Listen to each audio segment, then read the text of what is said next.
BGM? My BGM is... There we go. Slight audio mishap there. Hello, everyone!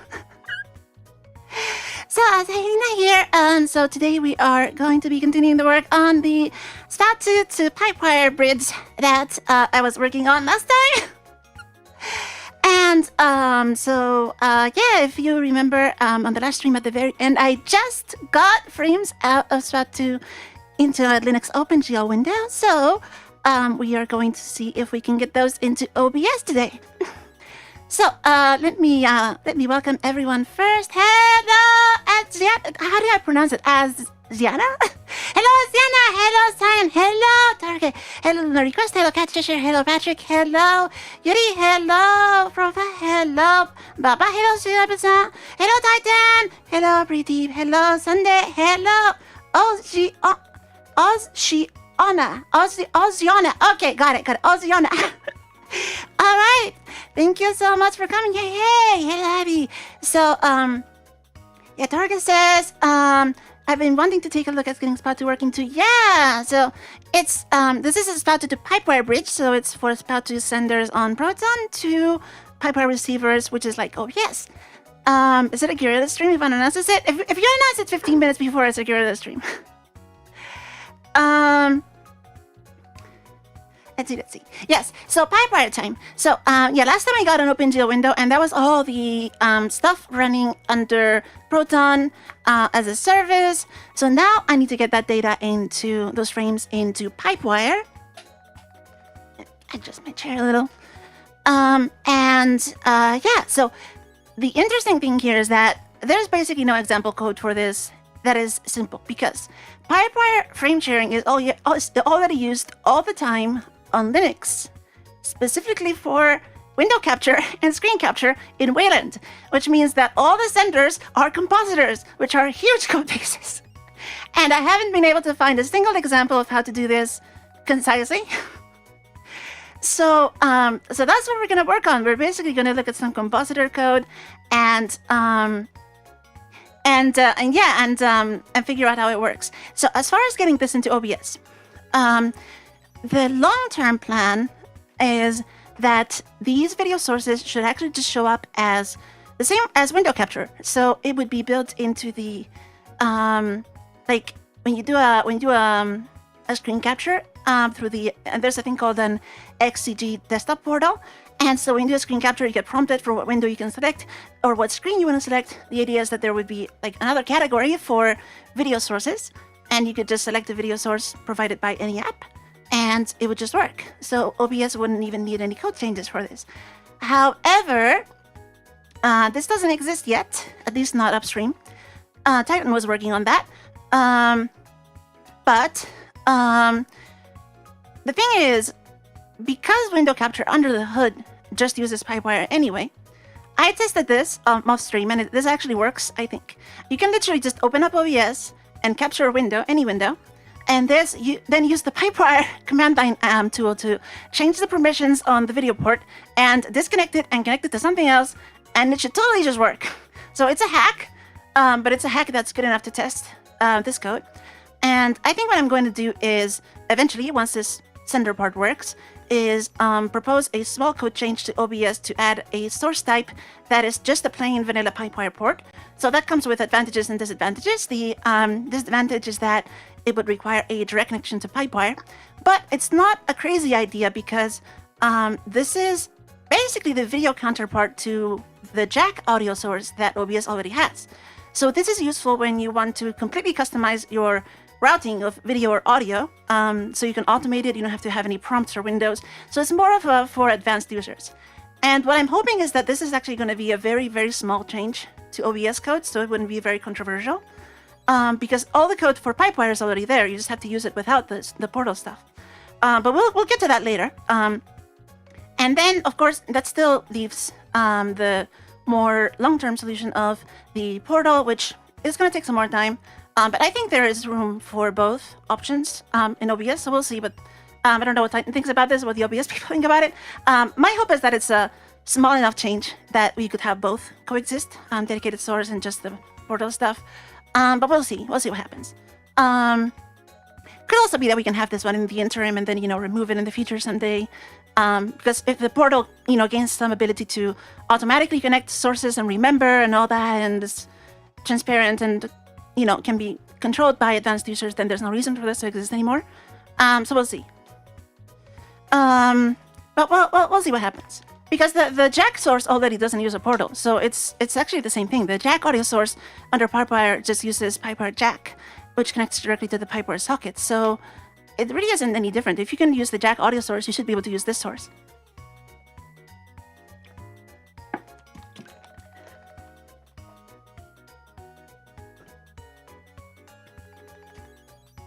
Gaming screencast plugin didn't look too bad. Yeah, I was gonna look at the key one because it didn't look too bad. What do you mean by explicit sync in OBS? I don't know anything about the explicit sync, sorry. My plan was to just use implicit sync for now because, well, first of all, I kind of don't want... basically, my options with the mess that is Spout2 is either... Well, I guess I could use implicit sync on the incoming side and then explicit on... I don't know. That's a different story. But, hopefully we can use implicit sync first. Green says, "Hello, Lina, I've been following you for a long time and got caught live. Why games anti-cheat don't run on Linux?" Well, because those games, those anti-cheat systems kind of assume a Windows system, and, you know, when you have something like Proton that isn't really Windows, they just kind of freak out. So the actual reasons are, you know, I don't know the details, but it's going to be little things like that that just, you know, the game really wants you to be running on a real Windows system. It doesn't work on one, unfortunately.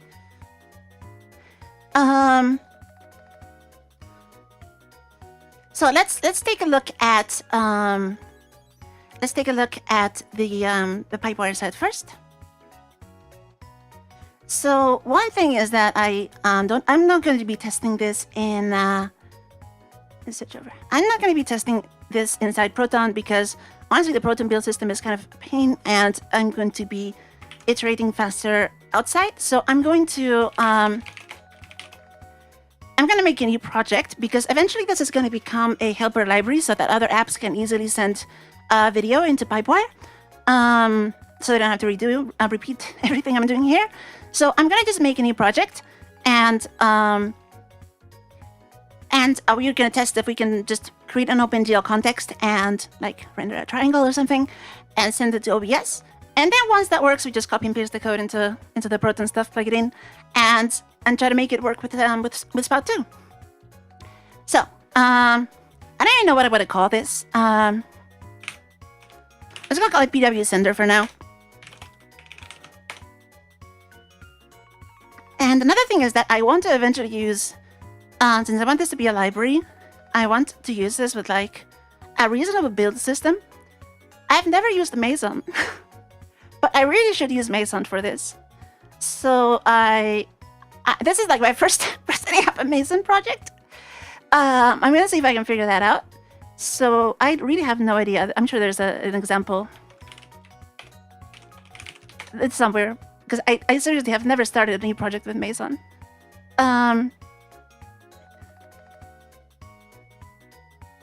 Okay, apparently it's very easy. Hello.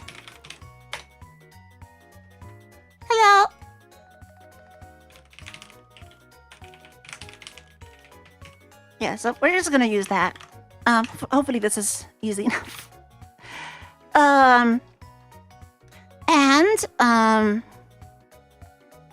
Oh, what just happened here? The keyboard? What? Why is that even turned on? Whatever.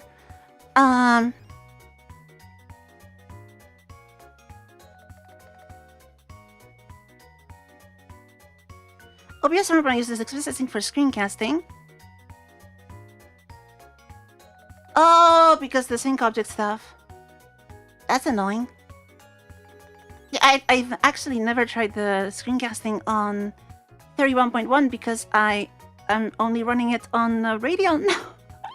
Well, that's annoying. Is there a PR for that?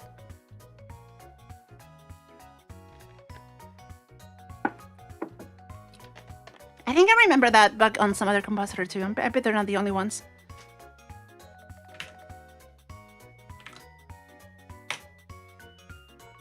Okay, so it wants the main.c.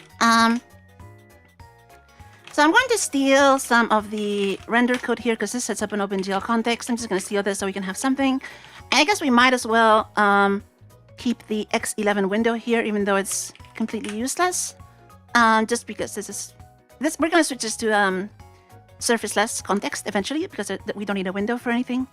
But I guess for now we might as well just keep this OpenGL init stuff in here.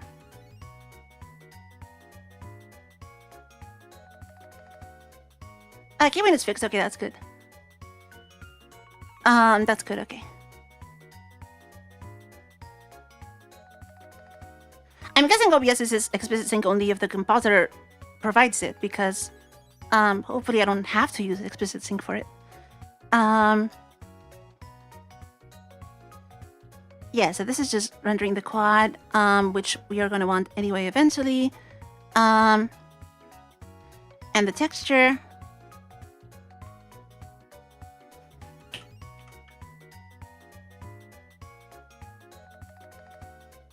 Let me split vertical here because I like doing that and get two things at once.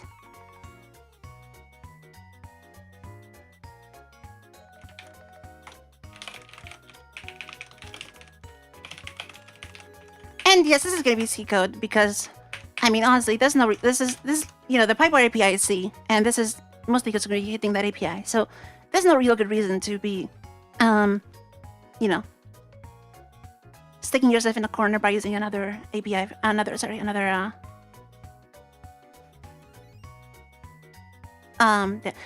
know, like I know for NVIDIA, I know you need explicit sync. I'm honestly not sure what I'm going to do about that, because there is no explicit sync in Proton with the texture sharing nonsense. They only do the CPU-based sync, which is terrible. And so, like, it has to be implicit sync for performance. So to support NVIDIA, I would have to both use explicit sync on the PipeWire side and actually do the CPU blocking side on the GL side, which is really sad. So I think the answer is going to be, I don't care about NVIDIA at first, because I'm so sorry, they really should just support implicit sync. And then at some point, we'll have to worry about NVIDIA and add support for that, and it's just going to perform worse. And I'm sorry, that's not my problem. NVIDIA, get your act together. So if you're using NVIDIA with open source drivers, you're good. If you're using NVIDIA with the proprietary drivers, you're going to have this problem. On the other hand, what's probably going to happen is what's already happening with Spout2 on OBS on Windows anyway, and it seems to work anyway, so it's probably going to work anyway. You're just going to get like tearing. But Spout2 on OBS on Windows already does this, and it already works. So in practice, it's probably going to work. So I think the pragmatic answer here is, it might just work for NVIDIA users well enough, and then we don't care.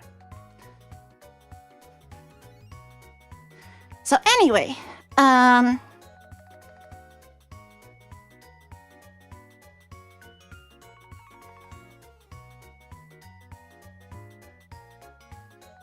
so we don't have this receiver stuff here anymore. This is all for the DMA buff rendering. Let's just get rid of that.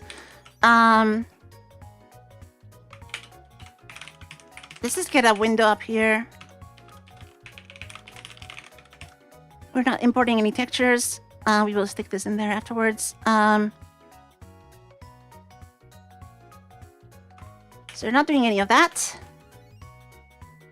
You just draw, instead of drawing a scene, let's draw a triangle.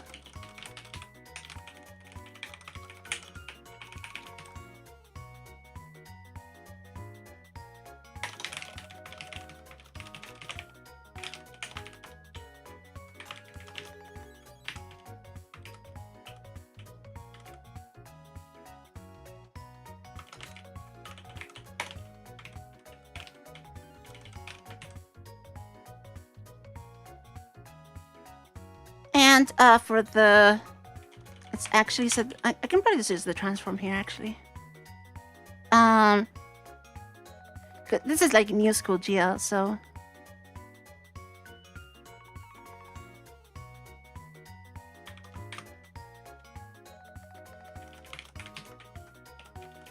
this is 0, 1, 2, and the coordinates would be like we'll keep the texture coordinates, I guess, because that's probably already, yeah, already in there.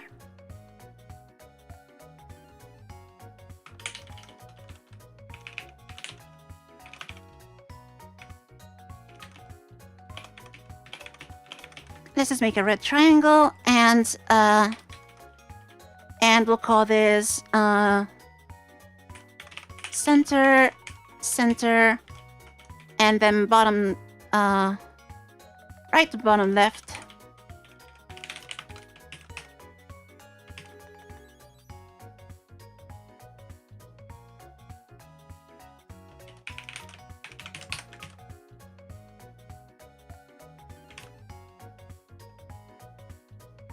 And we probably want to like rotate it or something like that.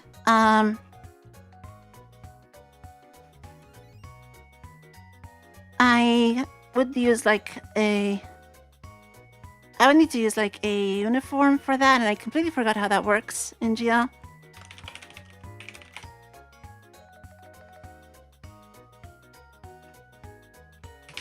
Yeah, there's a wiki for this.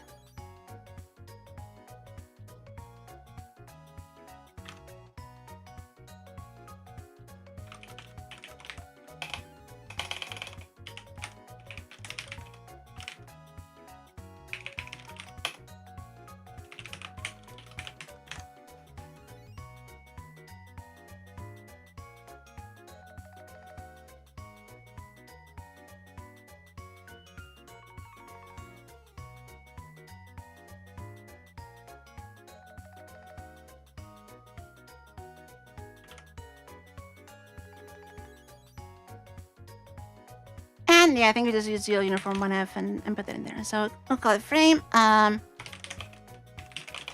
equals 0. Do a GL uniform 1F, 0, frame. Hopefully I'm not terrible at OpenGL. Plus plus.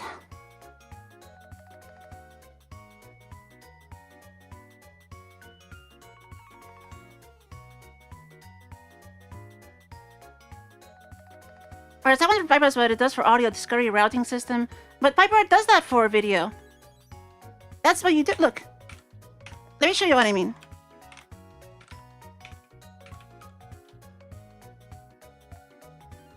And this is such a mess.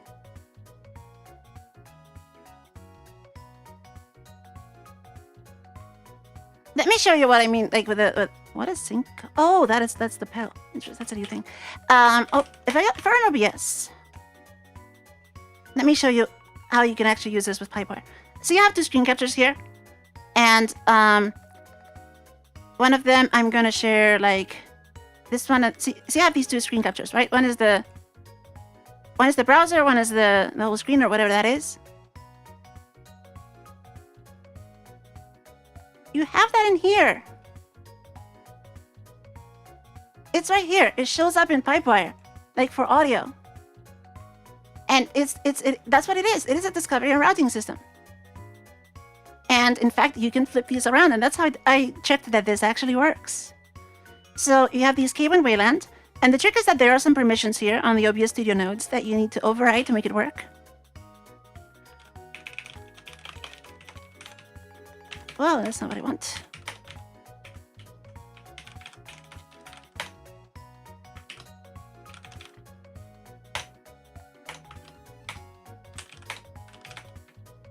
So if you do a get permissions on the OBS nodes, not the clients, here's the node. This is node ID 43.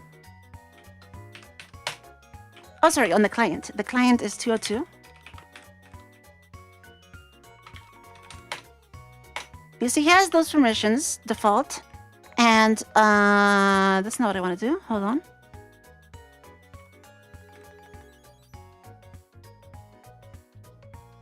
Oh, that's probably an audio client. Sorry. You need to look for the client for the video. This one. I think this is video. 248. Yeah, see, it has special permissions because this ended up set up through the portal. So we have 2 of them. There's OBS there. And then we have this other one, 229. So if I do... Interesting, okay. If I do set permissions, and then I need client ID 248, and the object is -1 for default, and I think it's 511 for all permissions. And then I do this for 229. Now these are unlocked. And look at what happens in OBS. If I delete this connection, and this connection, and I connect them like this, they flip around. So it totally works. I can just wire the video up however I want, and it works fine. It's exactly like for audio. It's just that when done through the portal, you have these permissions set that don't let you do it by default. So my plan is literally to just do this and set up my PipeWire center here and route it to OBS as a screen capture. And it's gonna work.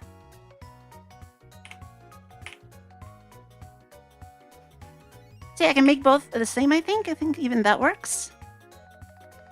Yeah, so you can even duplicate one source into multiple sinks.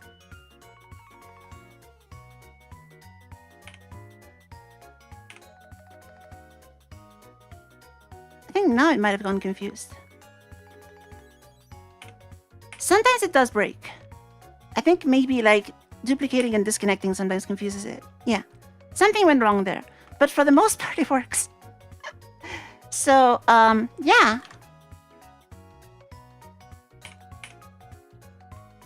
Yeah, I think now it broke. OBS is very dead now. Yeah, there's something... Actually, you know what? Let's find out what just happened there, because obviously OBS is very...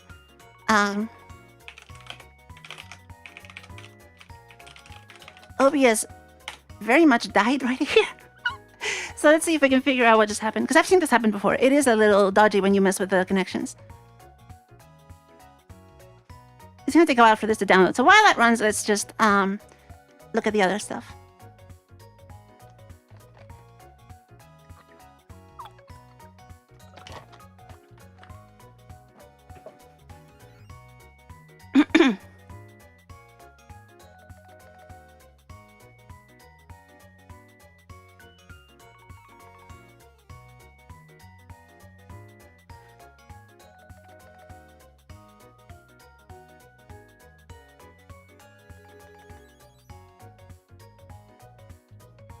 I mean, worst case, it can just be a third-party plugin for OBS. And I think it's a little, you know, unfortunate that it has to go through portals, because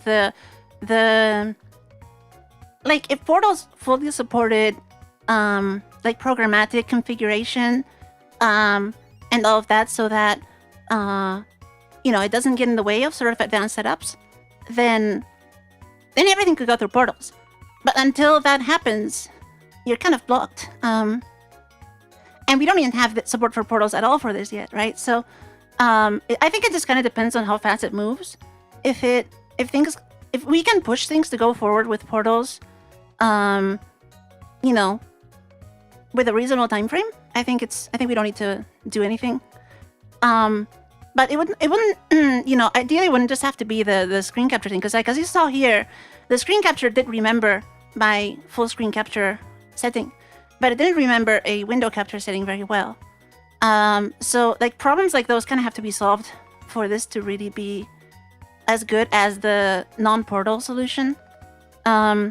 So I think it just kind of depends on like the sort of pragmatic decision I think should be made based on that. So yeah, while that downloads all the debug info, because I'm not sure what happened to OBS there, but I've seen it hang like that before. So while that runs, let's see if we can make this little code run here. And I need to figure out how to link with GL.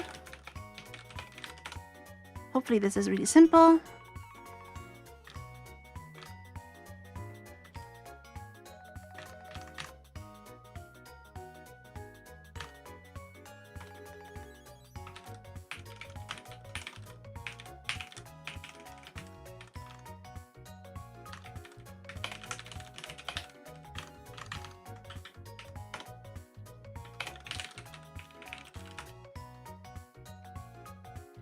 bet that doesn't work. I'm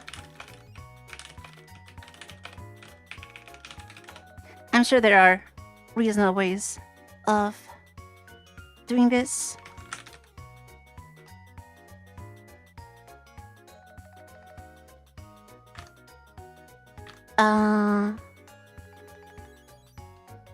Custom lookup from... Oh, there's a method?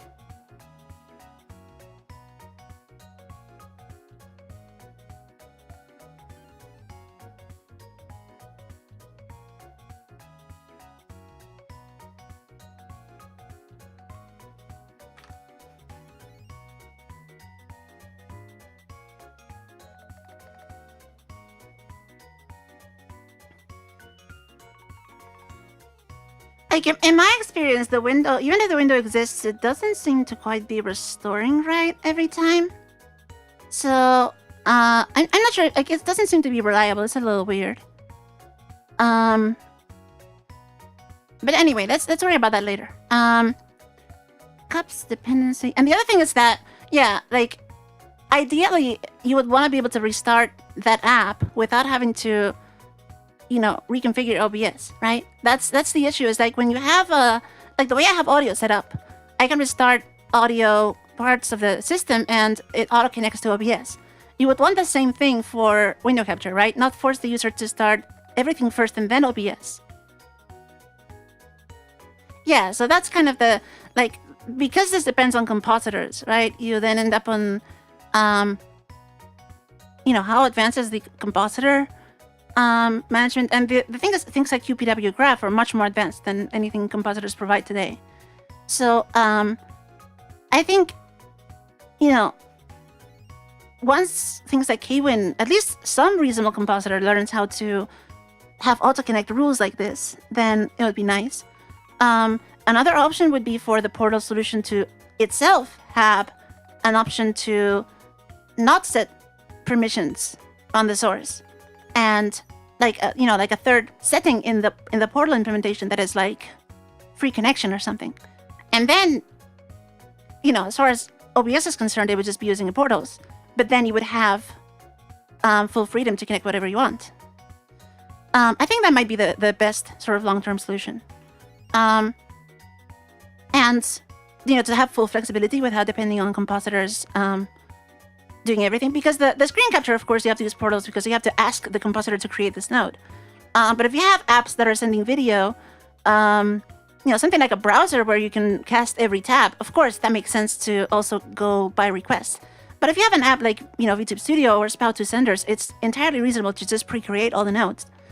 So, so yeah, it's just different use cases. And probably I think the most reasonable solution that would make OBS people happy and make me happy would be that, you know, for the portal to just have just give me the PipeWire node checkbox, and then you do whatever you want.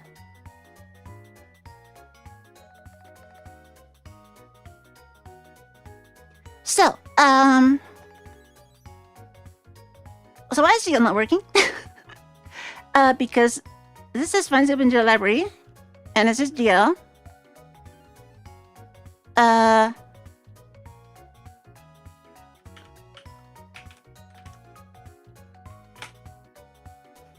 Huh? Get option OpenGL? What?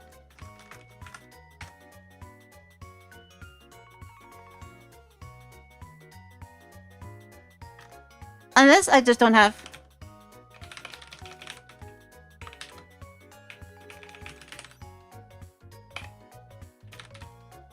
Unless I just don't have the dev repo installed, which is entirely possible.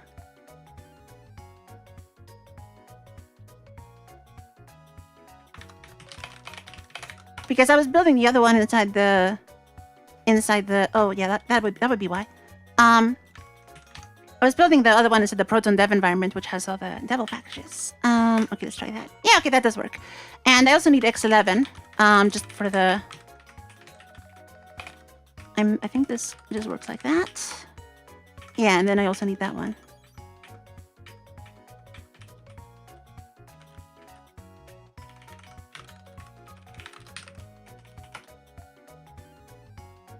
I do have that one. Then what happened here? Oh, because that's lowercase. Okay.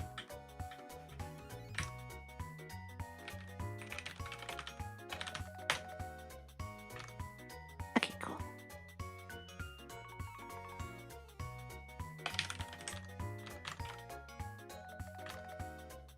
Where did it come from? And then we don't have width and height. But I can just make this 640 by 480 or something. And I also need EGL. I don't know if that's a separate library. It is.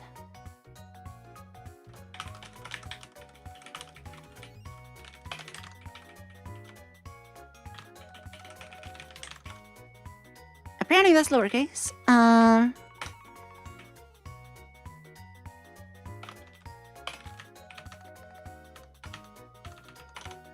Okay, so there's a triangle which is very very broken apparently. Because this should be 0, not 0.5. And why did it crash?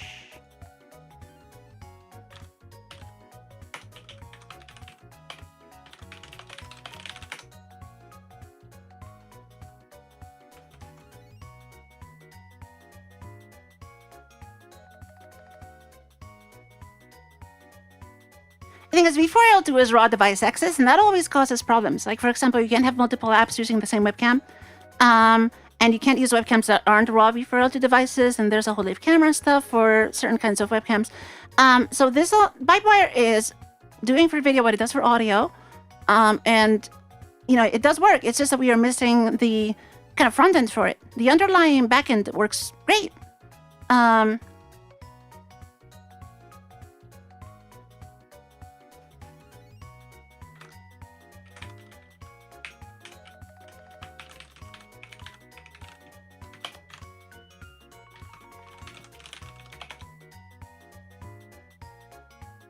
It doesn't like GL uniform. And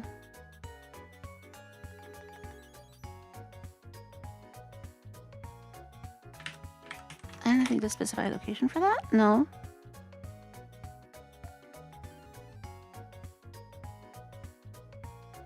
Program 3 not linked? What?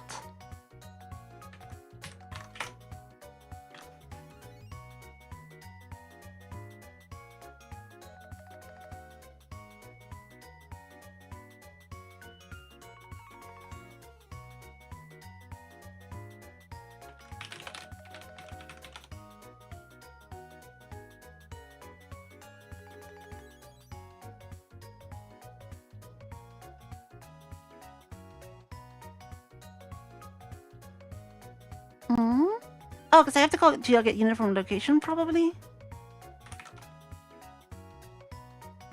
Yeah, okay.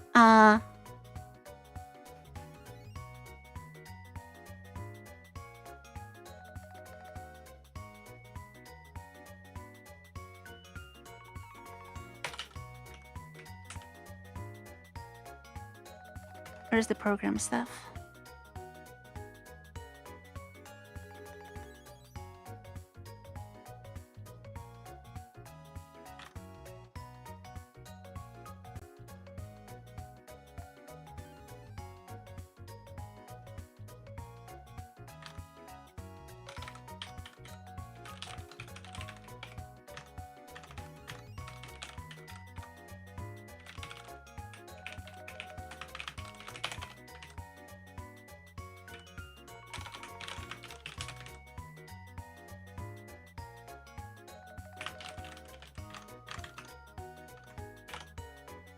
Ah, that works. Okay, that's what I was missing.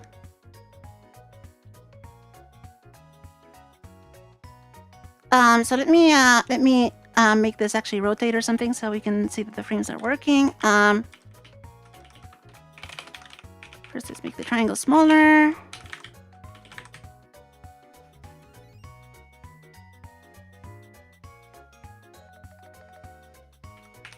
I think you want these to be like 0.7 or something.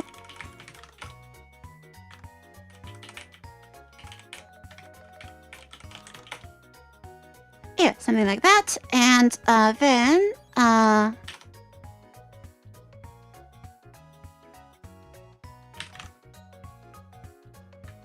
don't even remember how to do rotations in...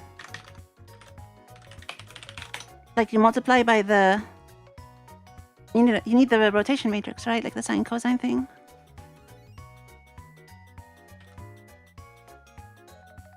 Just give me a copy paste. It's just minus sine cosine, whatever it was, right? Does it come with... Yeah. Did it just crash my Firefox? Ew. That's sad.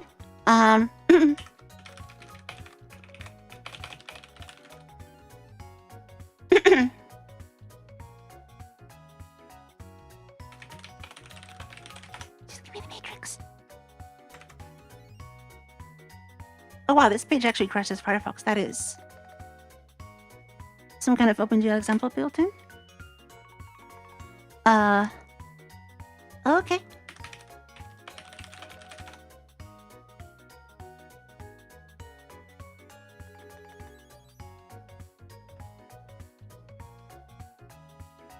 This is the full complicated thing. I don't need that one. Just give me. It's just sine cosine. It's just the. I used to know this. I swear, I studied this in school. Yeah, this. Except it's cosine minus sine. Okay.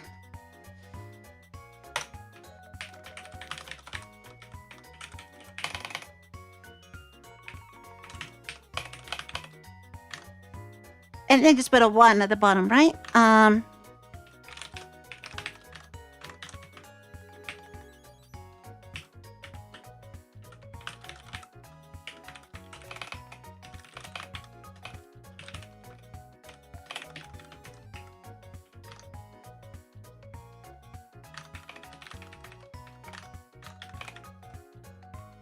Is that before it's mat 4?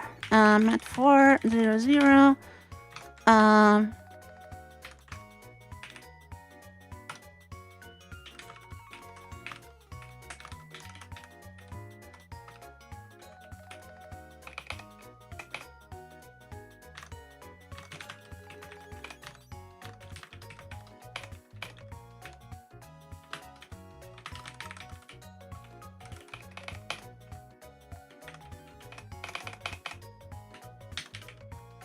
I think these need to have a dot there for it not to complain.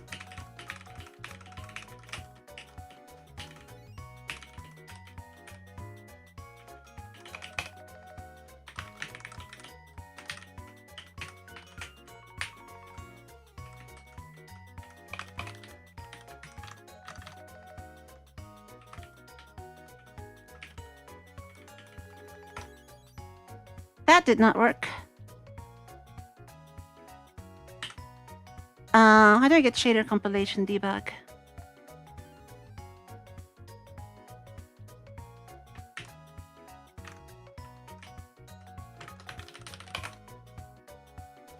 That did not work.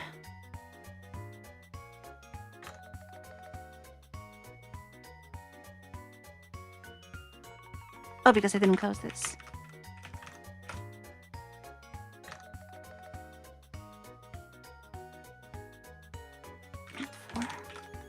There we go. Now it's a rather broken rotating triangle. How did it end up like that?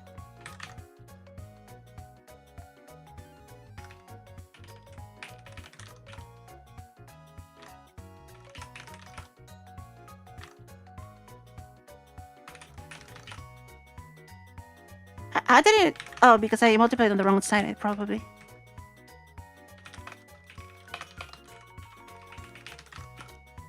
No, it's still... That's a very squeezed out triangle. Oh, because it's... Alright, because the screen is like that. And it would be... Yeah.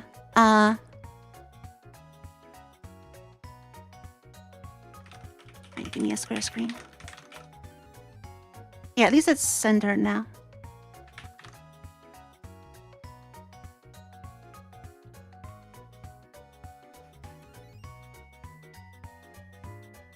I think it's like this. Minus 1, minus 1, minus 1.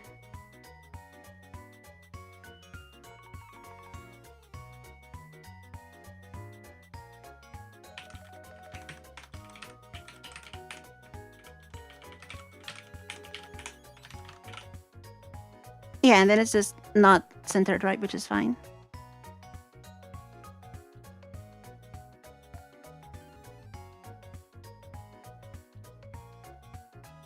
Whatever, good enough for the demo. Good enough for the demo. We'll go with this wonky triangle. Okay, so now the interesting stuff is going to be about the PipeWire. So let's see if we can get the K-Wing GitLab. The screencast plugin here is going to have a lot of PipeWire code that we can probably steal. I'm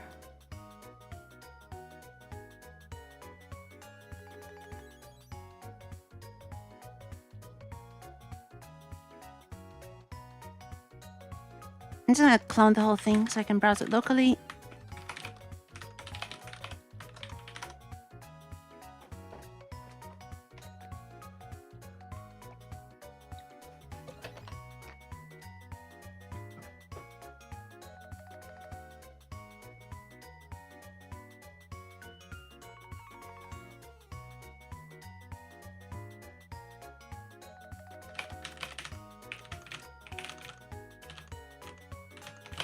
So, screencast plugin.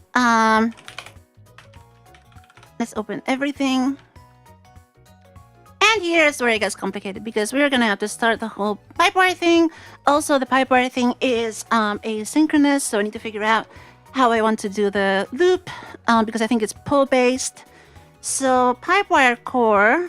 All the complexity here is not just going to be the core PipeWire stuff. It's that this has to do, if I remember correctly, DMA buff feedback. And that's going to be interesting. So this is just... yeah, we need this.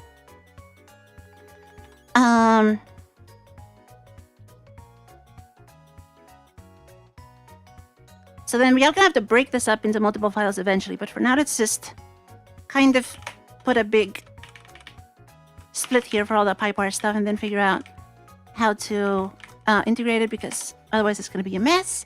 So first make it work, then figure out how to make it nice because I want this to be a library, so we're going to have to come up with an API for it. And before we get that,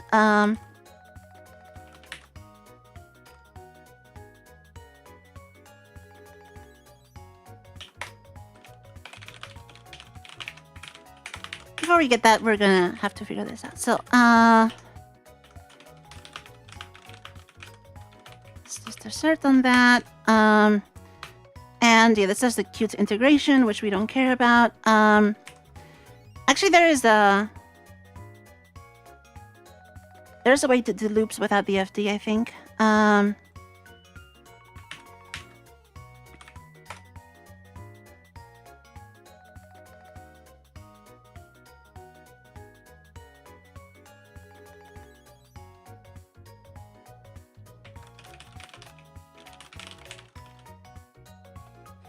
Yeah, actually, let's look at this export source stuff, because I think that these do not use DMA buff, but they do have an example for all the PipeWire boilerplate. So let's do this. Let's steal this first, because it's easier than the Qt stuff.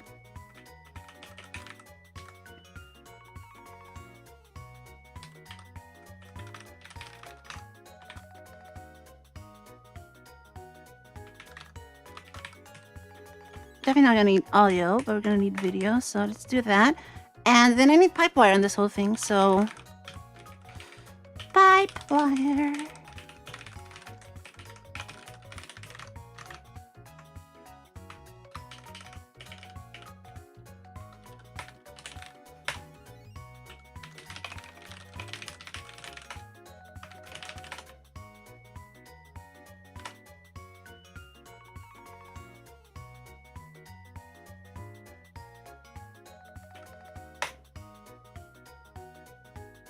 That did not work.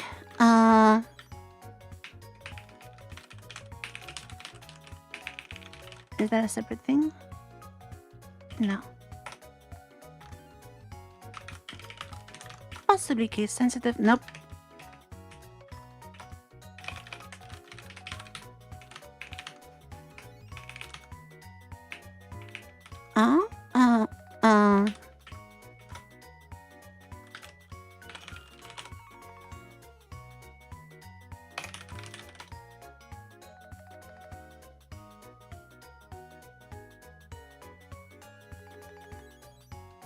Oh, probably wants lip PipeWire?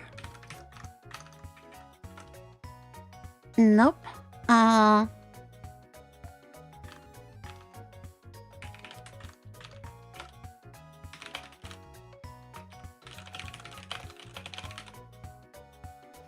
Oh, does it need to have a... Yeah, okay, it wants that. Okay, sure. Okay, cool.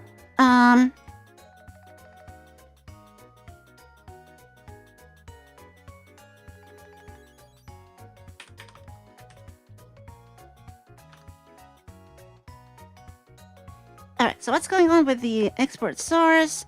This is just a whole bunch of stuff that is going to be different. But I guess might as well have a struct to hold all this because we're going to need that eventually. So, and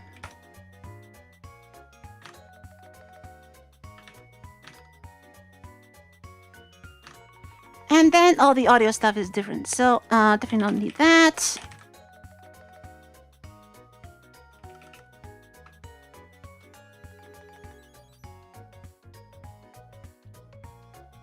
I don't know what is going on here.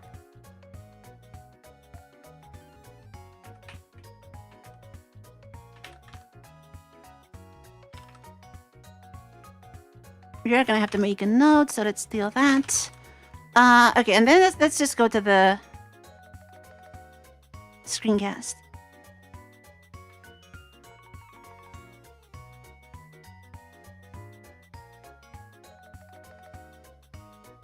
Yeah, so this is all the rendering stuff. Screencast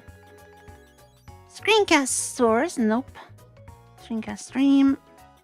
Those are the format conversions. We're gonna need stuff like that, but where are you making the... Yeah, this kind of stuff.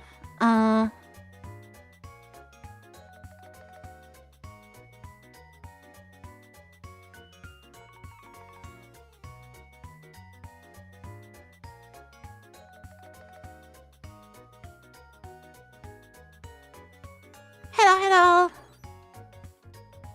Yeah, so this is where it gets complicated. So let's see.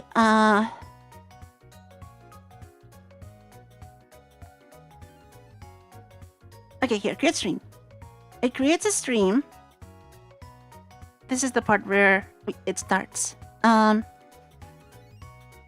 We have the core. It creates a stream.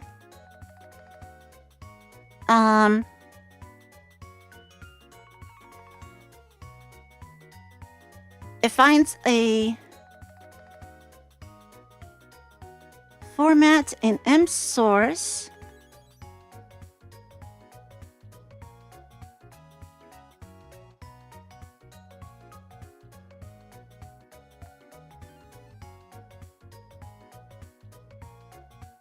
And that's just looking for the backend formats. What is msource?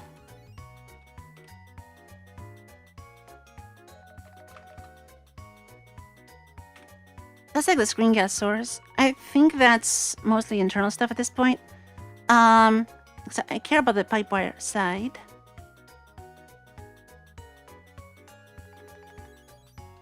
And we're not doing damage or any of that stuff. Yeah, okay, so let's start here.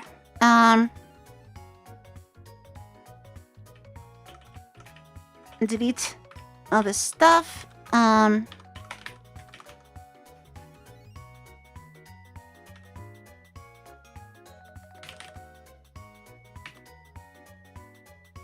Wait, where's the core?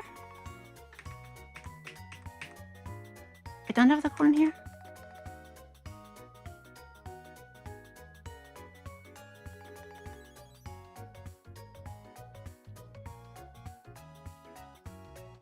Ah, that's after connect, okay.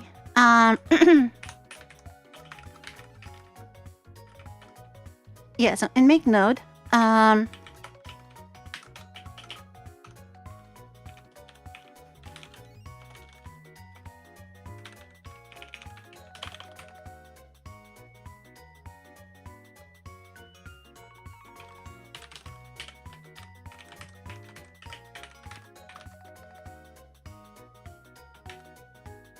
And the format, you're gonna need the headers on here.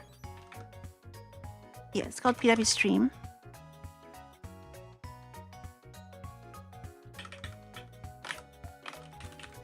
So I don't know about this SBS stuff. I don't think we actually need that in the data structure. So create a stream. And this is C, not C++. And you know what? Don't have an SP in here. I do Control T. Okay. Oh, it's using this really. I don't like this kind of two-space thing. Let me steal this from somewhere. I think. No, it doesn't have it. I just.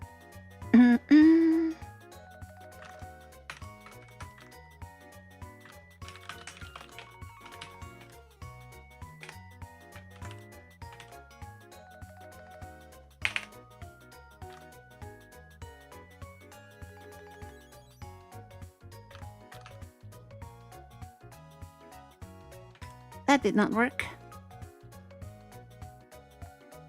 Oh, because I need like a clank format file. Because this is not editor config, I need both. Ah.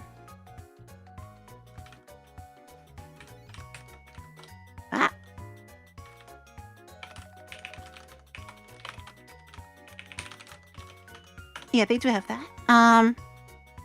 Yeah, I just want this.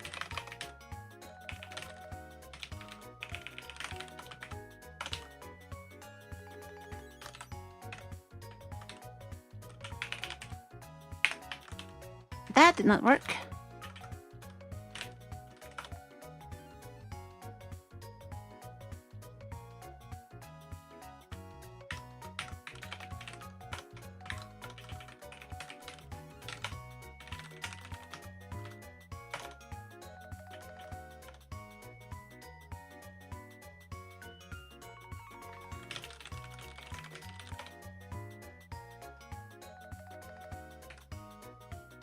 It's indent width.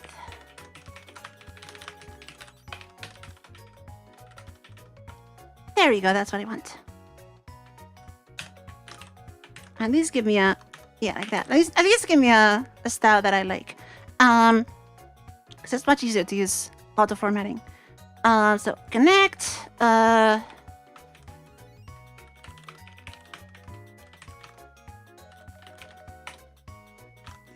so, I think I'm just gonna delete all this.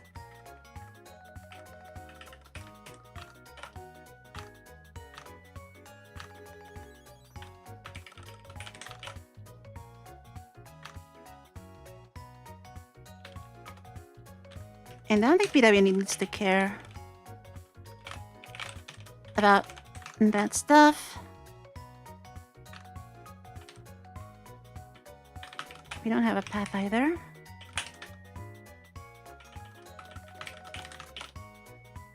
Okay. And then I don't know about this event stuff.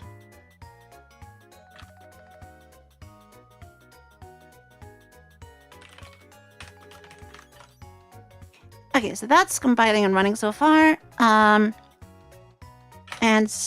do I even get the client in here? I don't think so.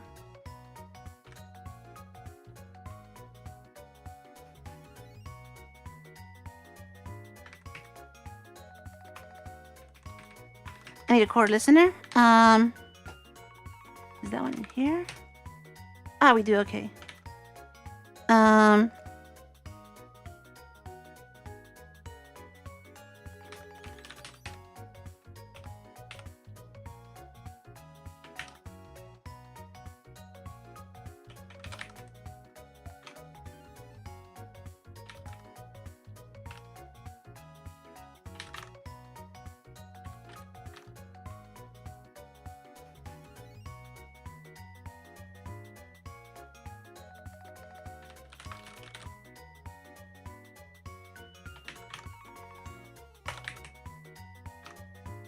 Oh, this is like the error handler and stuff. Okay.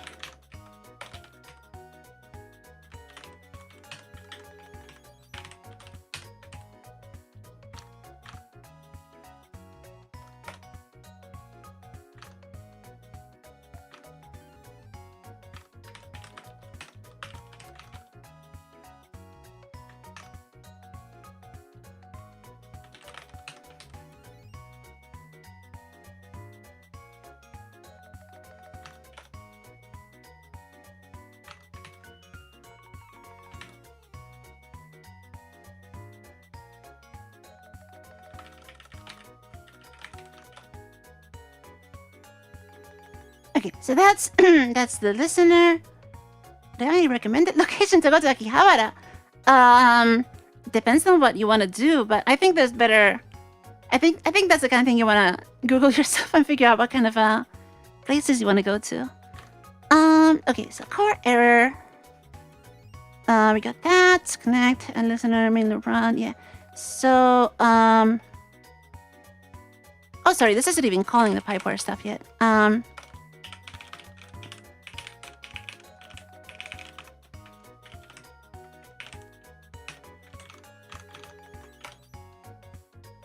Yeah, because now it's stuck in the PipeWire loop, and did it even create a thing here? Too many nodes. I don't think so, because we probably need to... Oh, no! No, it does. That's obvious. Yeah, I don't know. Also, let's see what GDB is doing about here. What's OBS stuck on? Let's take a little detour and check this out.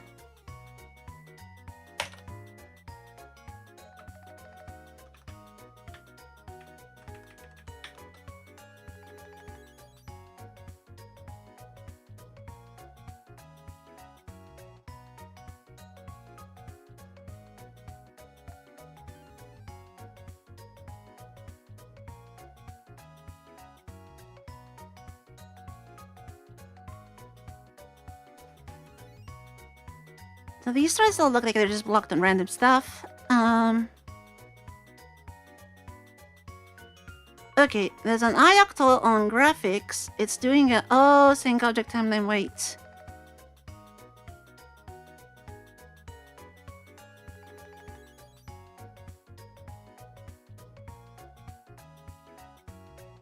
I wonder if that got stuck somehow, but actually, it's not supposed to be possible to hang on a sync object timeline wait.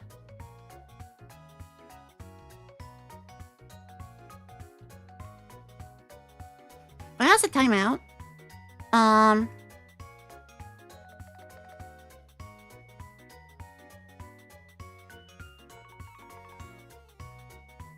This is... Oh, that doesn't work. It's 3111.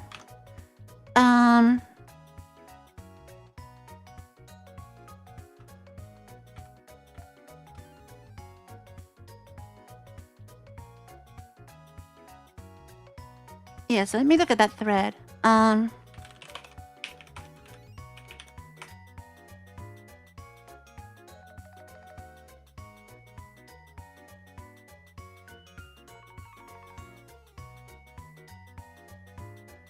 need 3112 to avoid explicit issues. Oh. Okay. So it's a known bug. Oh, that then makes it easy. Is 3112 released in Fedora yet?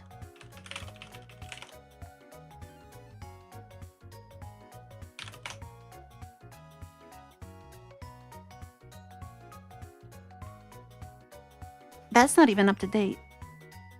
What's going on with this?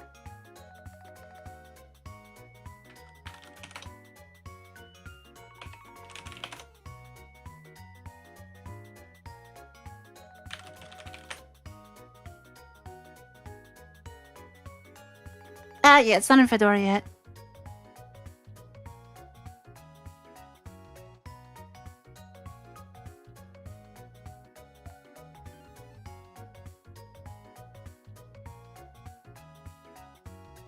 Oh, it doesn't matter. Because we're not even going to support explicit sync in the other thing, so as long as OBS doesn't get confused by a change from explicit sync to non-explicit sync, it should be fine.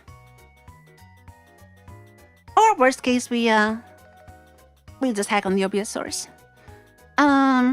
Okay, so my name is here.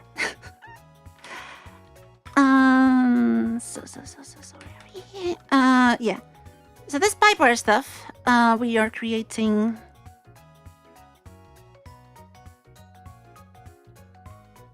a stream, and then we need to do something with the stream.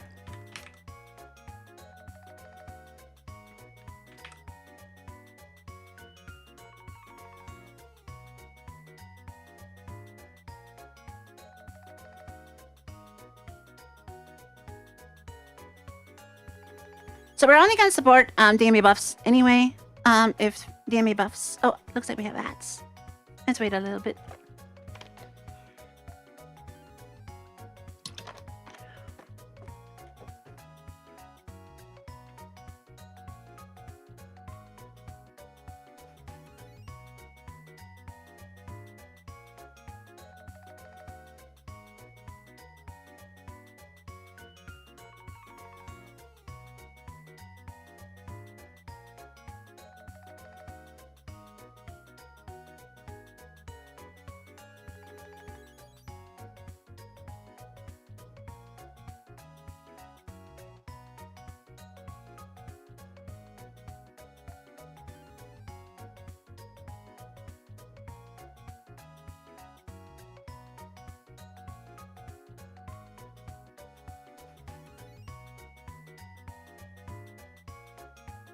Hopefully the ad is mostly gone. So we need to probably add listener and then do this stuff. So make node. We add listener on the stream, and the stream listener is what? Probably something defined here. Stream listener.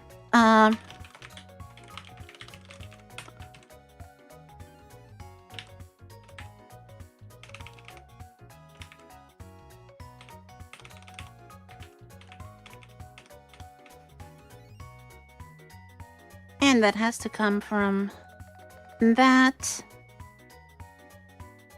Let's move this make node down here.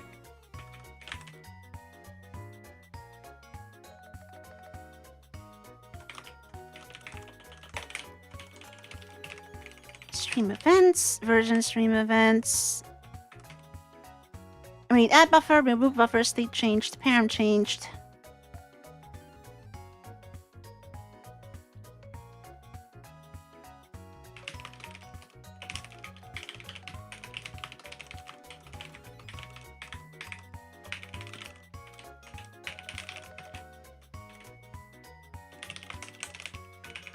State changed on state changed on param changed, and we need to declare all these functions. I'm just gonna steal these from here.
to get some listeners there. Add listener. The events. Stream events.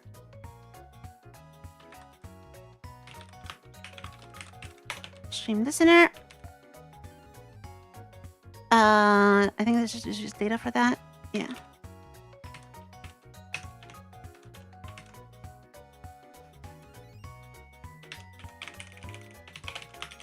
I think we just do this like that. Probably needs an enum or something.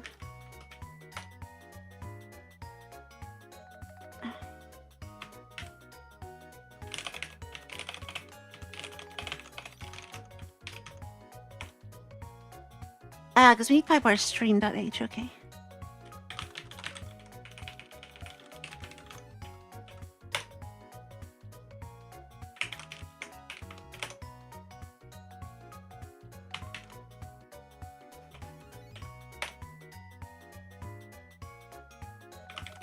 Or not, it's just the enum.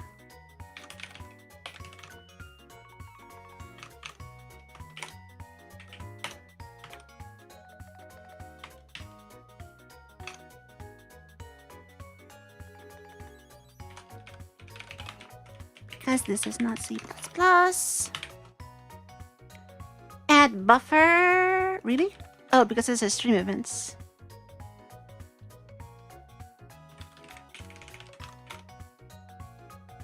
Okay, cool. And then stream connect. Outputs, ID invalid, flags, params data, params count. We don't have the params. So yeah. Could not connect the stream.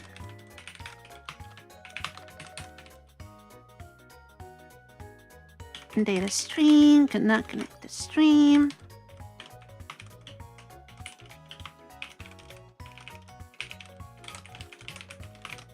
We'll do the error handling properly later. And then we need this param stuff. Okay, so where are the params?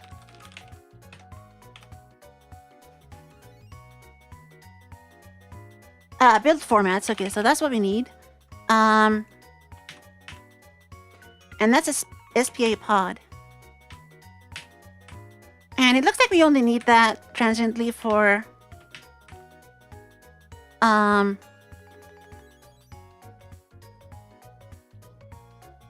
const SPA pod star.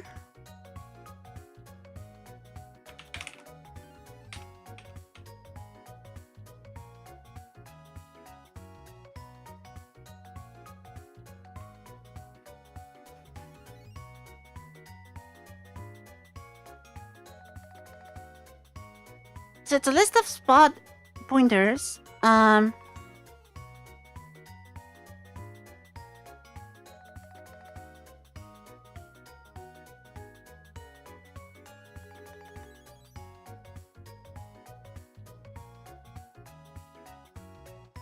then there's all this complicated stuff for building the formats. So who frees that? Because this is a queue list of pointers. Does queue list automatically like...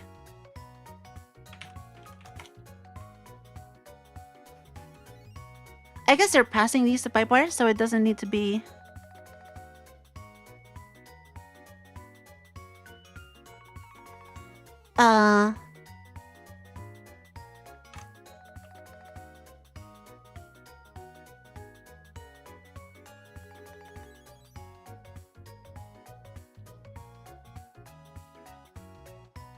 Build formats takes a buffer. And that's on the stack, okay. So then that the SPA pod star is just pointers into the buffer, I guess.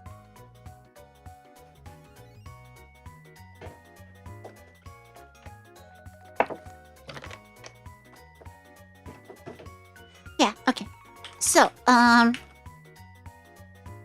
let's steal this code.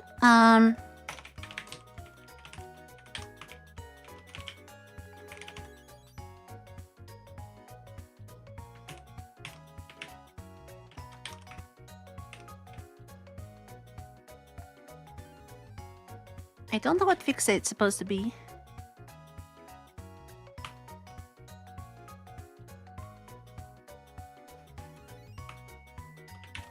So let's steal this code. And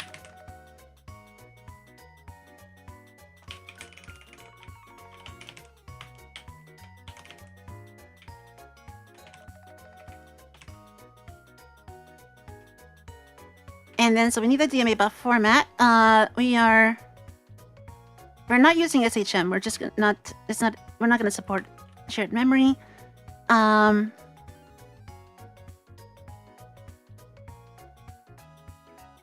So let's just do ARGB 8888.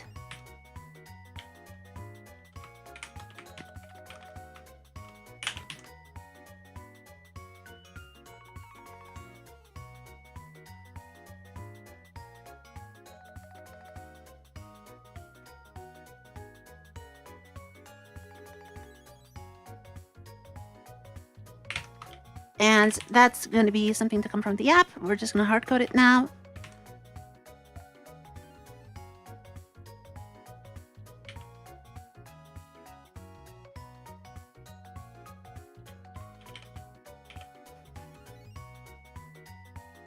And I did make this 512 by 512. So I'll go with that for now.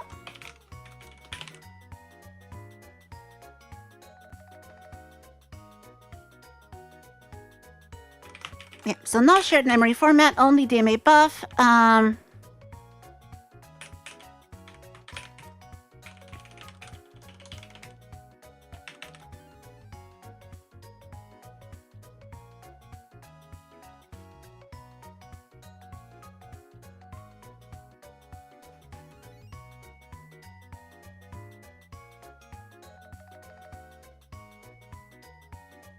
then I guess we just have to return a list of SPA pods.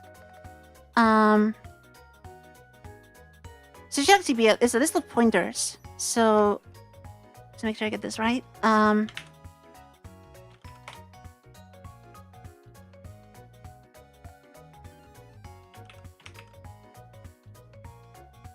Yeah, it's a list of pointers. So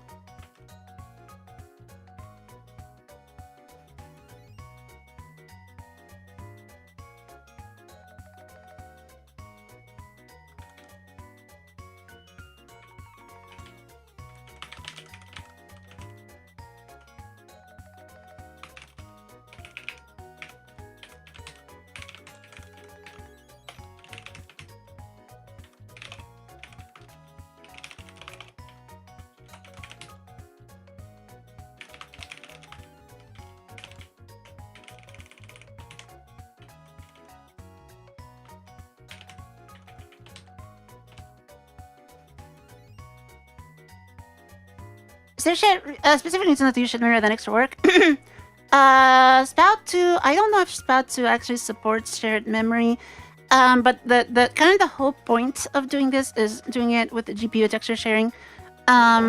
We could support shared memory eventually, but I think if your receiver doesn't support DMA buff, then you have kind of bigger issues right now. So yeah, we'll worry about that if we need it for anything.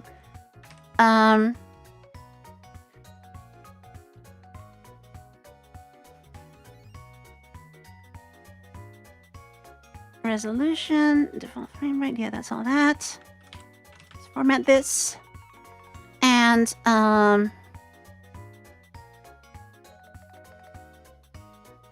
we don't have modifiers. We do want to negotiate modifiers, and that's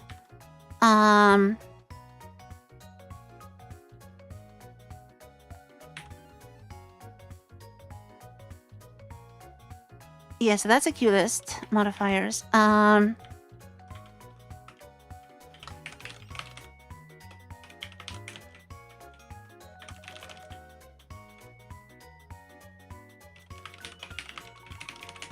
Modifiers, non-modifiers, and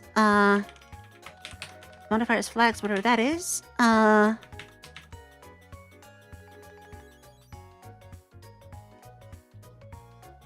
So this is one of the things that is interesting, is we have to negotiate the modifiers.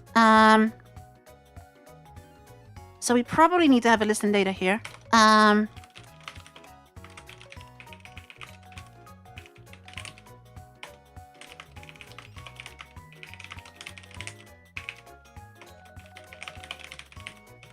and then we'll have one that is the fixated one. So this would be an data modifier, and we probably need to pass a data in here.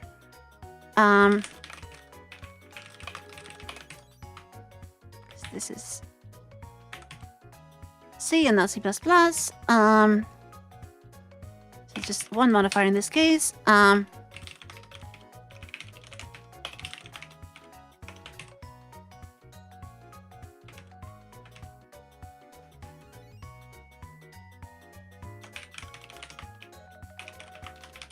So if we have modifiers, we add modifiers flags, and then for each modifier,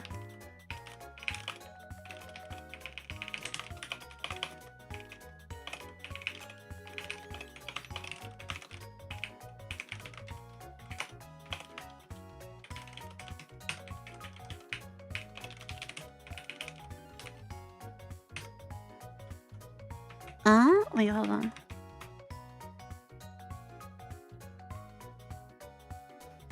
Oh, it duplicates the... Yeah, because the first modifier is special. I remember that. I remember there was a bug there or something. The first modifier has a special meaning. It's like the preferred one or something like that.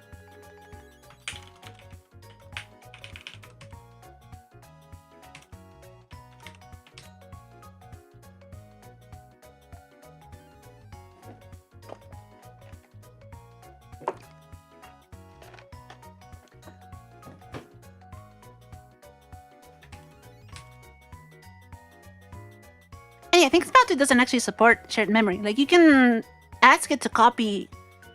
You can ask it to copy shared memory. So, like, this bridge could support shared memory for consumers that don't support DMA buff. But I mean, the only consumer so far that makes sense is OBS, which is us. Other than the camera story, which we don't want to use anyway. So,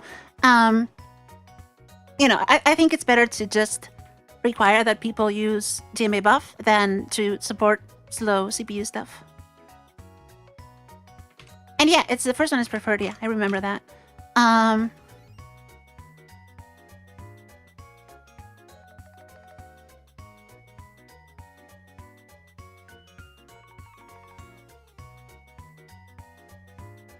So for now, I don't modifiers. I forgot how this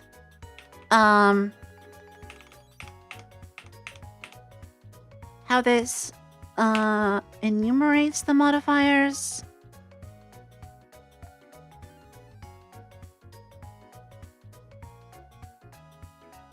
It's a thing in... Okay, it's like an iterator. So for now, we're just gonna say linear. I'm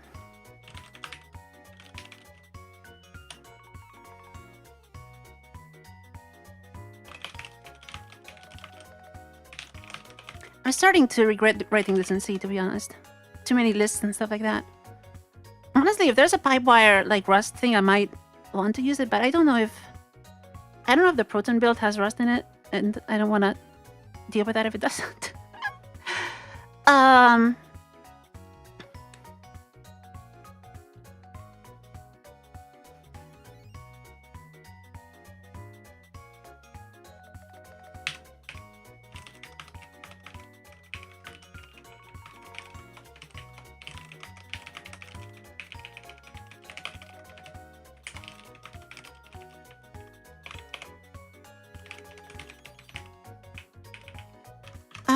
Formats, mods.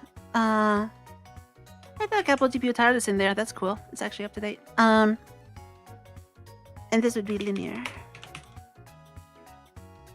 So the other thing is, I need to go back once this is working. I need to go back to the DirectX stuff because the DirectX is using the implied modifier from the driver. I need to double check how the DirectX side is knowing which device this is importable into and or what modifier to use, because I need one of two things. I need to either know what device this is coming from so that the default modifier thing is going to work, or I need to be able to actually get the modifier and then try all devices. And then once I have that device that, you know, the Spout thing is not doing modifier negotiation properly, as long as I'm in that GL context of the same as the Spout2 sender, then this part here with the modifiers is what's going to allow this to work cross GPU. So even though Spout2 does not work cross GPU properly, as far as I know, in theory, as long as this bridge runs on the same GPU as your Spout2 sender, it should allow OBS to run on a different GPU and still work, as long as I get this part right, which is why we're going to do a copy, besides the Spout2 requirement. It ships its own event loop. Yeah, no, I can't use its own event loop, so that's a bad idea. The number of bytes 0 will be at least 1 byte allocated. I think that is some story with malloc and... oh, sorry. No, I went to bit 1 there. I don't remember how malloc behaves there, and that's a different story. Okay, so back to this part. Build format is... You have to put this in params, and params... Did I put this in the... Just have it in there. Build formats.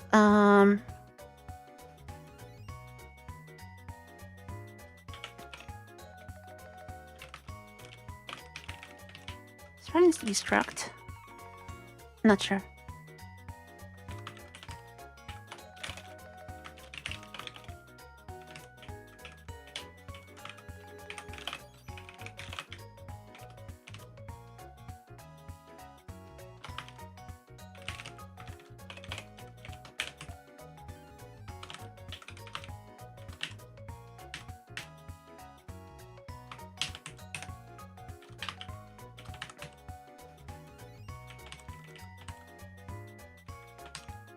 Okay, something like that.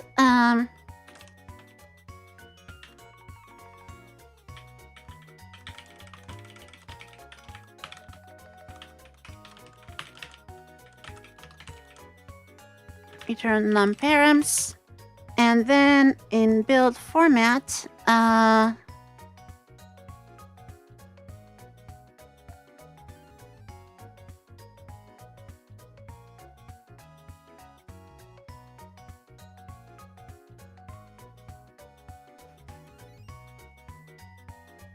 think that's mostly what we want. Okay, so let's see what's from speed. Yeah, it needs a struct. All of these need a struct.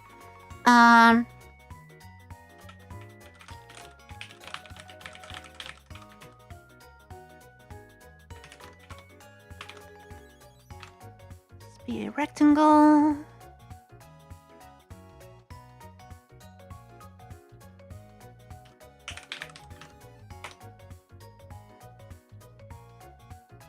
And then build format needs to be before.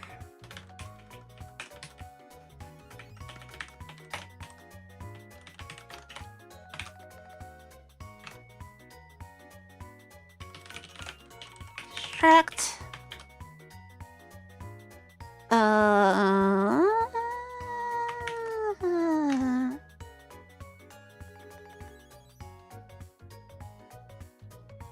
How?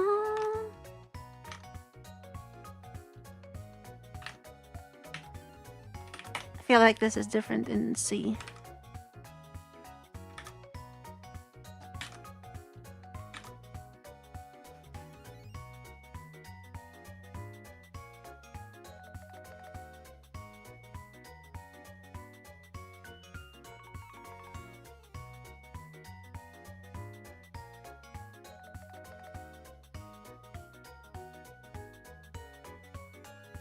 Wait, this is in choice range fraction.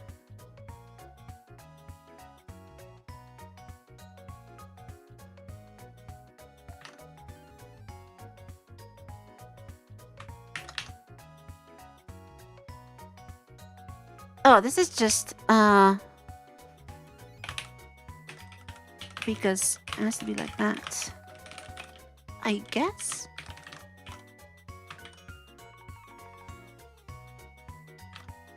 No?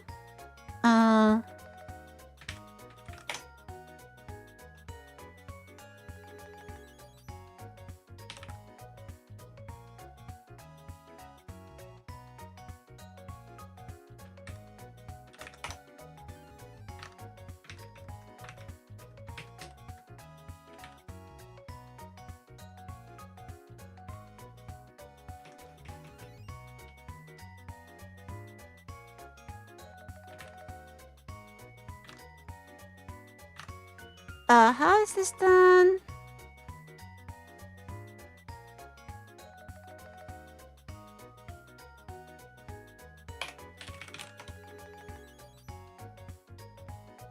Oh, what's this PipeWire media stream thing?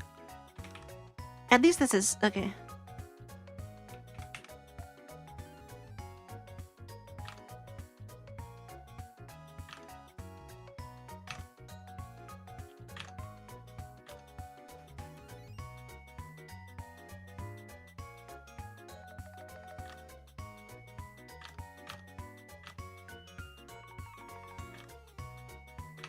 Does this need to be an and?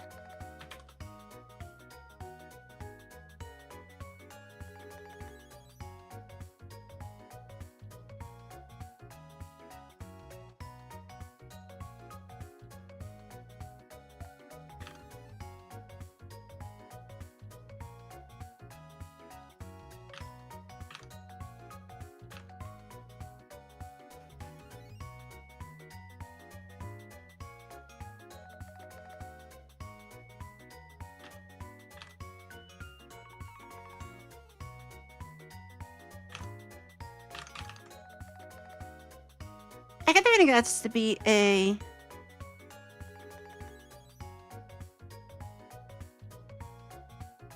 No, what?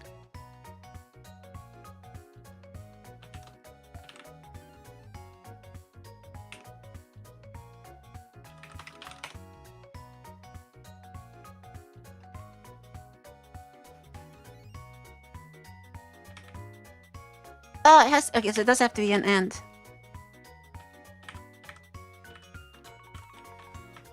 I don't even know how that works in C++.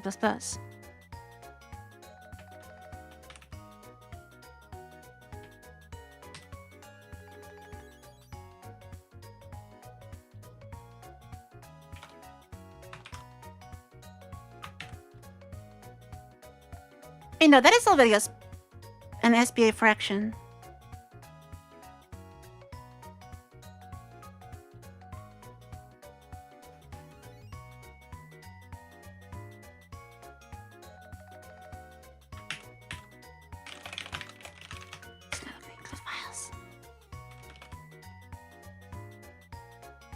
How does that make any sense?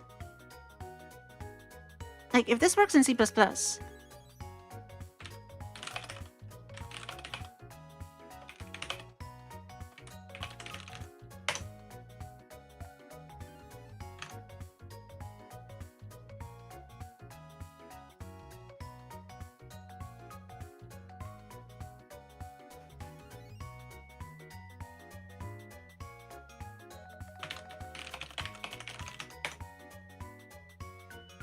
This should just be expanded to RF3 def min max, and then the fraction is just f val, but def min max are parenthesized.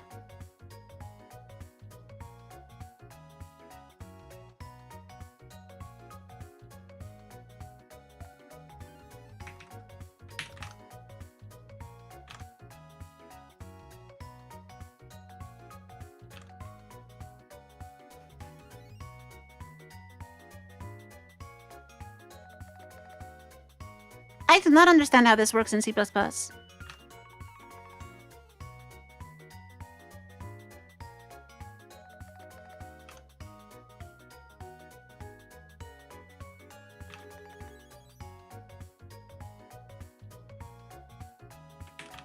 because I mean, there would be a C++ like what?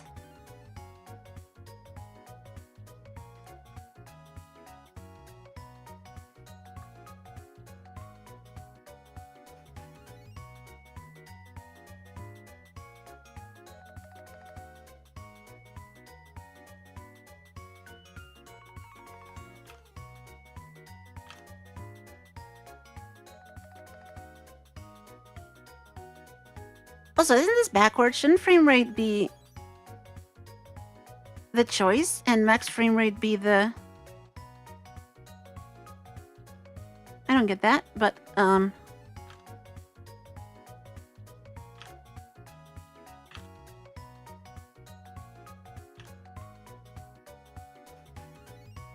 So in that case, wouldn't it just be this?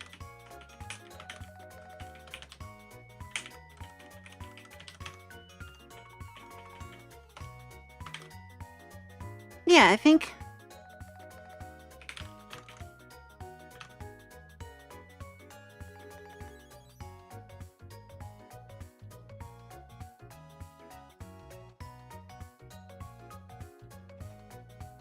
What's the docs for this function anyway? This is like the var arg stuff.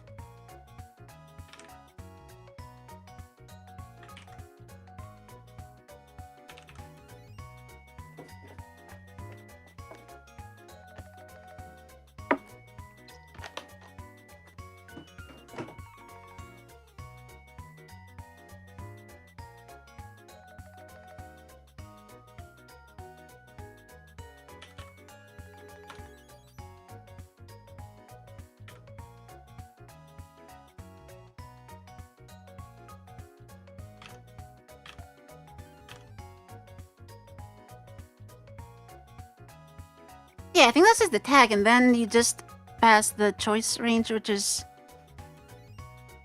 3def min max. So those should be pointers.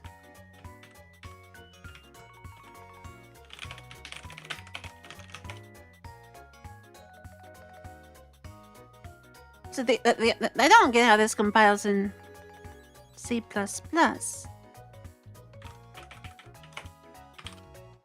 But okay, whatever.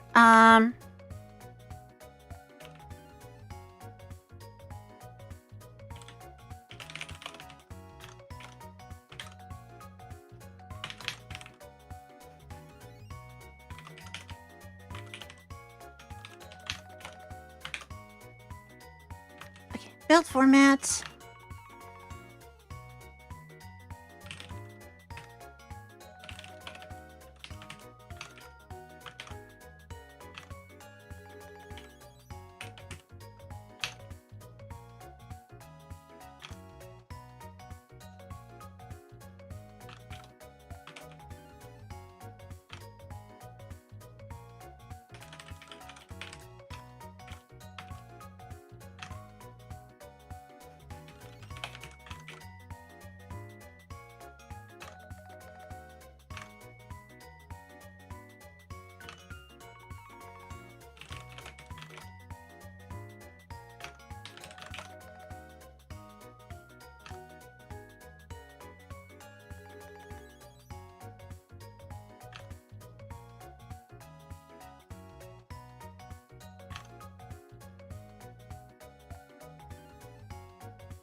Const struct SPA pod.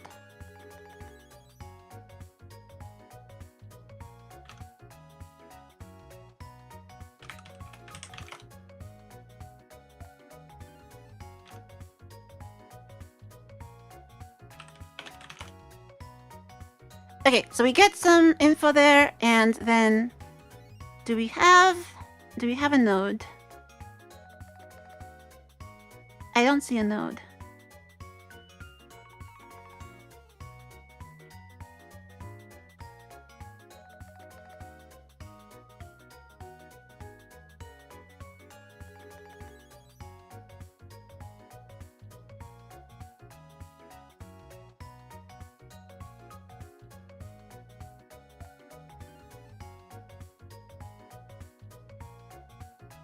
I don't think that actually created the node. So what else is missing here? At least it's not crashing or dying or anything. So build formats.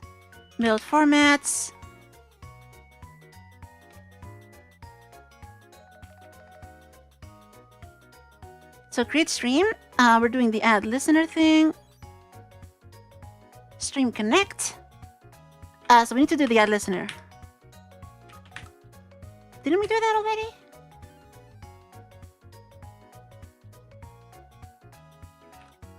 I guess we didn't.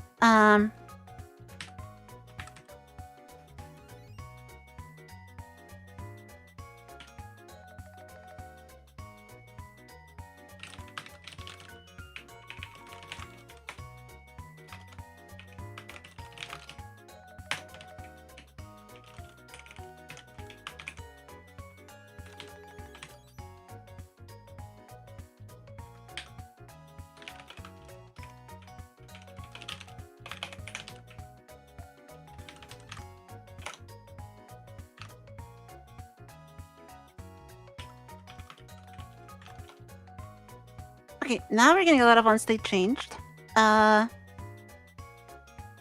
Still nothing.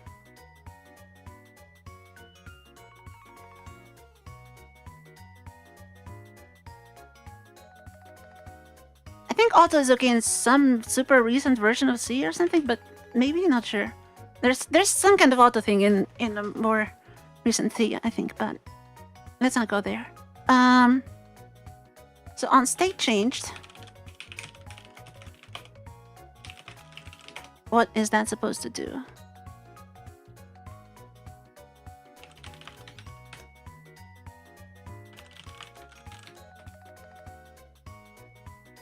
On stream state changed.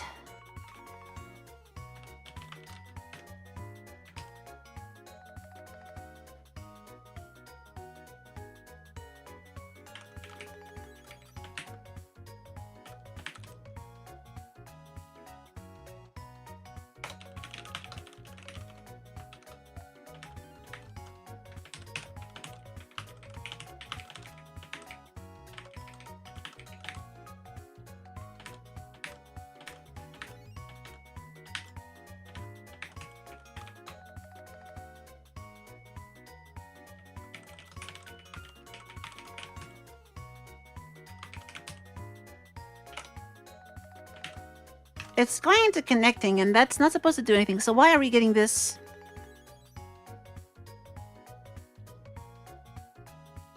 This is not extremely. This is just a. This is. Why would this be dangerous? This is just. There's nothing dangerous there. It's a string constant. It's fine.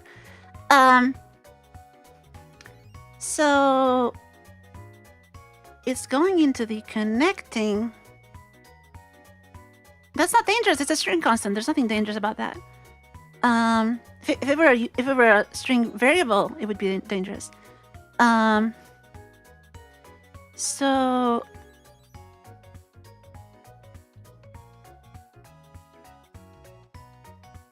trust me, it's not dangerous. Why is it looping state changed? Okay, did we miss something at the end of the stream creation?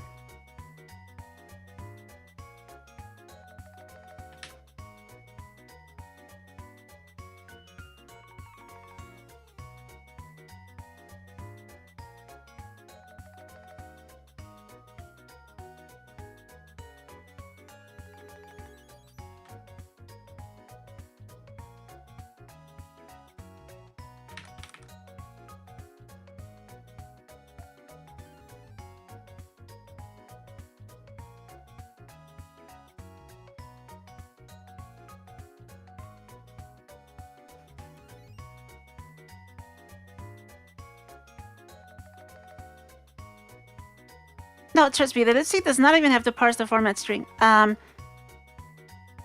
This is going to compile to an F-write. Seriously.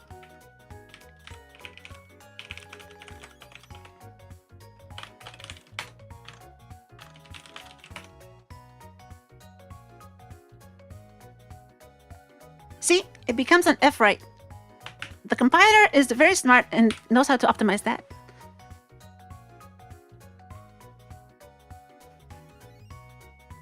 Today you learned.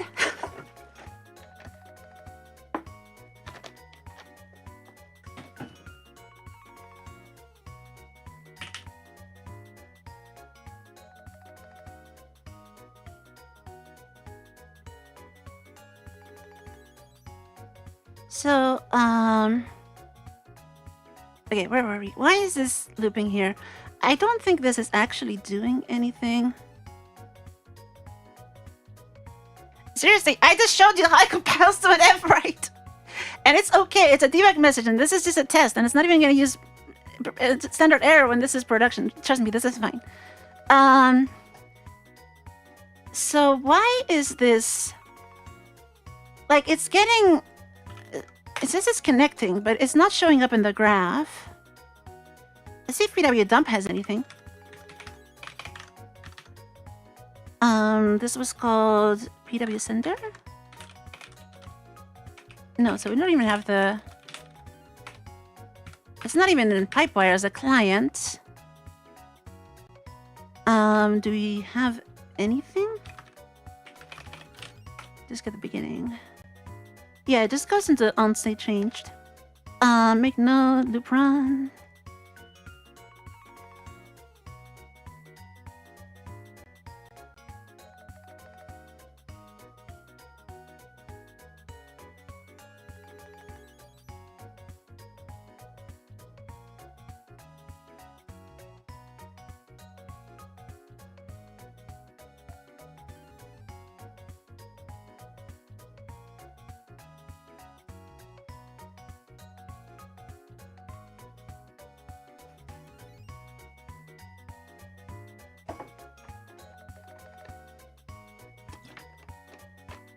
Auto DMA buff format. What? Where?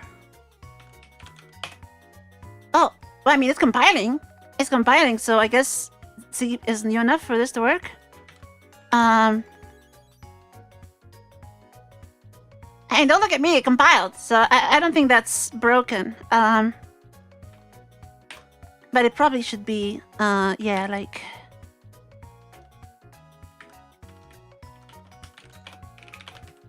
Probably should be that. Yes, I guess auto does work in C these days, but that's not the problem. Look, it's okay. It's a constant. You don't get exploits from a constant. You only get it if you have a percent in there for some reason.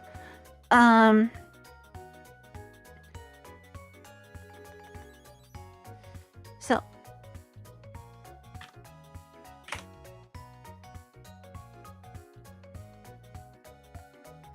If I were worried about exploitability, I'd be writing this in Rust. But this is going to be reviewed and cleaned up. I am just prototyping right now. None of this matters. Once this is a production library, we'll worry about those things.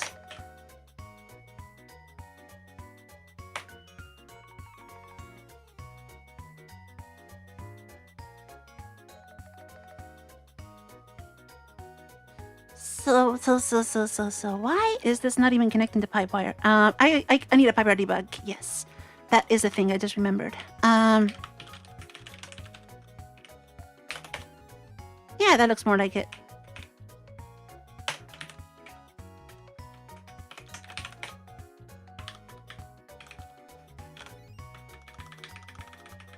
All right, so what's going on here?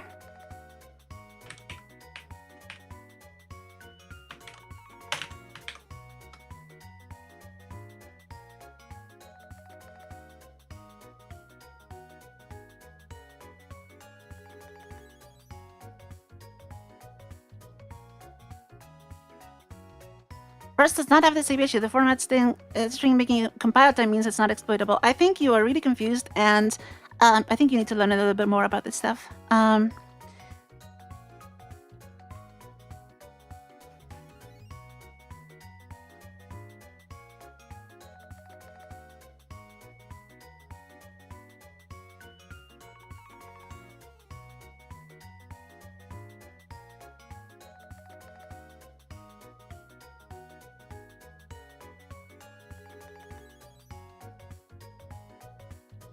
So this actually dumps the stuff here. We have a video, raw, size 5x512, frame rate. Yeah, it's undefined, and the max frame rate is like 1 to 60. I don't know if that's correct, but at least that's what K1 is doing. Format, BGRI, BGRA, BGRX, because it adds both with the preferred one. Parent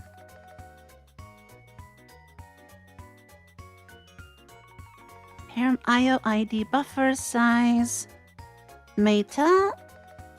Size. Where did the DMA buff modifier end up?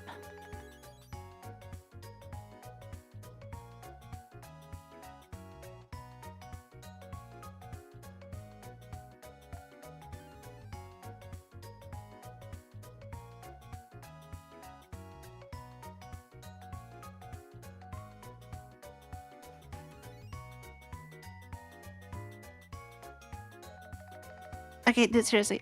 This is not helpful right now. Okay, just.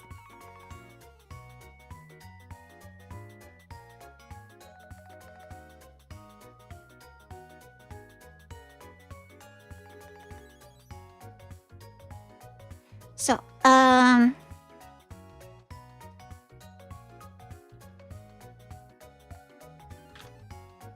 let me make sure the format stuff is correct.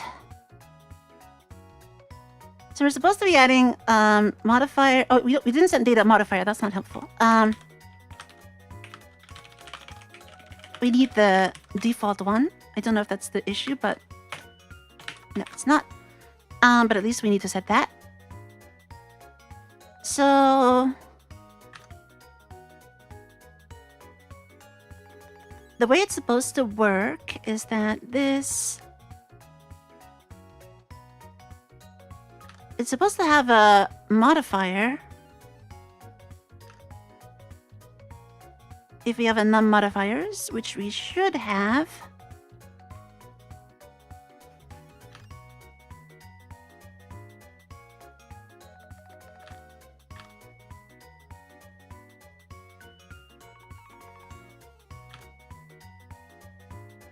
So this is adding video format.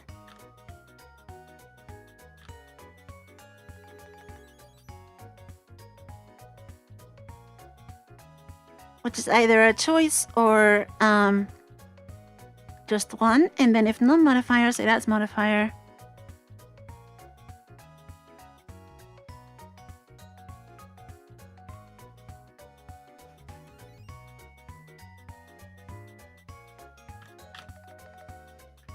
Something doesn't sound right here. DMA buff flag on the format?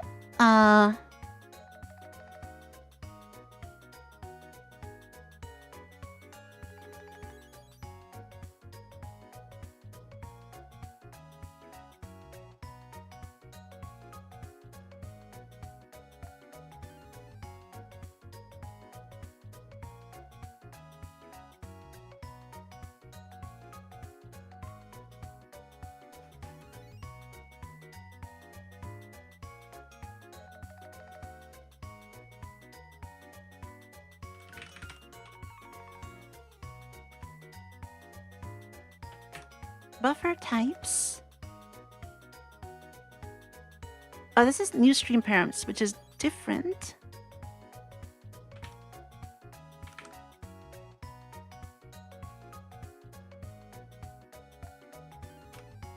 I think that's for when you actually choose the buffer.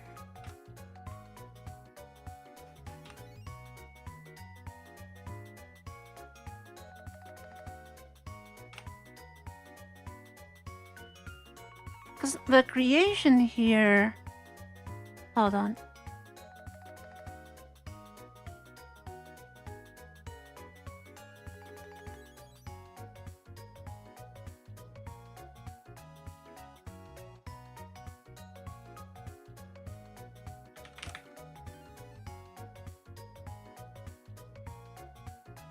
This is just returning SPA format. There's no flag there.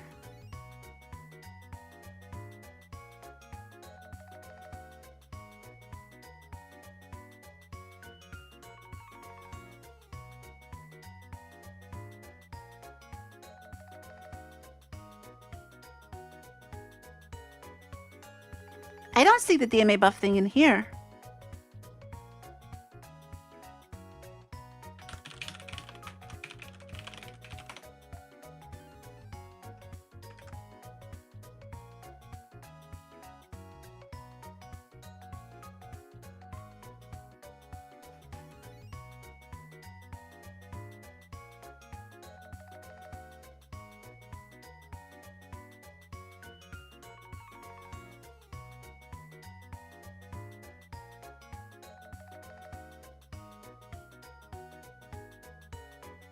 But that's on event, right? This is for actually sending the IDs. But I think on the formats you just add the modifiers.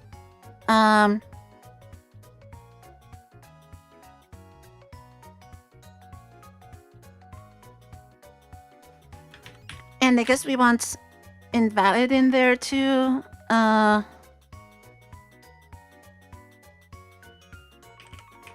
as well have both of them. But see,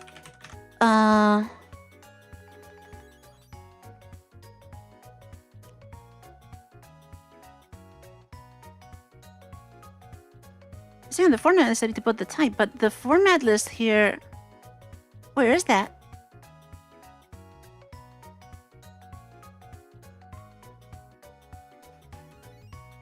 Because this is just returning the DRM format.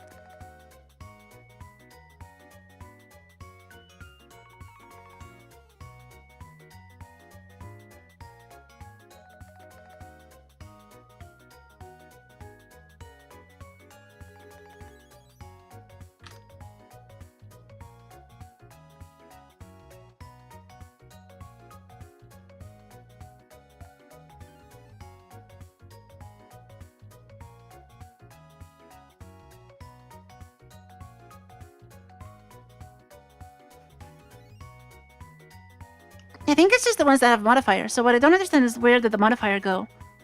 Unless it's these and like...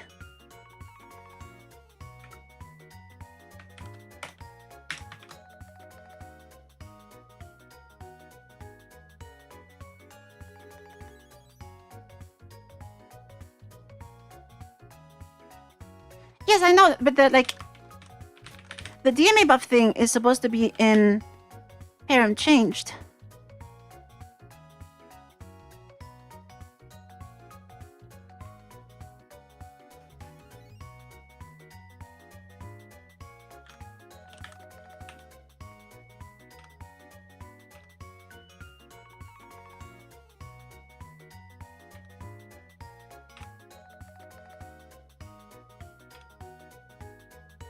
Like this is a data type.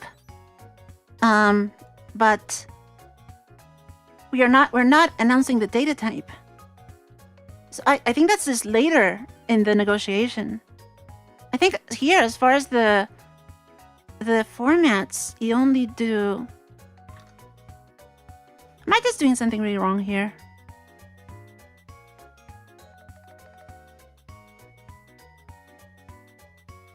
Oh, I'm silly. I'm doing this. Wrong order. I need to set that before adding the modifiers. Okay. Sorry, after. Okay. Yes, there we go. Okay, now we have the modifiers in here.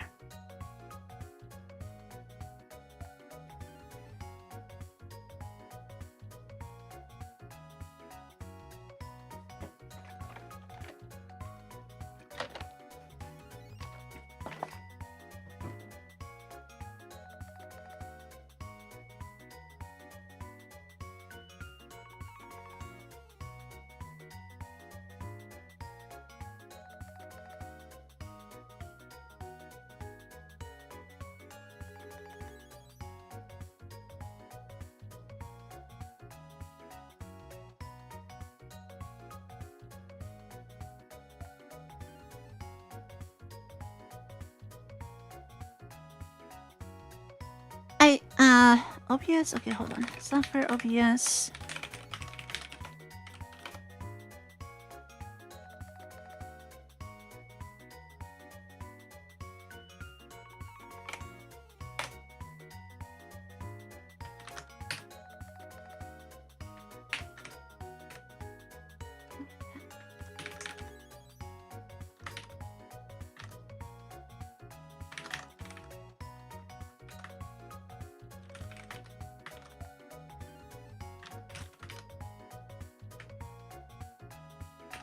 Yeah, so this is for a buffer, see? And then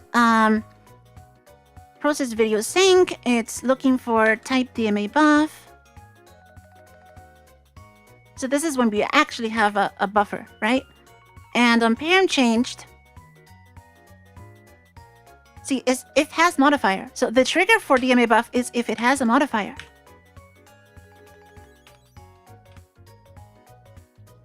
So I'm doing this right. The DMA buff flag for formats is whether it has modifiers. And then after that, the buffers end up with a DMA buff flag.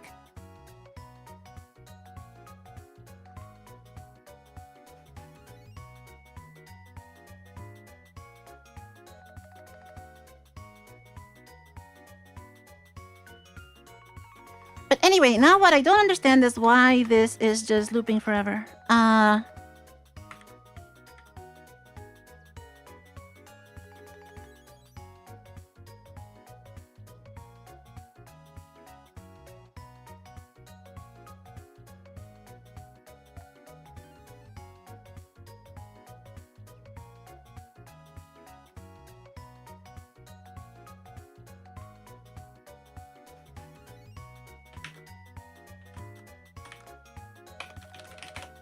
I feel like I'm just doing something wrong here with the state changed.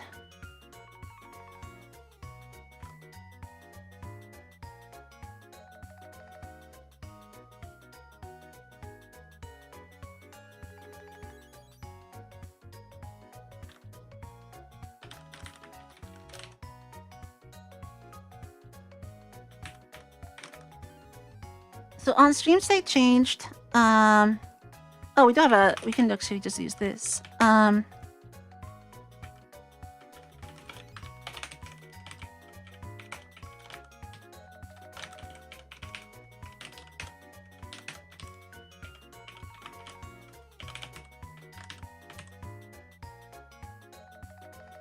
But yeah, this isn't doing anything on that one. Unconnected to connected. Yeah, that makes sense. Why is it even connecting though?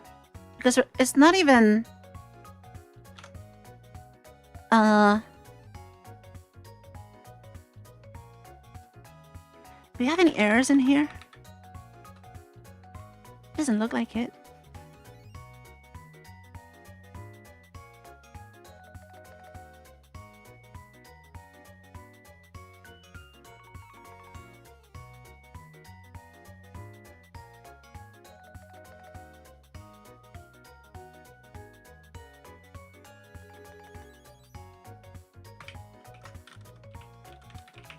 Let's see if I get any callbacks, because I suspect the... No?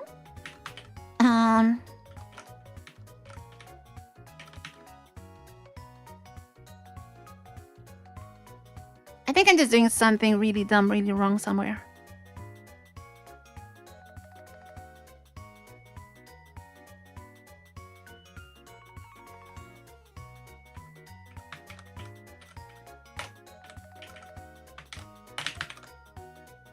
So is this actually connecting to PipeWire for one? So that's all the like configuration, context create core.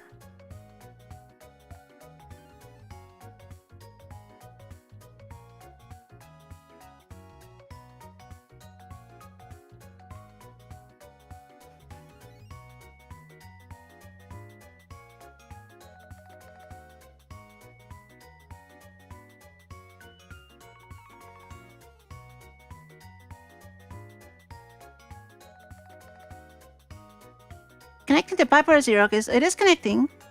And does get an FD. Stream is PW sender. So it does seem to be connecting.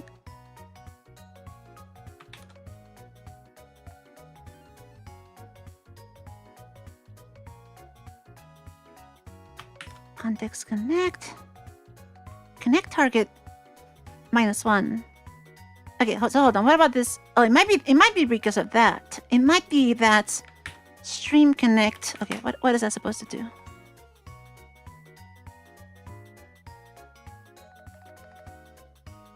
I'm starting to wonder if I should be writing this in Rust. But that only makes sense if the FD and the loop stuff is... Oh, this is just the raw PipeWire API in Rust, right?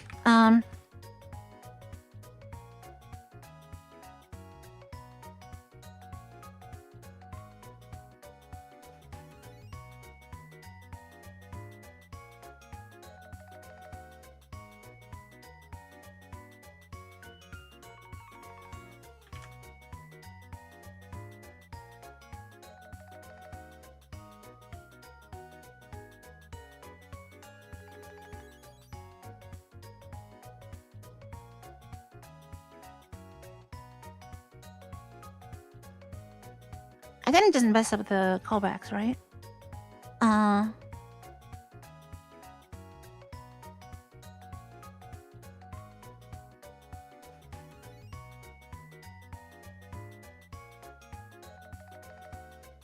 No, that should be right.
I'm a little worried by this SPID invalid thing here.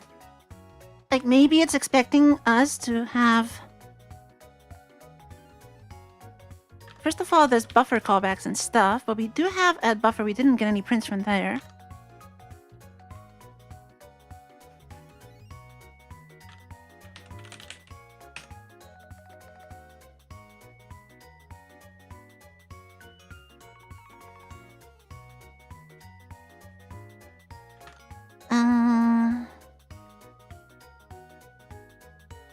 I get the feeling that there's just something really broken here.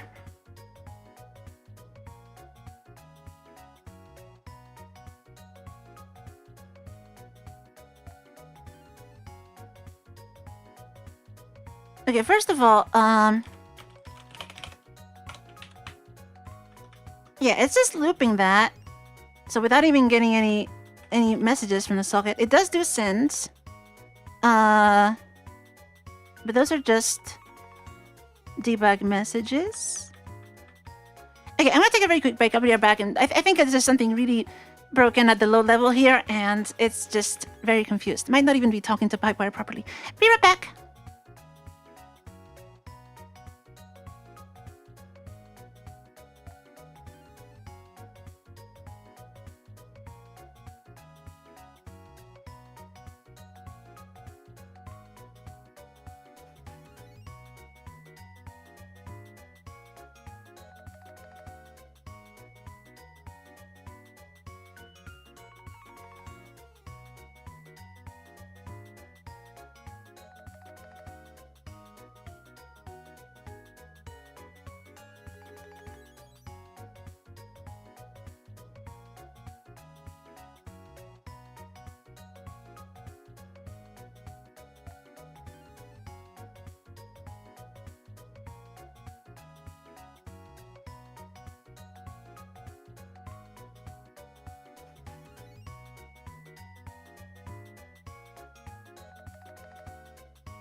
I'm back. BGM volume is lower than usual. I don't think so, because it actually gets reset on every like streaming, but probably if I touch it, it changes. So it might just be that it was louder than usual last time you saw it. Yeah, so this is just logs. Let's turn off the logs. So is it even connecting? It is connecting and then doing absolutely nothing. So yeah, no, I have a bigger problem here.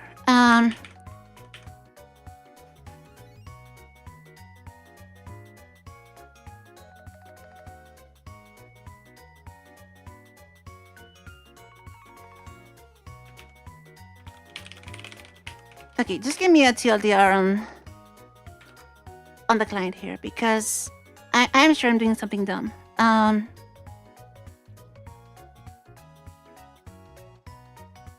So we create a loop, create a context with a loop, connect,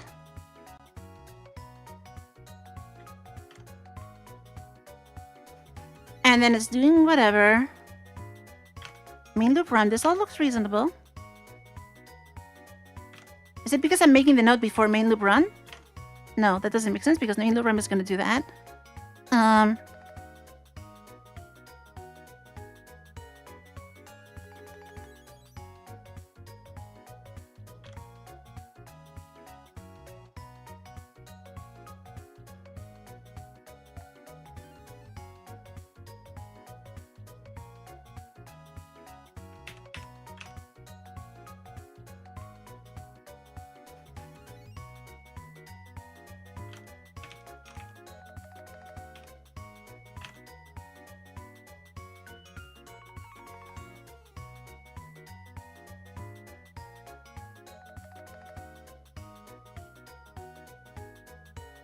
Is it because of the PW init thing here?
Yes, there's this whole round trip stuff, but we're not even getting there yet. It's just getting stuck on the state changed. Okay, fine, GDB.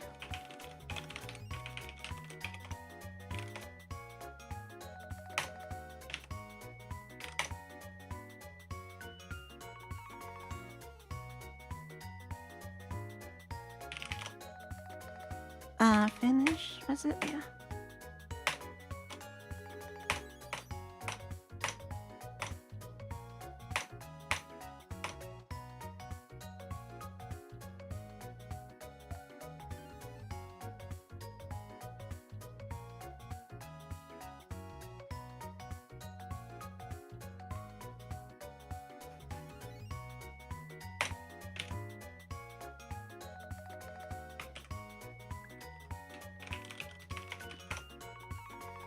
And now I get to look at the PipeWire source.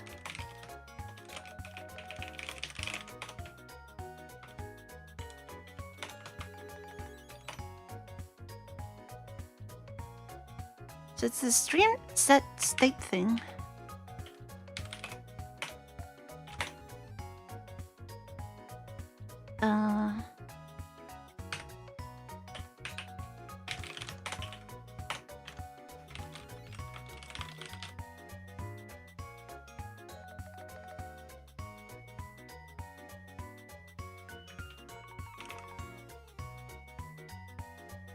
And that's getting called from what?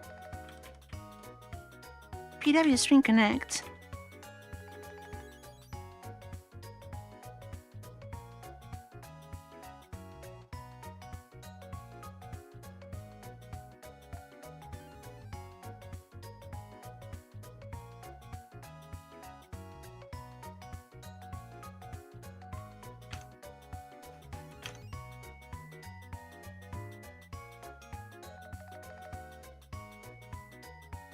Probably a different version.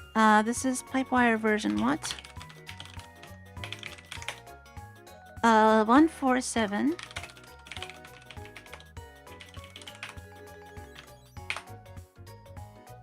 Yeah, stream sets. Yeah, so it just calls it once. I do not understand how this is looping forever. Am I just failing at sea or something?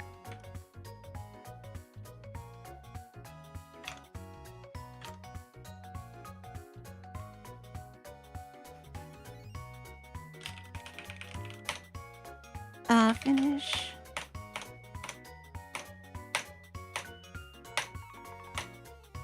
So on state changed. Stream set state. It's just stream set state is looping forever. What?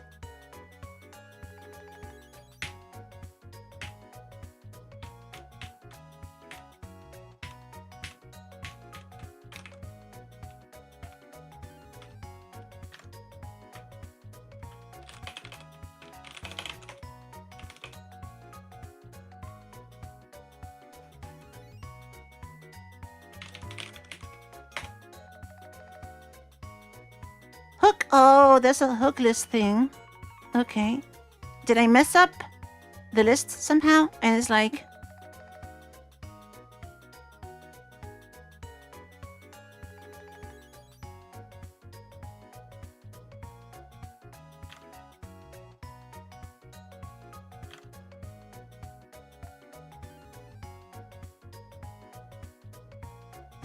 Oh, because I put the listener in twice! Because I put it in twice!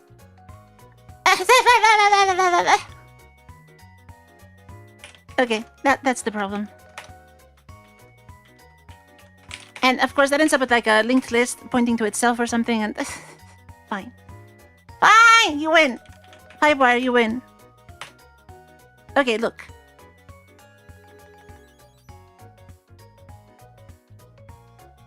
Do we have a port?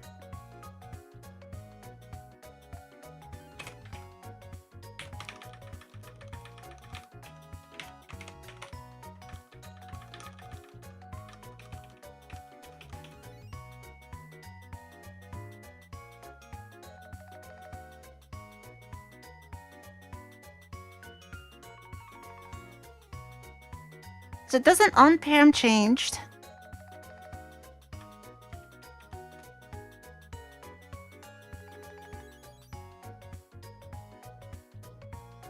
Oh, it is! It's here, it's here, it's here. We got it, we got it, we got it, we got it. We got a node. Okay, we got a node. We have a node. Okay, good. Good, good, good, good, good.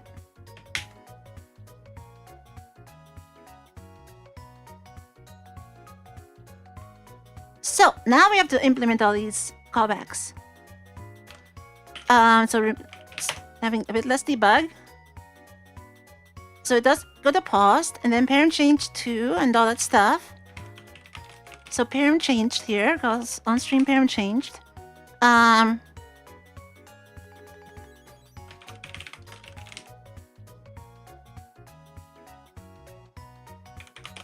we're just gonna ignore the, do the same thing here, format.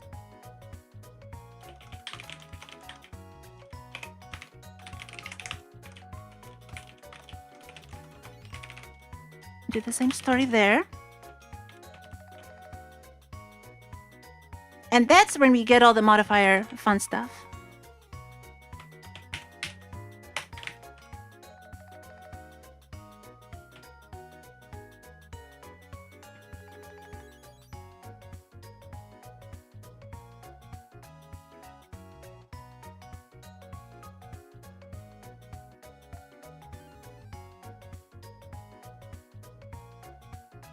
So I need to get my data stuff here. Unpair and change the data.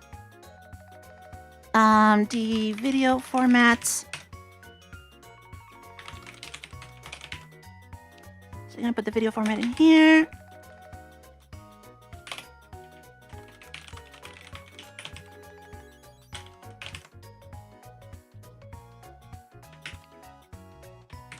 Raw parse, modifier property. I'm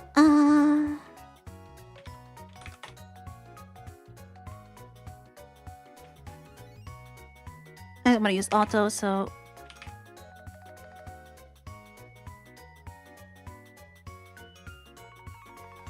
is it iterator?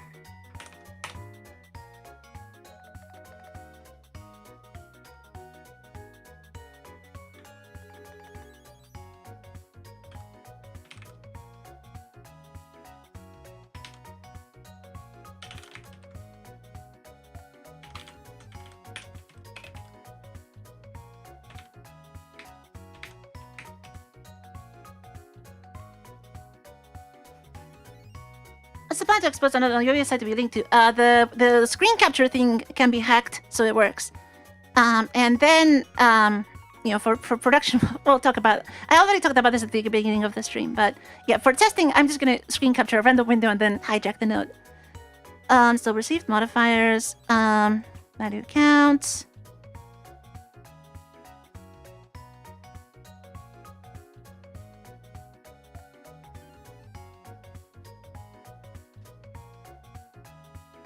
It's doing like deduplication here. Yeah,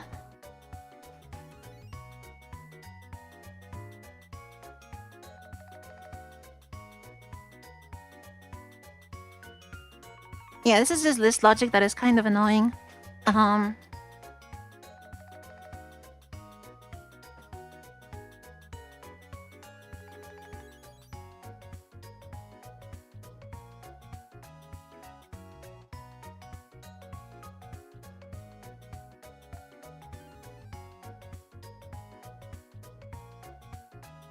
Yeah, I think they added auto in C26 or something. That's why it's been working.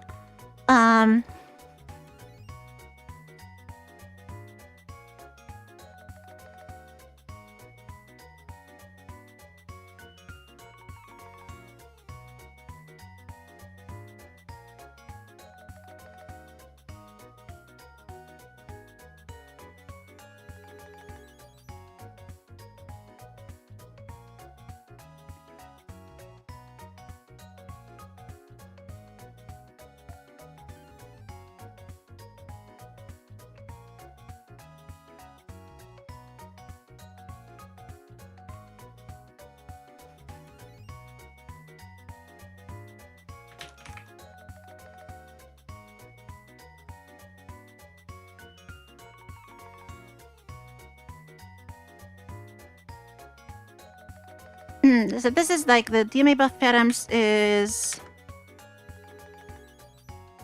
Should probably do this kind of thing, yeah.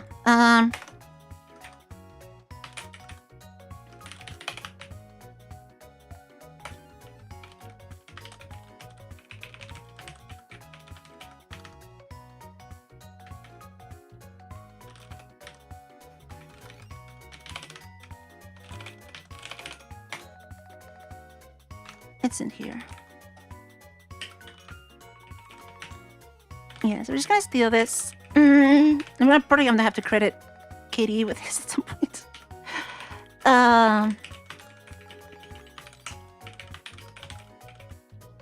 So do that.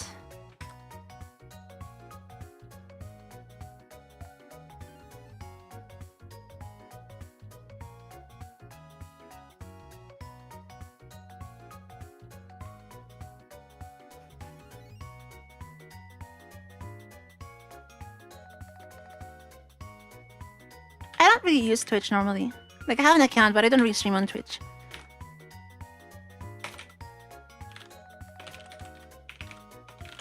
Okay, so let's put the width and height in there because that's a good idea anyway.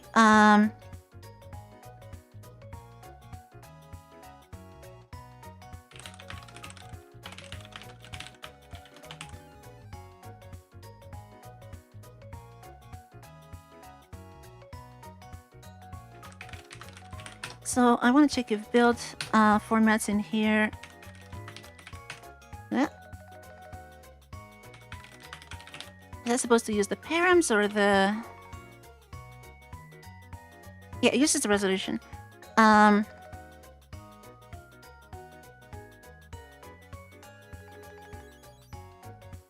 I guess modifiers should be in there, so don't use that one.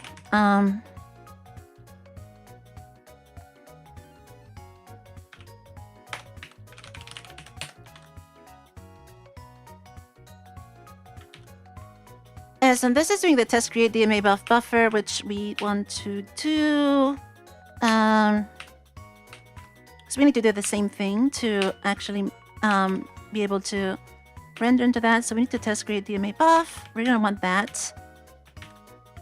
Where is this being called? It's called in create stream. We want to do that.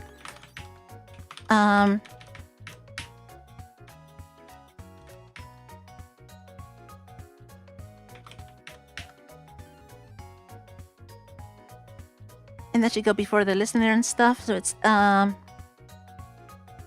before build formats. So I guess it's just going here. And then for this, we're gonna need to have the DL context. Yeah, so this is all custom stuff.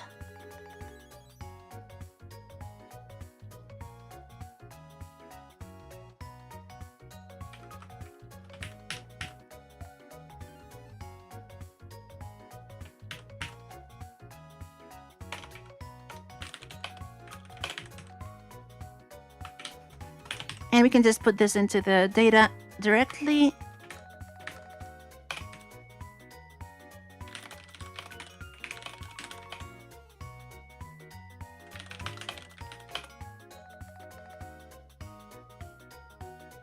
And a list of modifiers.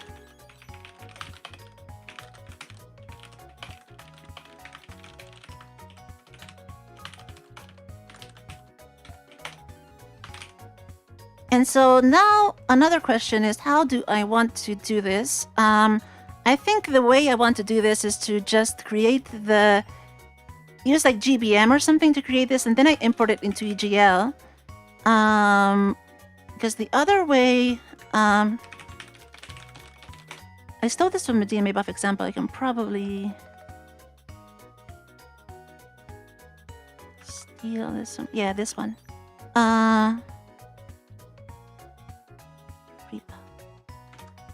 How are they doing it for this one? For this one, in the server, creates a texture, creates an EGL image from the texture,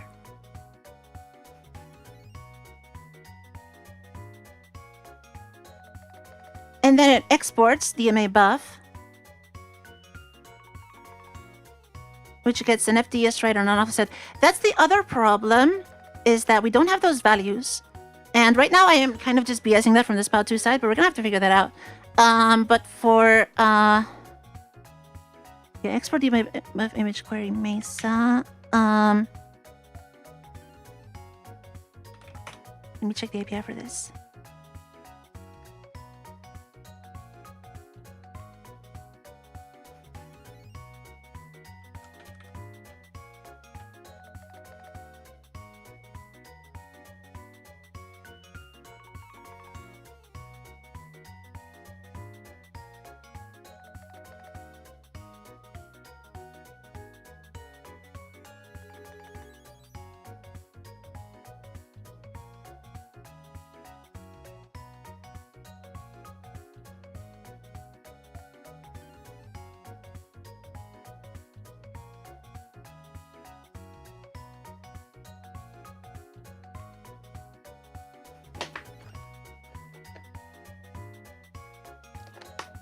Yeah, so this is for getting an existing buffer, but we actually need to create a buffer with the modifiers and stuff we negotiated.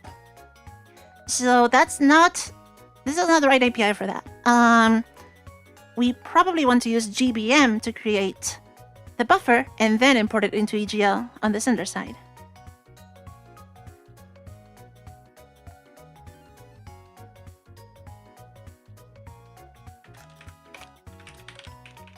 So there's probably some example of this somewhere. So just search for DBM ETL.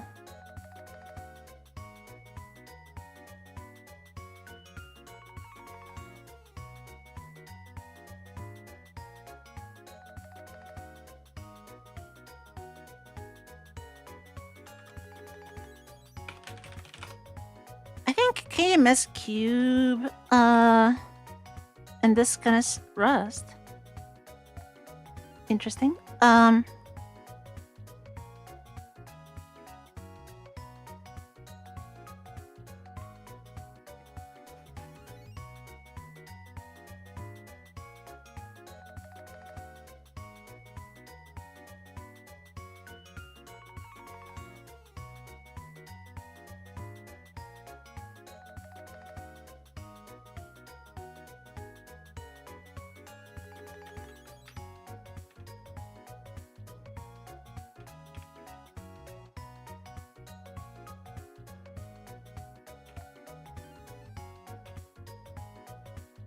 Yes, we probably want to use GVMBO create. And we can get the FD then and stick it into all the EGL stuff like this. Yeah, the EGL stream's annoying. And we're gonna need this anyway because we need to create the device that we want. So then the other issue is how do we initialize EGL with that? Because I'm also using X11 now, which I really should not be using. So I don't know if there's a good way of how is this creating the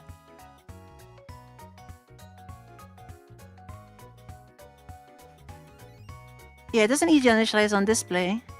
EGL initialize, can you force? Let's just display.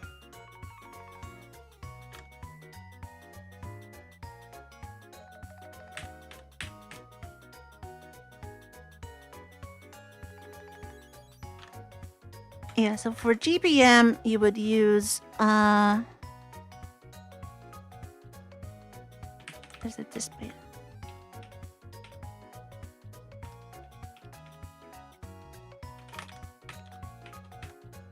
It just says EGL default display, which is not that useful.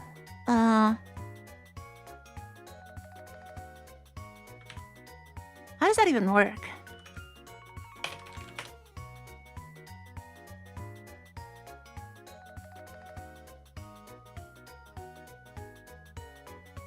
Oh, apparently default display does talk to X11 by default? I didn't even know that was a thing.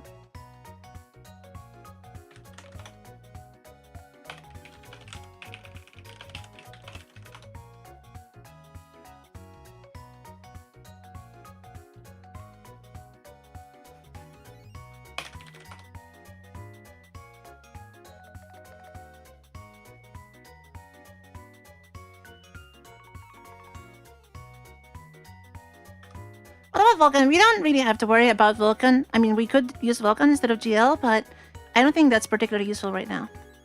The other side can use Vulkan, that's fine. So, like, once this is a library, we'll probably have to have, like, front ends for Vulkan producers. But for my Spout2 bridge, GL is fine.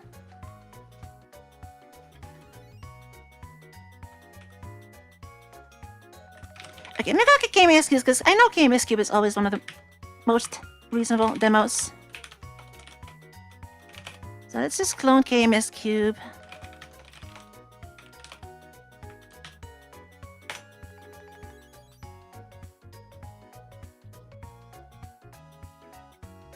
Yeah, so this is doing the init GBM with a DRMFD. Create device. And then you can create a surface with modifiers.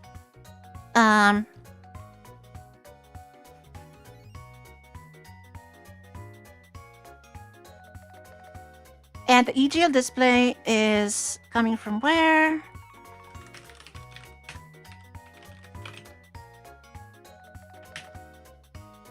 Ah, you can use this to get it from GBM. Okay, so that's good. That's what we want.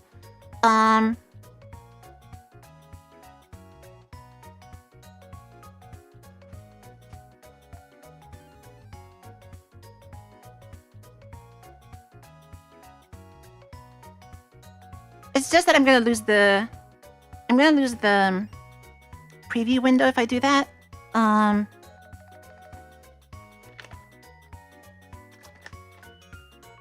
Is there some way, at least for now, to get the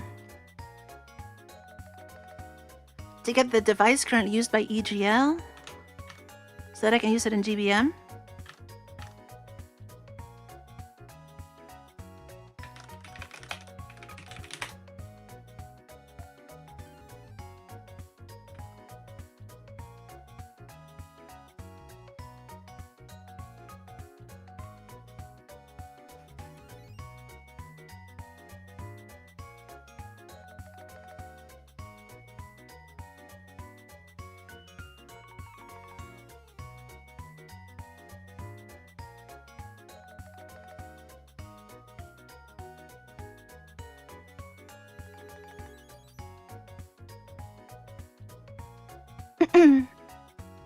Yeah, this is gonna be a little bit tricky because to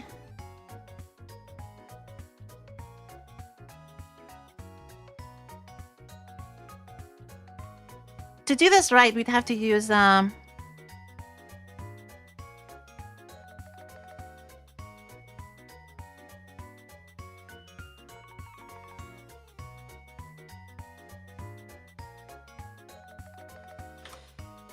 like I need to find out what the display device is for the DirectX stuff, and that's going to be a little bit annoying. Like I could just hard code it for this demo, but can I? Is there an EGL create surface modifiers? Is there a way of creating?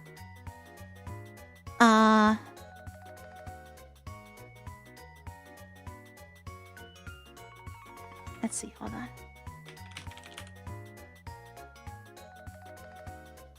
Acquire surface image.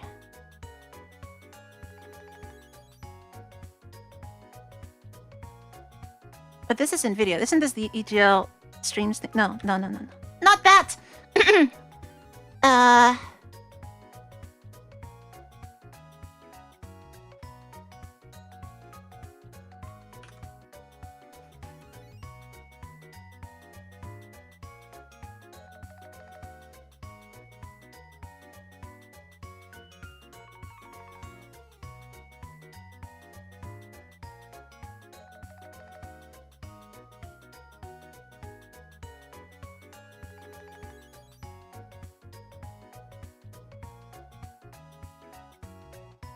Yeah, I think we need to use GBM, so...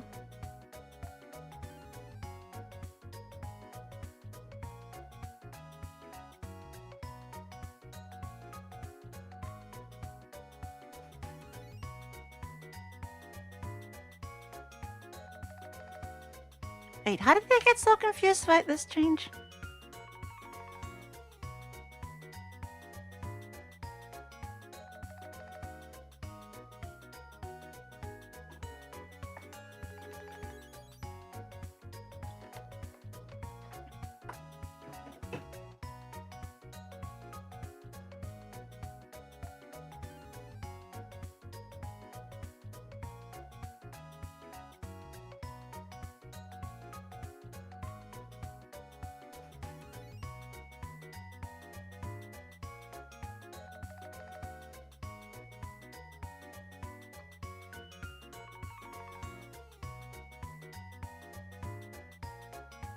Okay, so the rendering is like upside down.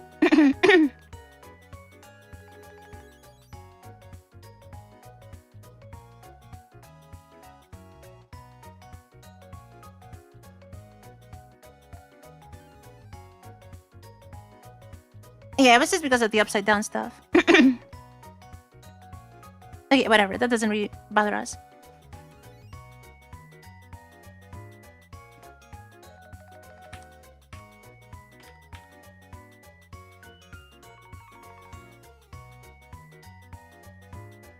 And also, yeah, I do want to use GL frame buffer too, which avoids having to actually use GL for anything.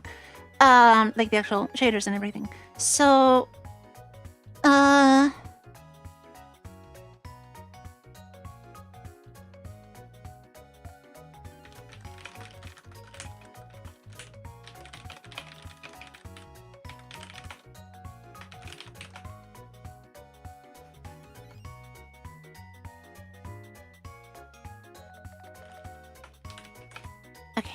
Is there anything interesting here in GBN for getting a device? You just created from an FD. Can we get the device FD from ETL? That would be nice. Yeah,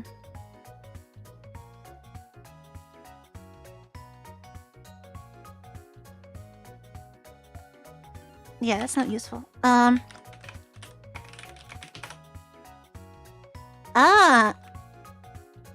This might be useful.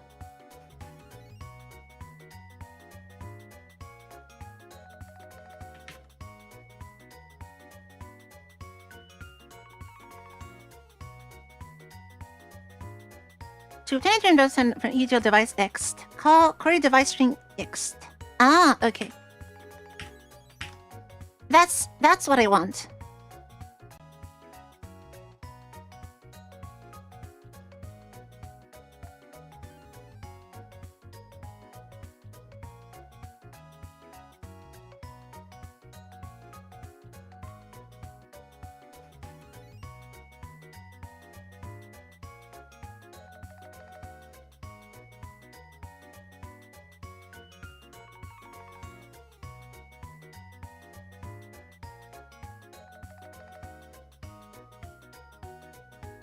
So this is for getting a platform display straight from that.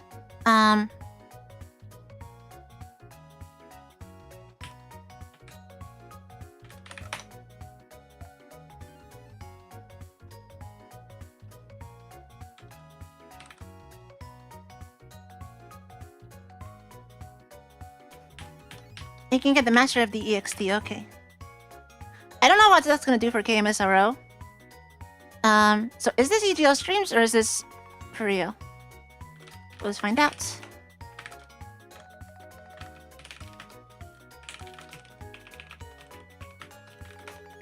Yeah, we do have those, okay. Oh, we have the render node. That's exactly what I want.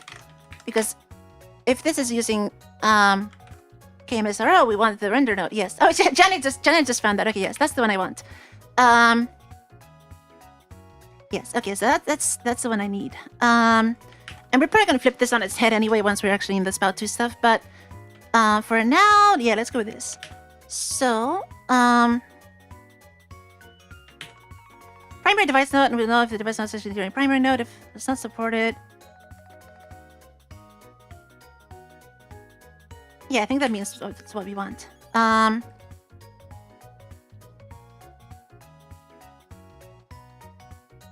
Alright, so yes, this is what I need. Give me an example. EGL info.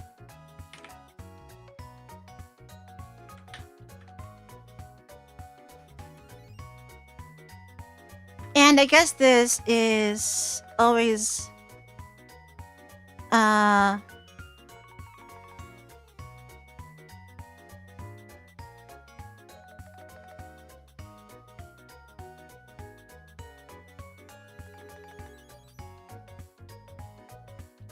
can we get the FD or is it always...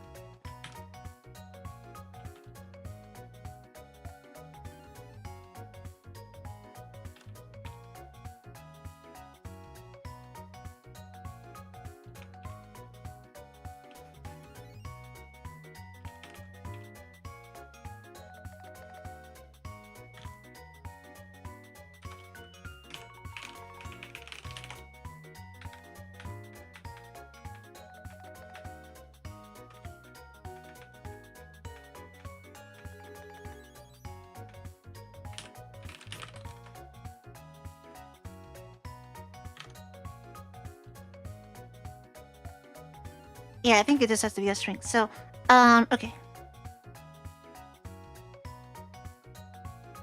And I guess we need to use ETL get proc address, probably, which we don't use at all here.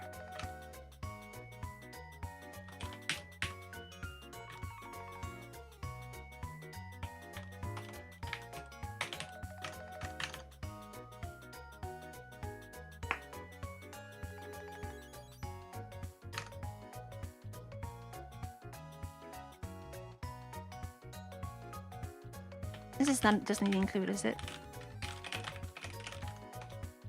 Oh, it is in yeah, that's a yeah, so we need EGL next.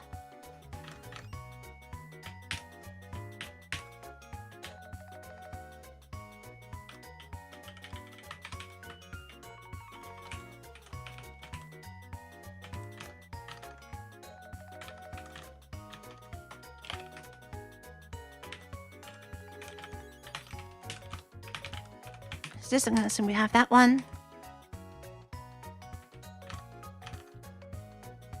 And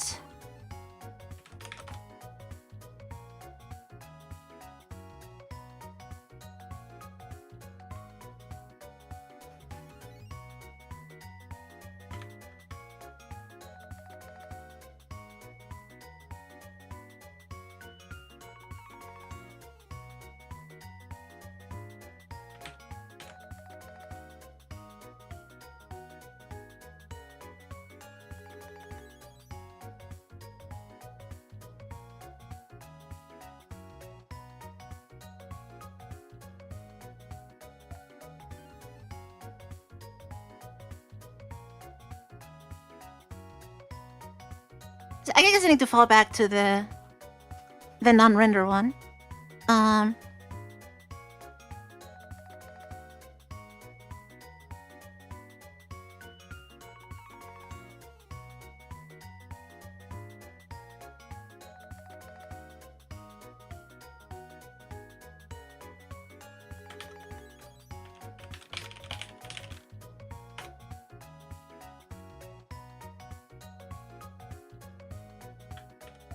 Do I need to check for the extension or can I just use this? I guess I can probably just use this.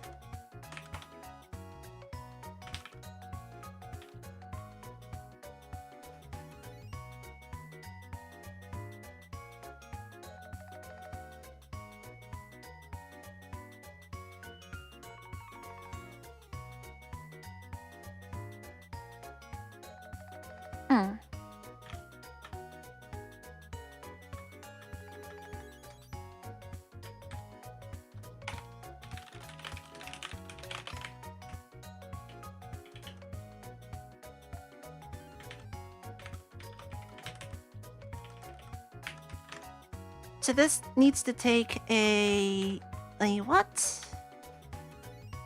You have a device X. Do you have a device? We don't even have a device. How do we get a device?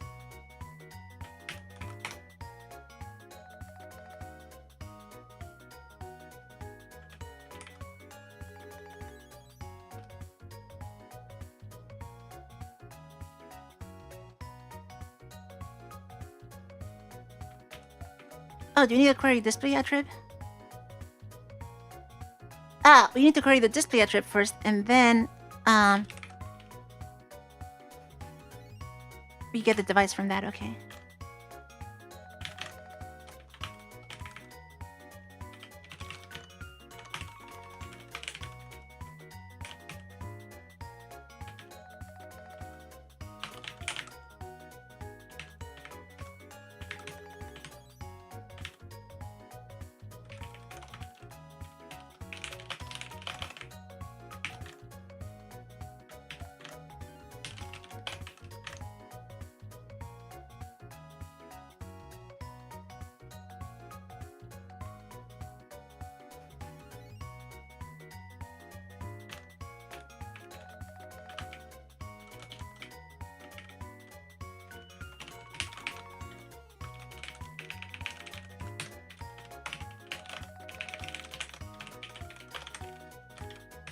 Okay, so we get the device from that.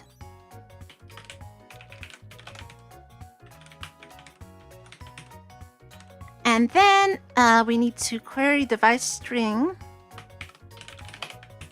to get the render node. I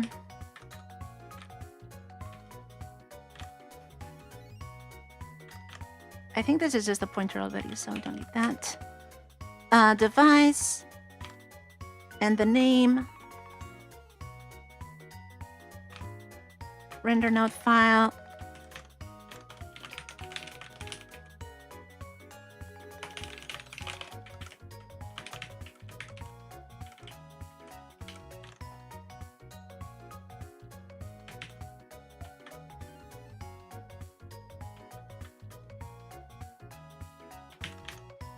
Otherwise, you get the device file.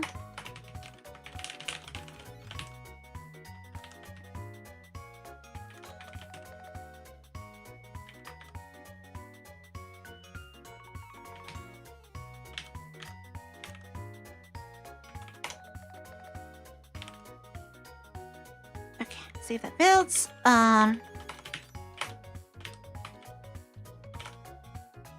Definitely doesn't build.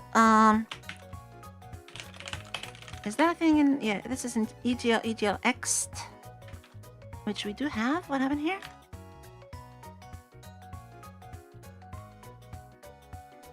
Oh, you have to cast it. Okay, fine.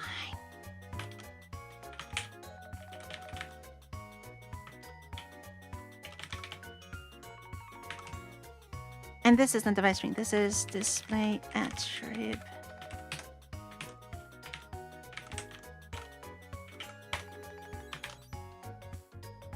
Alright, device attrib. Display. This is display. No, what? Wait. Long. Wait, what?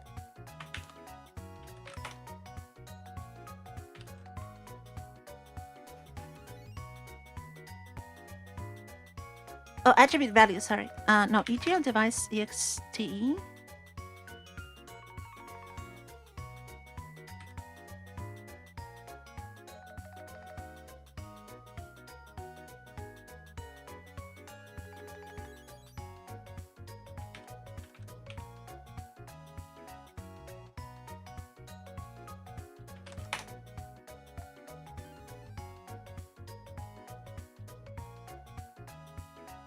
Probably need a cast here or something.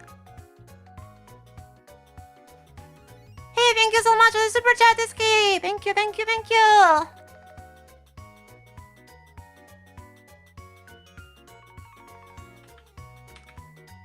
No, EGL attrib star.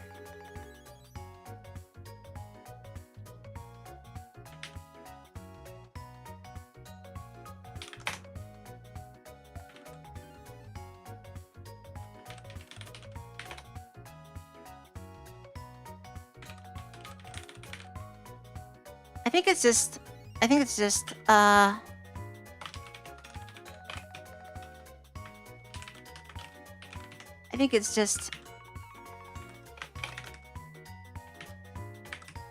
that.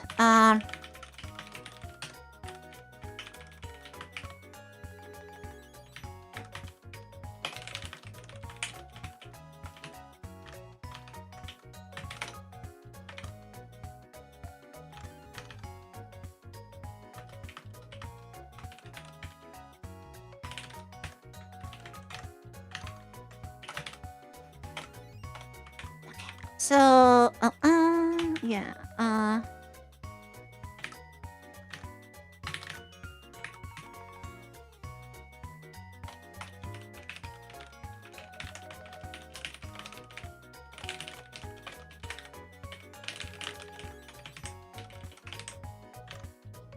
okay, we get that, and now the on-parent change stuff, which we haven't done yet. So I'm just going to comment this out for now.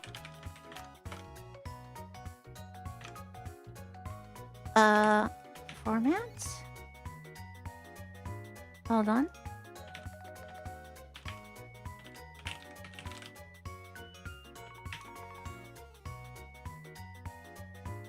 Oh, this is format, I guess.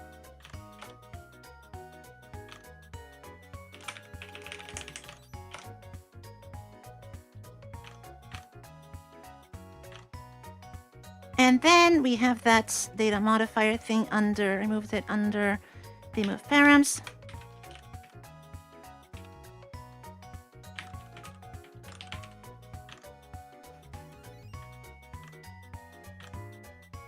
$485. And drop that from now.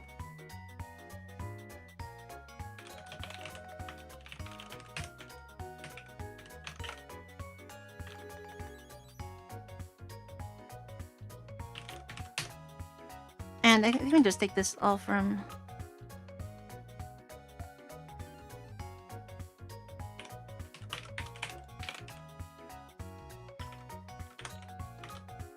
Just turn this off for now. Make sure I get the render node.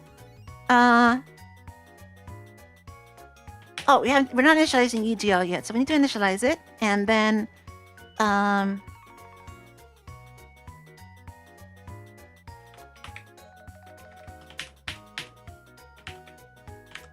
doing it and then figure out how to loop this later.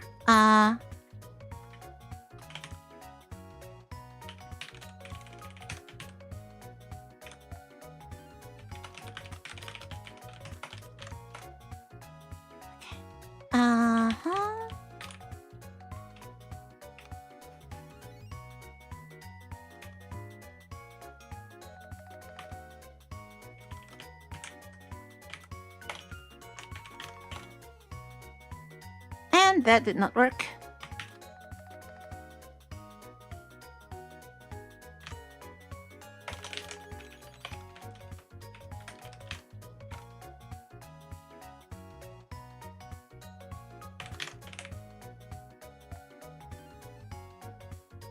So we don't have that? We don't have the query display attrib?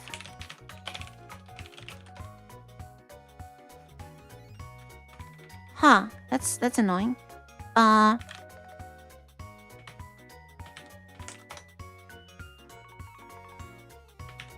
it should be there. It's device query. Yeah, we definitely have that. Oh wait, is it yeah, that's the client extensions. It should be there.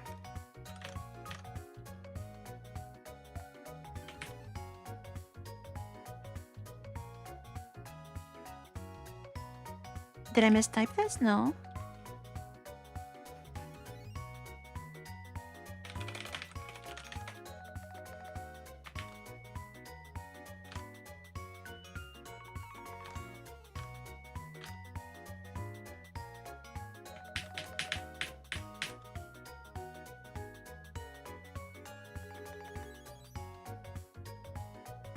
Is that Mesa Code? No, it's not Mesa Code. Alright, sorry, it's failing on the... It's failing here. We do have the... We do have that, we're just failing on the actual get of the display.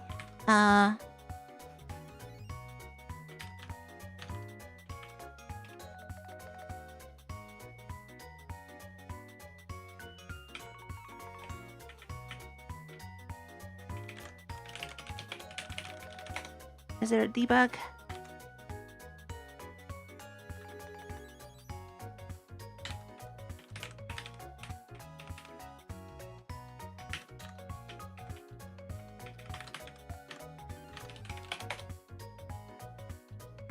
ETL not initialized, okay, because we have to call this first.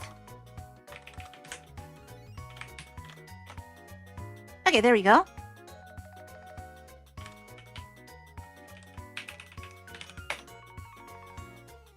So we have the render node, that's what we want. Cool, and now we can use that for GBM.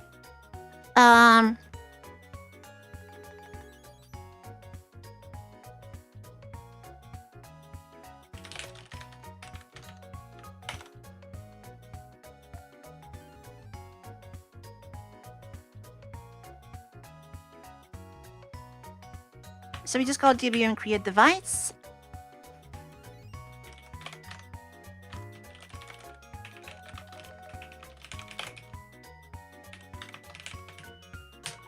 Which means we need GBM in here. So now that we have the render node, we just do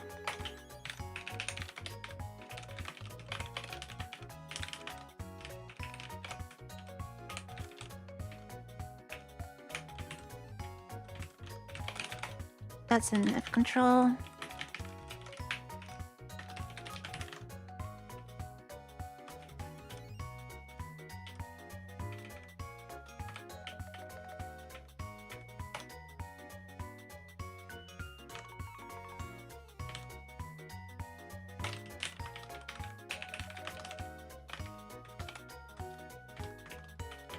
Insert that, and then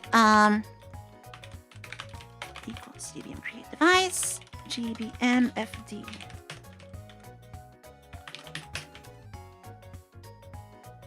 And double pointer there.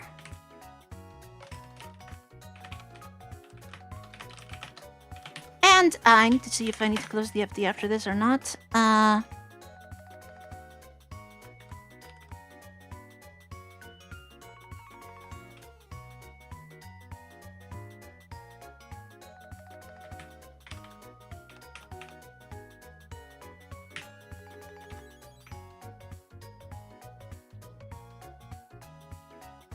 I think it's probably gonna dump it, and we can just close it.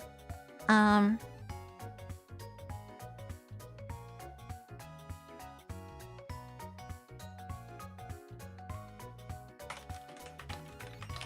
if it fails, we'll know it's because of that. Okay. Initialize EGL, then we want the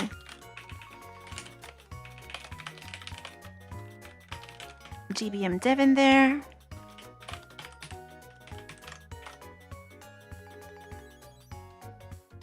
And then, of course, we need to actually link into that.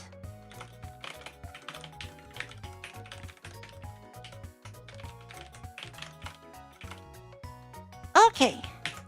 Looks like we have that. So we have a GBM device, which means we can actually do the DMA buff stuff now. Well, oh, sorry. My throat is bad. Well, actually having the X11 debug, which is nice. So this is going to be flipped on its head later anyway. We need to figure out how to like match up this device to whatever the XVK is using. But for now, this is nice because we can either go through EGL or go through GBM. Looks like we have some ads, so I'm going to wait a bit. Take a break.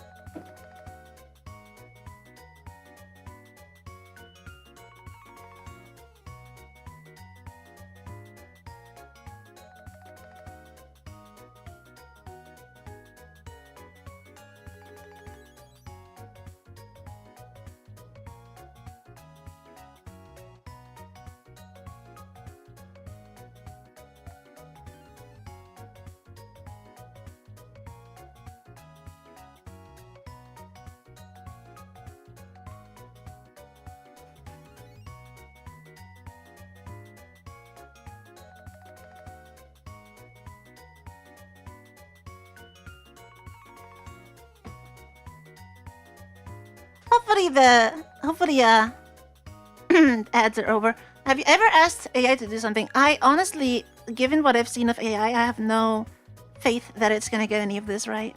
And I don't particularly like, you know, AI in general. So, okay. So this is ignoring this param. So it means we don't have to care about that. Now we have the render node, so we need to do the test DMA buff creation. So that's gonna be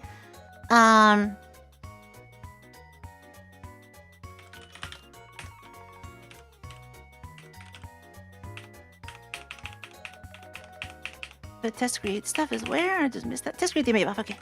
So we have data, and we need format, modifiers, non-modifiers. So now this is going to be in GBM. So GBM.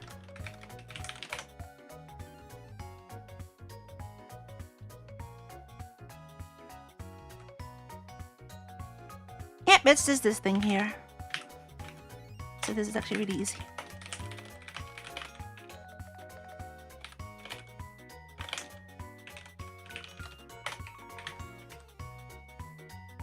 GBM dev, width is data, width, height is data height. And then we have format, modifiers, non-modifiers. Real easy.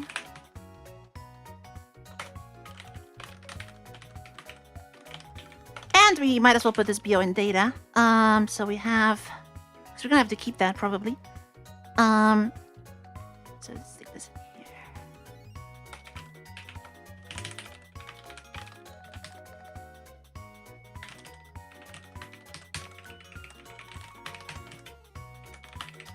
So if data BO, if we have a BO, we update everything. Params start with equals data not width and height. And then we need to do the GBMBO get stuff. So let's look this up here. GBMBO.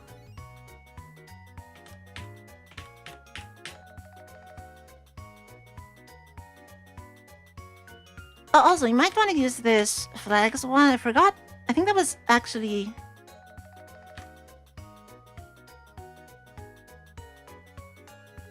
that was for like scan out and things like that. Yeah, for that. So we probably should use modifiers too. And then flags.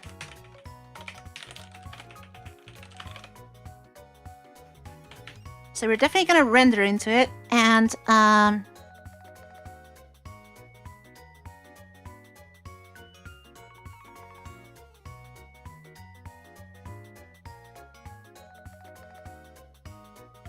it's hopefully not needed for scan out.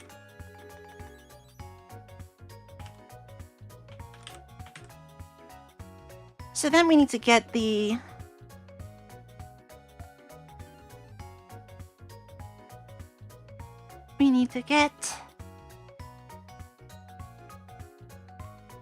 I guess we could just use this in here.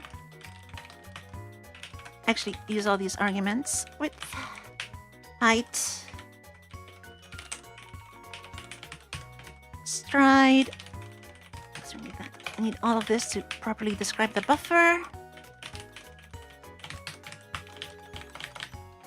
I don't think we're gonna be supporting planar formats. That would be multi-plane formats. That would be very bizarre. It might make sense someday. But let's see, what do we have in here? We do have plane count, format modifier. Okay. Is the stride in there? Oh, the stride isn't even here. I guess we do sync object yet. I mean, I guess we might as well actually have it in there, even though it's it's not gonna get used.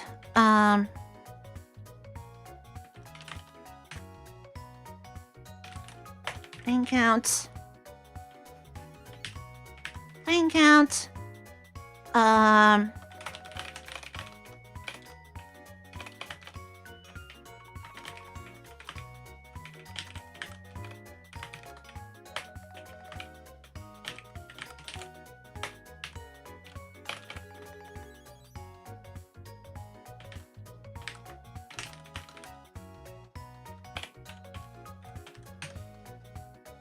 And we need the format.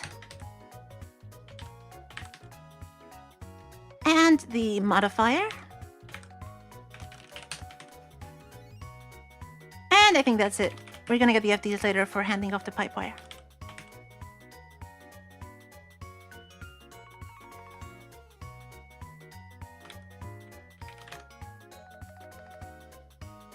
And also for here, I guess if we have a BO, we need to free it. So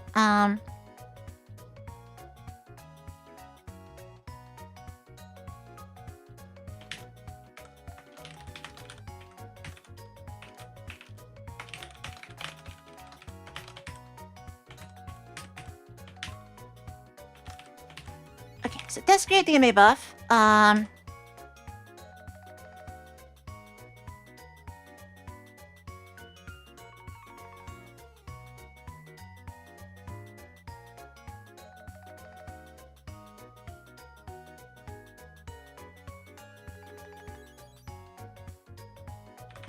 Let's do that for specifying the modifiers. So we create a random buffer here.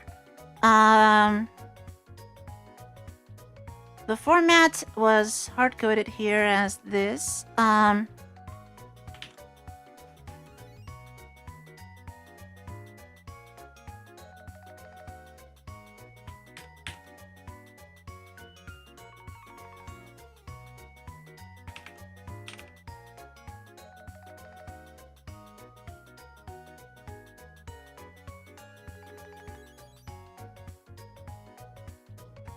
And that's... Yes, in create stream we get a list of modifiers from somewhere, which is another thing we have to figure out later. Does DBM have that?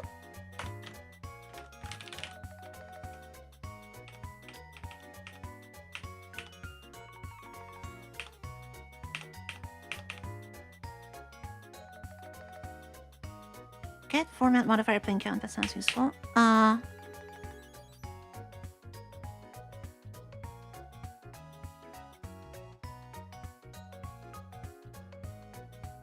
because the other thing is we need one list of modifiers that are supported. So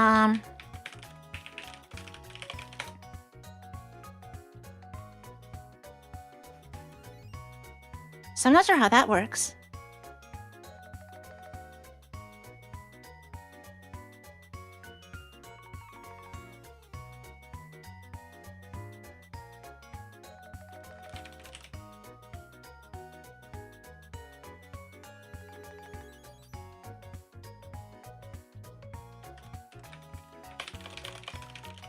So how do I get a list of supported modifiers? There has to be some way.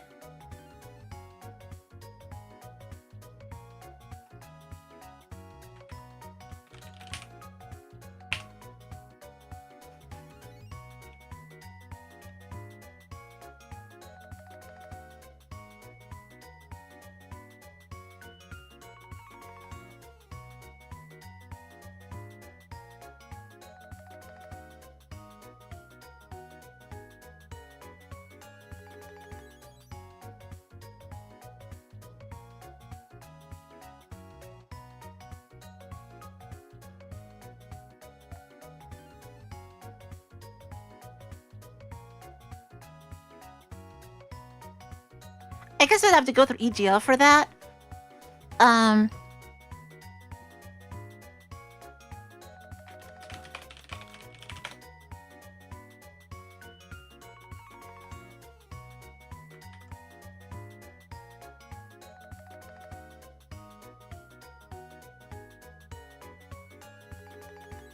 Yeah, okay. So we can query DMA buff modifiers for any given format. That's what we want.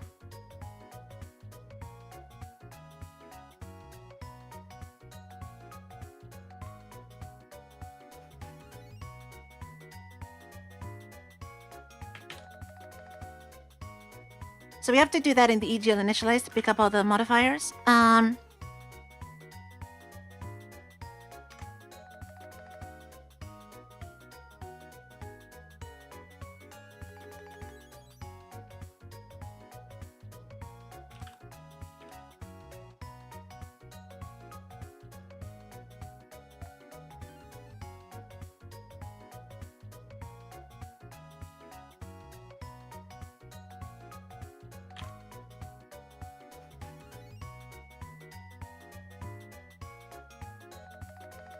So I guess we want to have a little format story here. How does Kwin do this formats? It does pick any DRM format.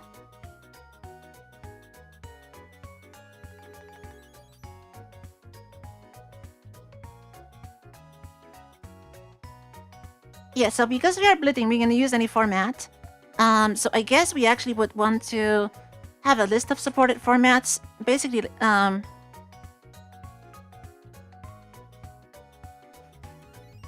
basically like this. I'm just gonna steal that.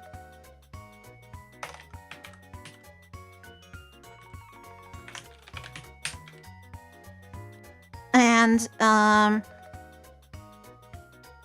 yeah, I don't know if I want to do NV12. I'm scared of NV12 because that's a is NV12 a planar format or is it all packed? Oh, that's the one that isn't packed, right? That's the one that is not planar, I think. If it's not planar, then it's fine to support it. But it probably wouldn't even support rendering on... Would it support rendering onto NV12? I'm not sure.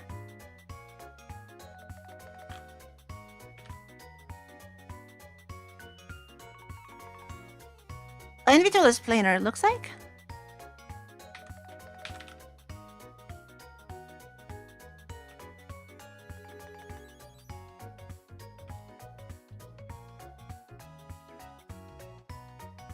I think it is planar. Okay, we're not gonna do NV12. NV12 is evil. We're just gonna do standard RGB formats like this. Okay, so supported formats, we're just gonna be able to do all these. And then, so this is a little different from Kwin because Kwin is trying to you know, it already has a surface and it will try to use the existing format. We can support every format, so we can actually dump a ton of formats on here. So what we probably want to do is we do a build format.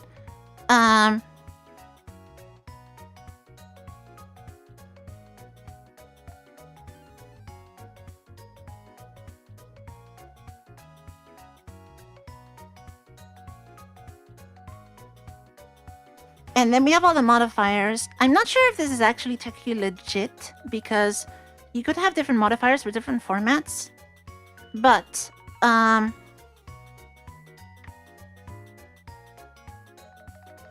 think any reasonable GPU is going to support the same modifiers for all these formats. The RGB888 I'm not sure about. And I'm not sure if these should even be supported because this isn't really a thing in GPUs. Like, nobody does 24-bit formats in GPUs. It's always packed. It's always padded. So, I think I'm just gonna remove that. Because nobody should be asking for that. And then that makes all these formats really nice and simple.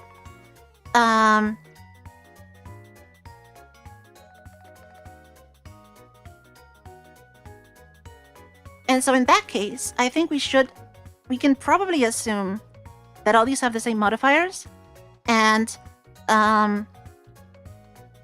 we can just intersect all of them.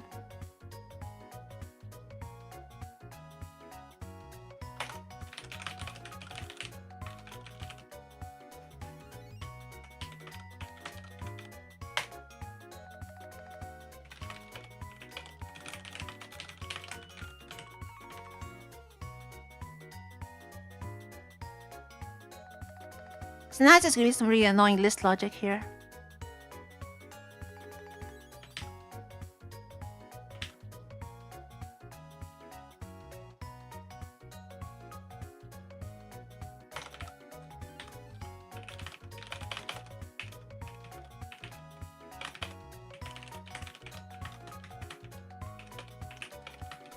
Do we have this array size thing here? Or do I have to declare it? Probably have to declare it. Yeah.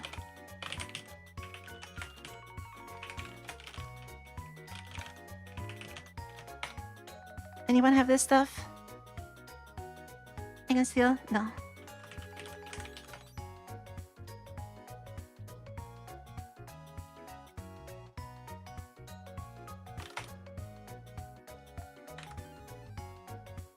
Yeah, this kind of stuff. Okay. Either way, it's just this basically. Size A is just as a size of star A, yeah.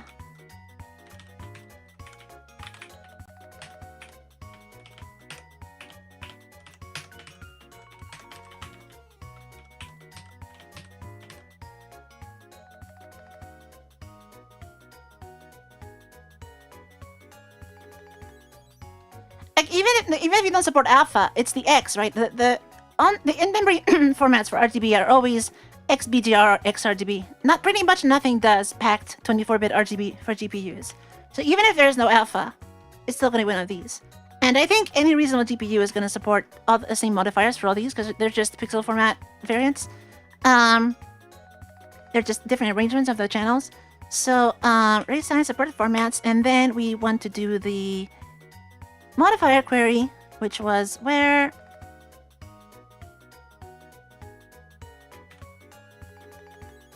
this one.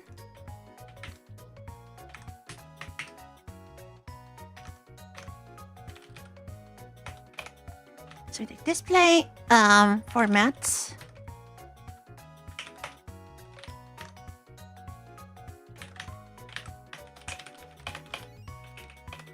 And we this is a EGL format, which is not necessarily the same as the DRM format. I'm not sure.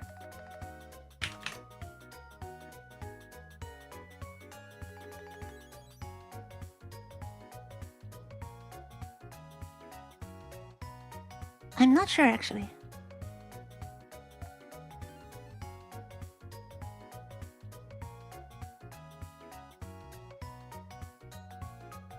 Okay, it is that. It is the standard DRM formats. Okay. So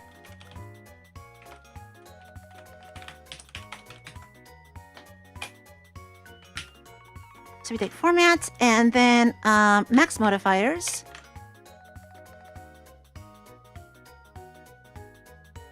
So you have to do this double query thing.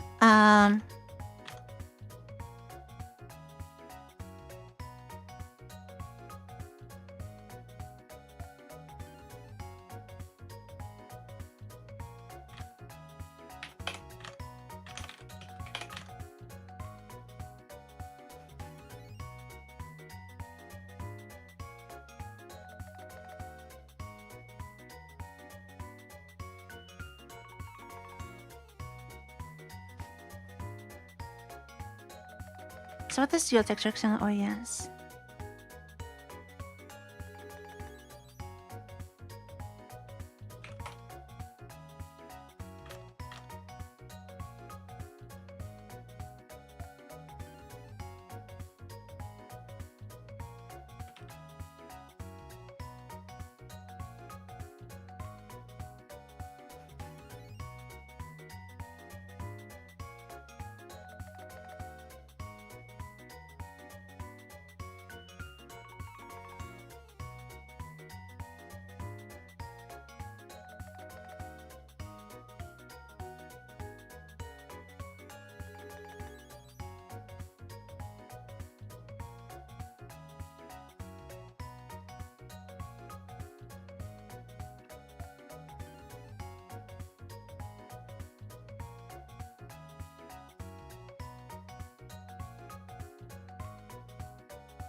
So we need to be able to render into this, so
I'm not sure if this is useful for rendering.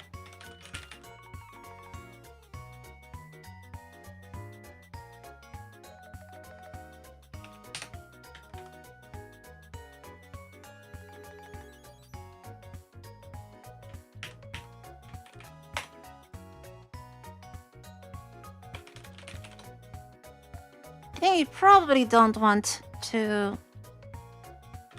use this.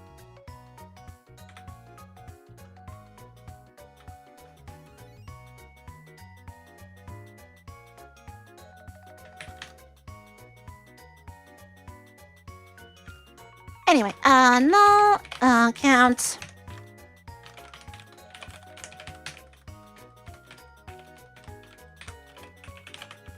If this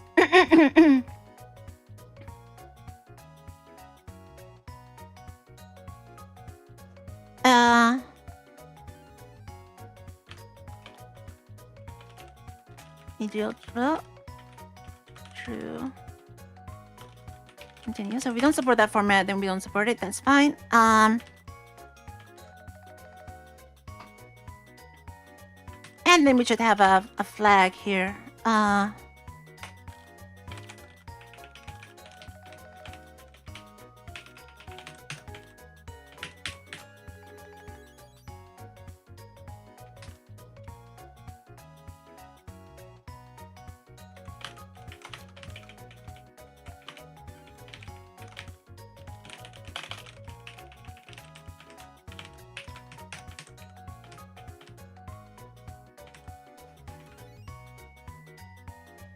Otherwise, if this succeeds,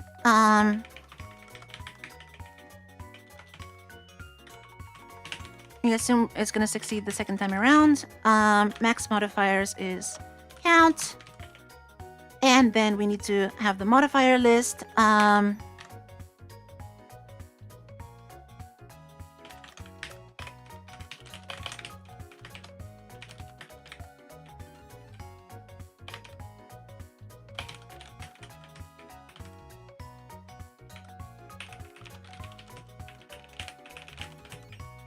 And then the external is ideal boolean.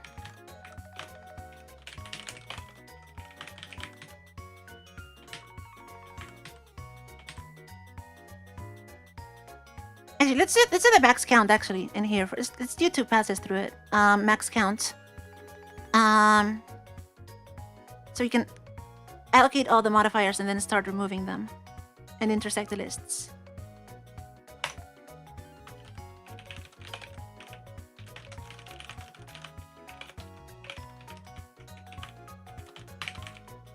If count is greater than max modifier count.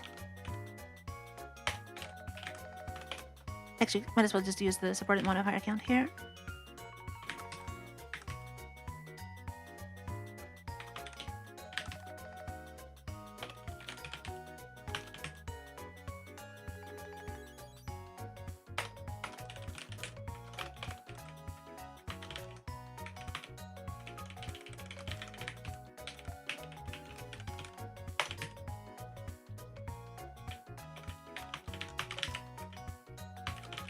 And then we need a little buffer for the...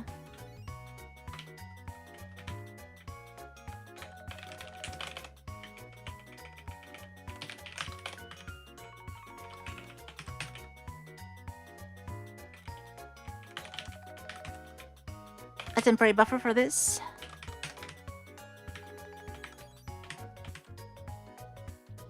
And then we do, obviously the external buffer, might as well just allocate it once.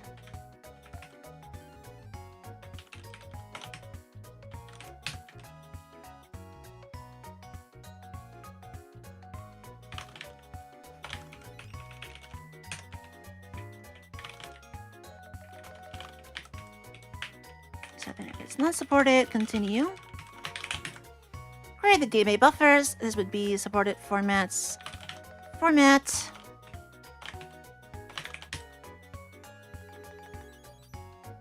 And then we can just use supported modifier count in here.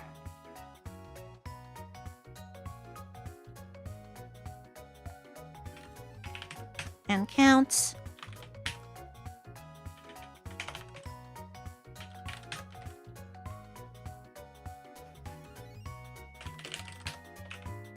And pass external and modifiers. And then this time we just assert that it equals EGL true because it should never fail.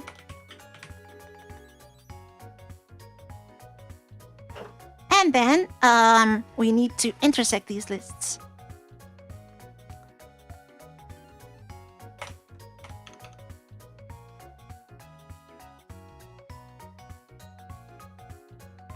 If I equals 0, actually no, if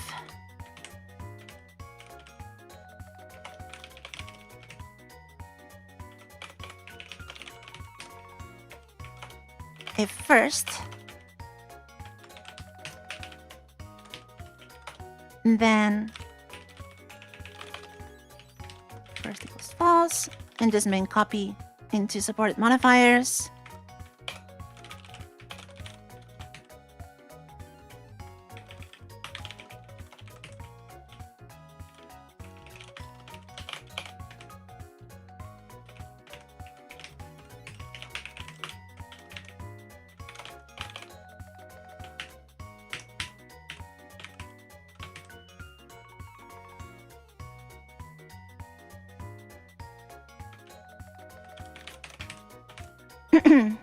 Current count. Actually, we can just use the max count in here. So max count equals 0.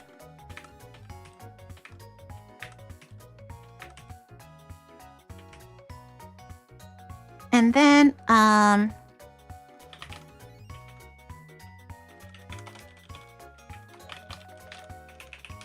just set that here. Else, and then we need to intersect this.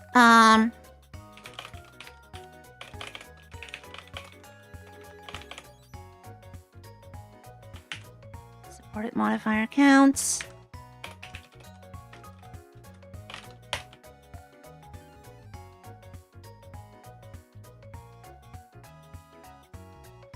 Right now I'm gonna put J++ in there because of what I'm about to do.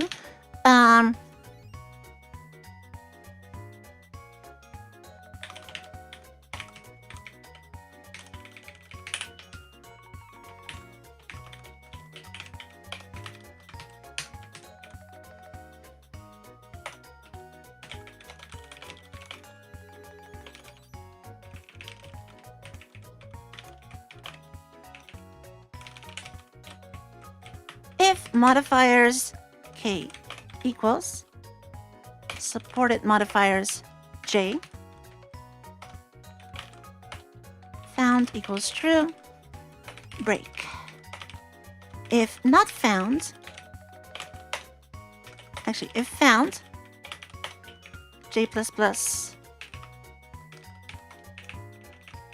and continue, else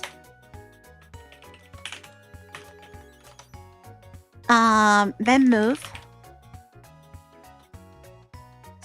and it would be supported modifiers j, supported modifiers j+1, and supported modifier count minus j minus 1 times size of UN64T. Very error-prone C code. And I can certainly continue this case. And then we decrement supported modifier count. Or we just did before.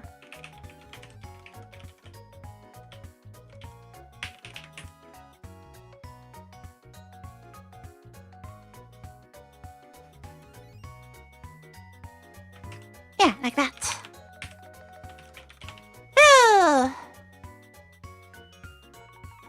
Oh yeah, this is size of some scaled. Thanks, the mem copy is wrong.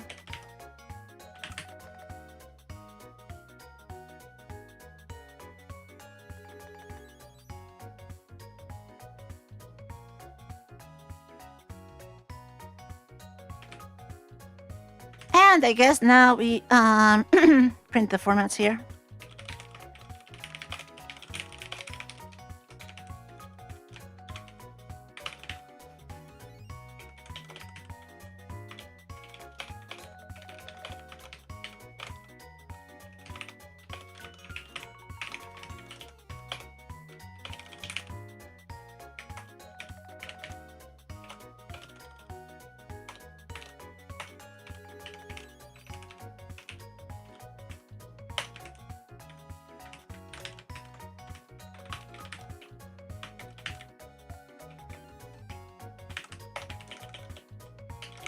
Supported modifiers.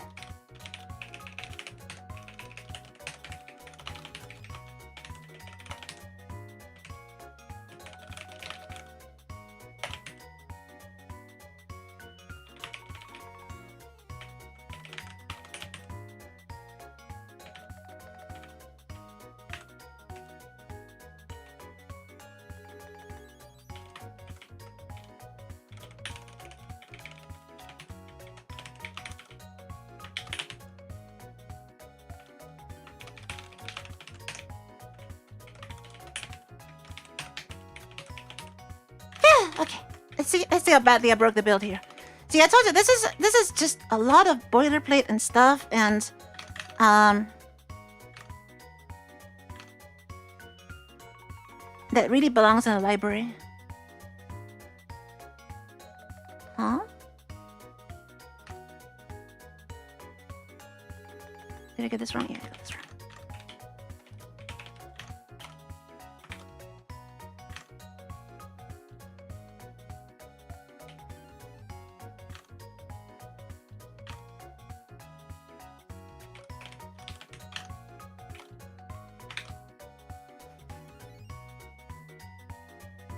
Oh, that's not array size. That's just supported modifier count.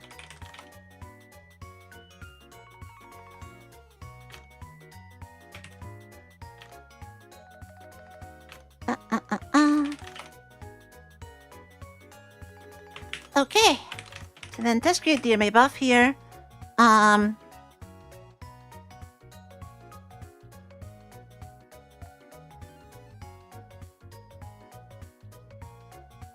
think we don't even need to test anything at this point. We just create once the user chooses the format, we do the test.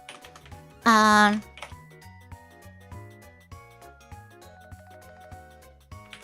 then this needs to be read like that.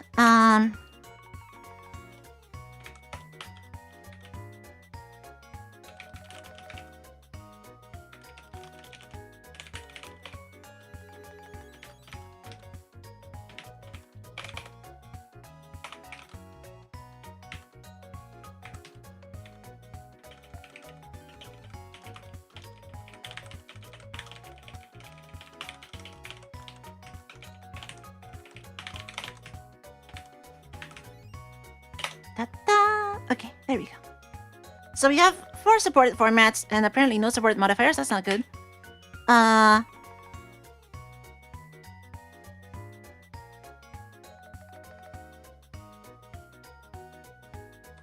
Let's do some debug prints in here.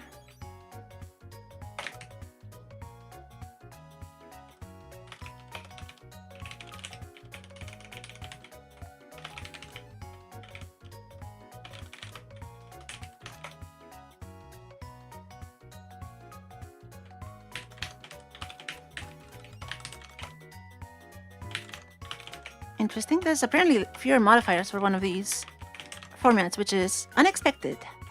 Huh. That's actually quite unexpected.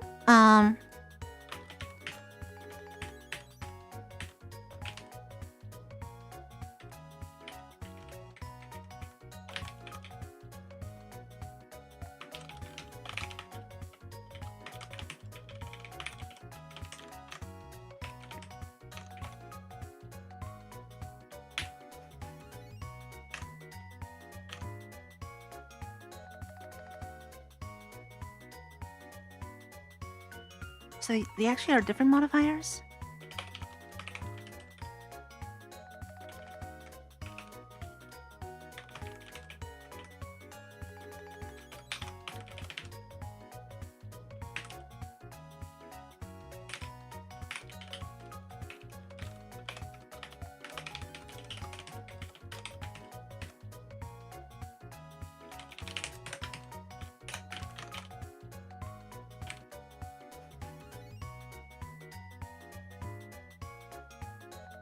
Ooh. So there's like a wild... These are kind of similar. But then this one...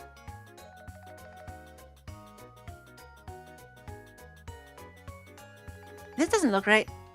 Those are pointers.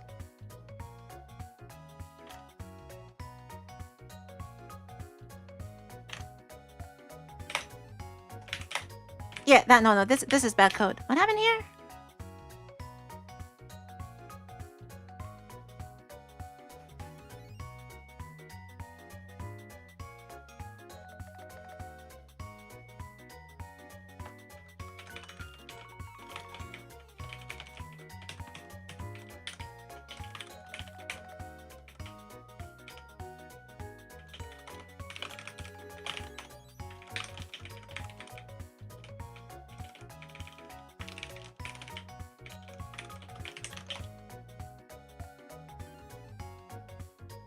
Huh?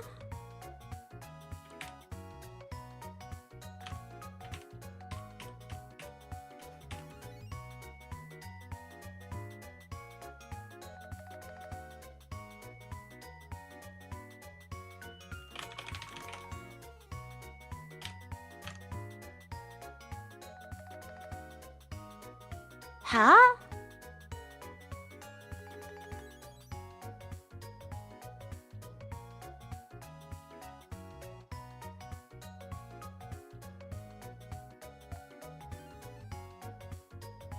Oh, this is max count. Ah, okay. Ah, okay, yeah, I had the count on, so it wasn't populating the array. Yeah, okay, that makes sense. Yeah, so it is the same modifiers for all. I just messed up.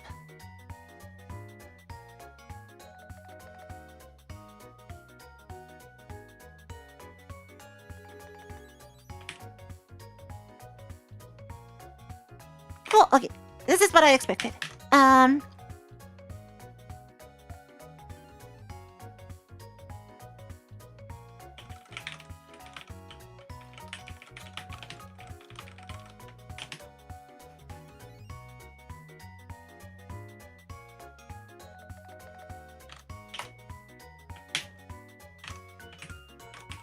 Yes, it wasn't that. It was just a different thing. Okay. So, now, we need to actually pass all these in here. So the modifiers is coming from all this build format. And then the...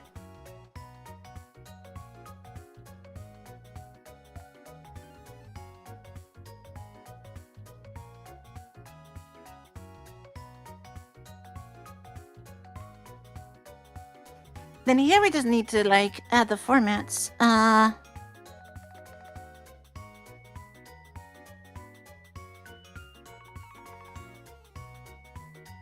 A pod choice enum ID. So preferred... I guess preferred would be the first format on the list.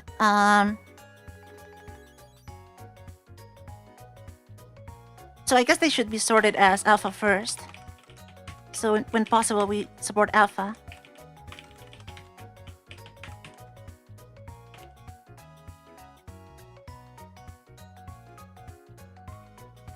And then we don't need that logic to add the extra non-alpha format thing because we're just gonna export all of them.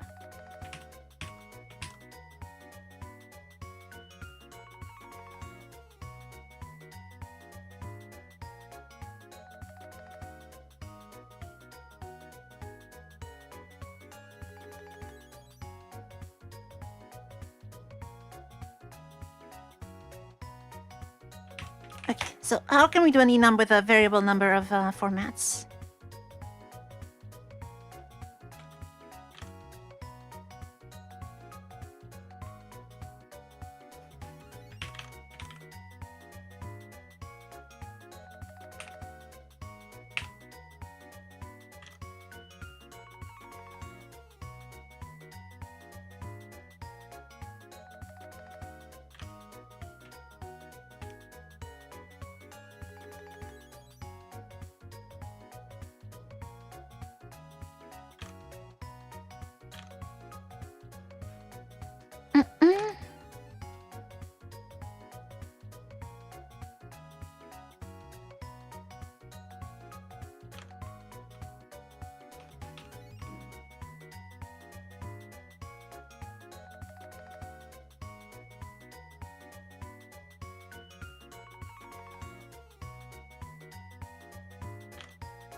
So we should have a number of supported formats in here somewhere.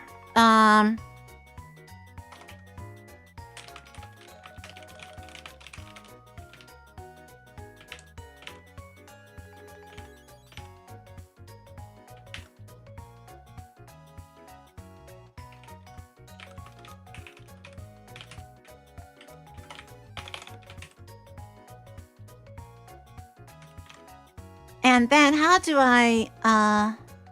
it works like this, okay.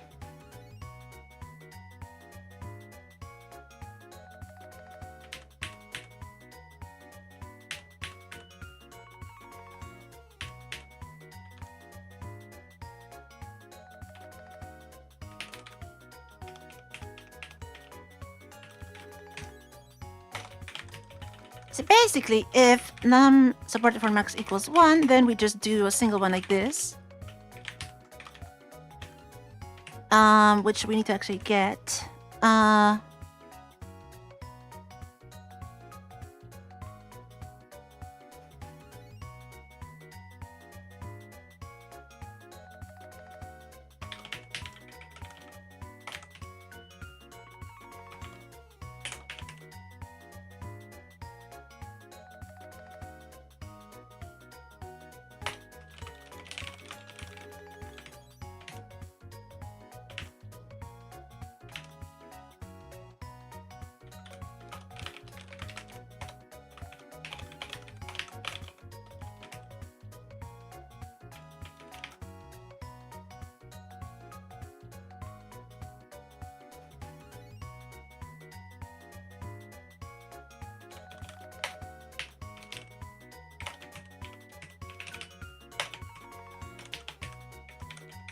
Let me just add one. Otherwise,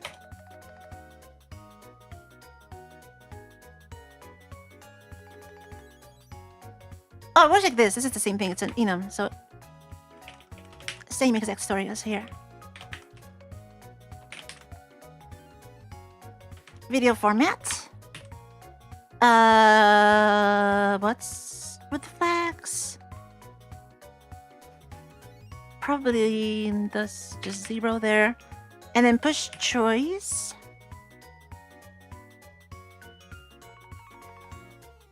Enum.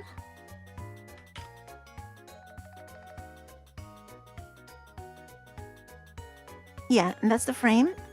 Push choice enum, and then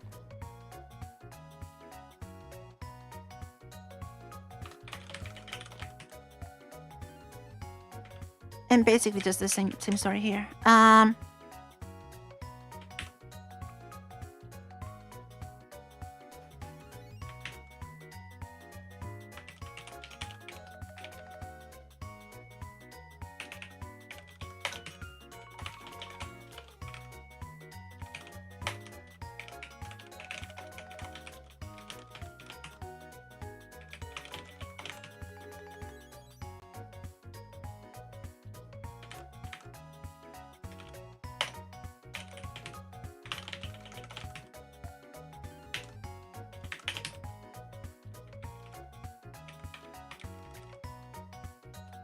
And then we pop. That's it. And then you can drop all this stuff here.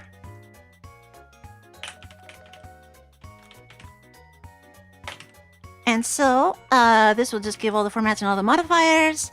And the client can pick whichever one it wants. And I also want to assert here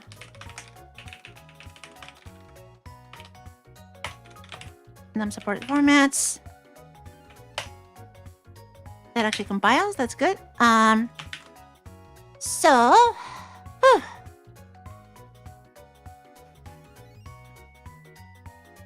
we're getting somewhere. We're getting somewhere. So now, you can just advertise all those formats, and when the stream state changes,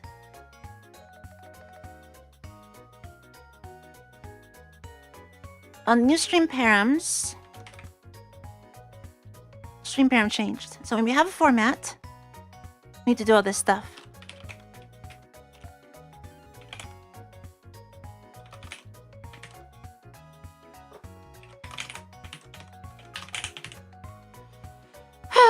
Okay.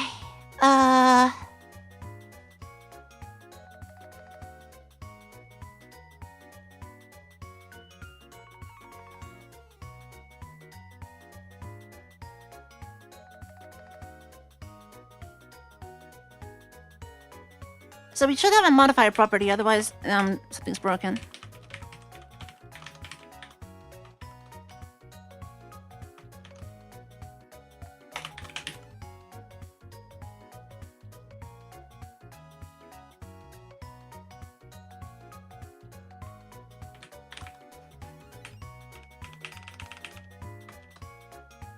Yeah, so we get the video format. We need to find the endearing format from that.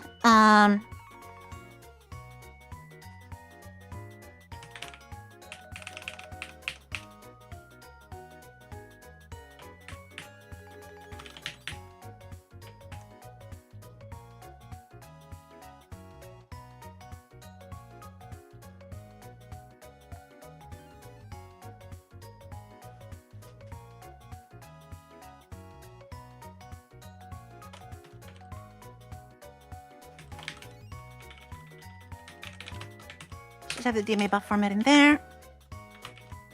Or we can just test against this one.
Just DMA buff format like that.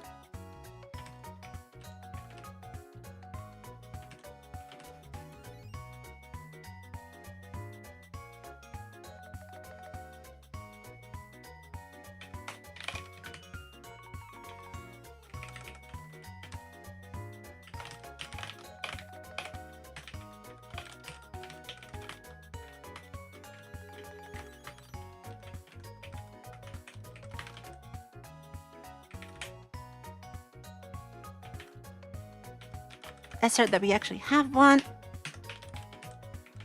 And then, so we have value count, values per choice, and values, hopefully we don't need to do that. I think we can probably just skip that.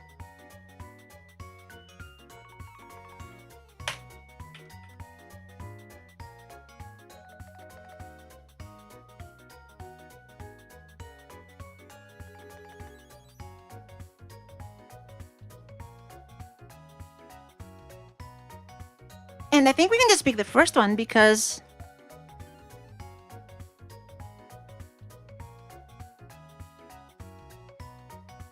I guess you can take all of them.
So if anything changes, the format or whatever,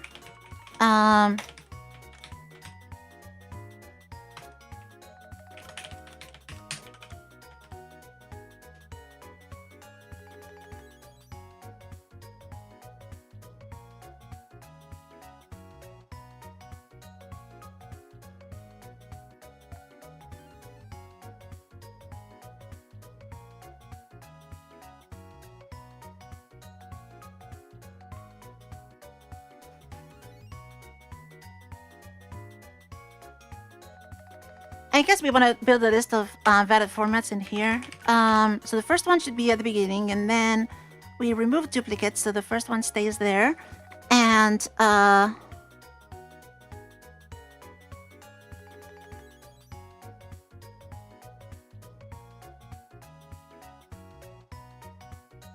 then we use all those to, and then we want to remove invalid if there's more than one.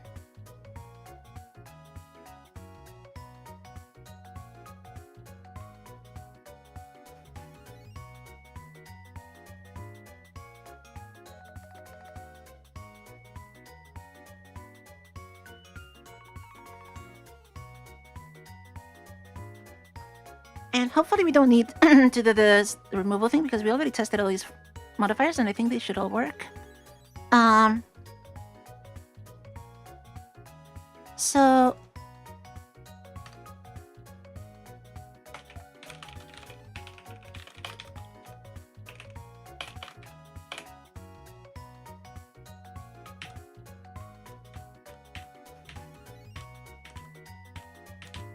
I don't know if we're supposed to I don't know if we're supposed to copy them.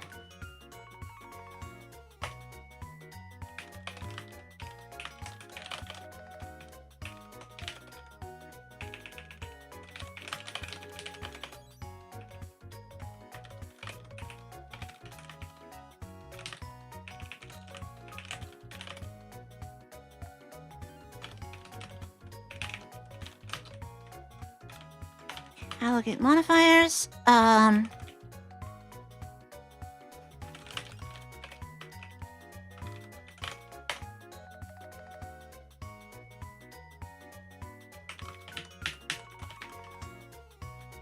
then we just do J mod counts.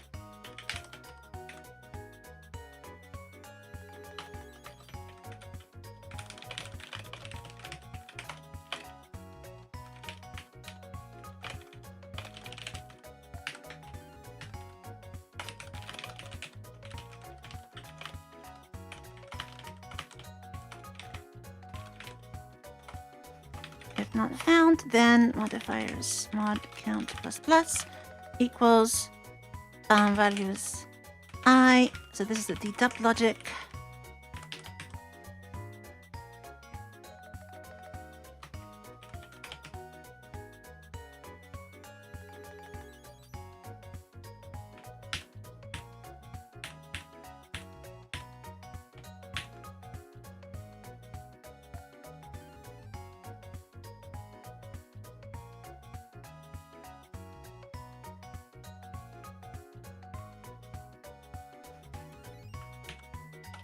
And do another loop over that. If count count is greater than 1,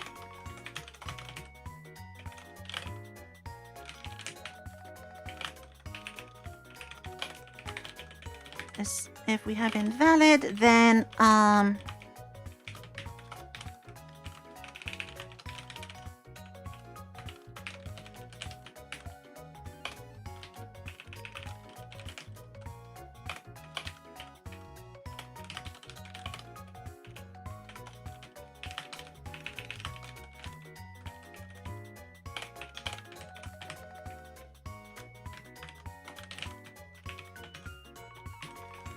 shall be deduplicated, so that takes care of that.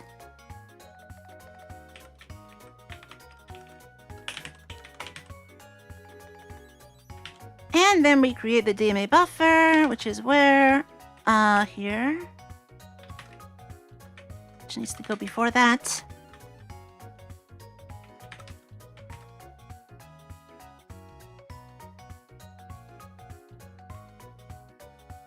And that gets called with data format modifiers, non modifiers. Okay, so data the format is the DRM format, I think.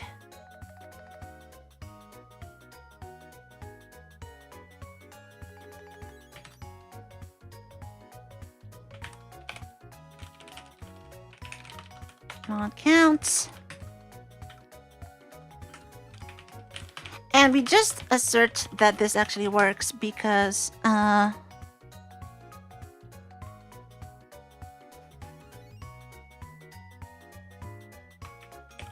don't think there's a reason why that should ever fail.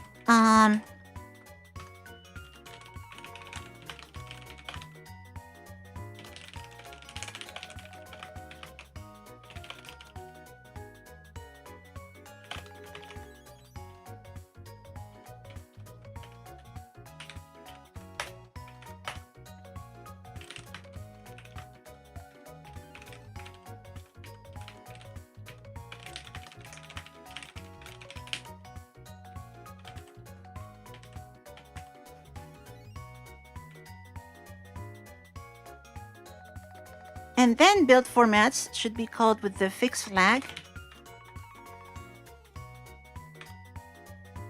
So then we don't need to do this anymore. So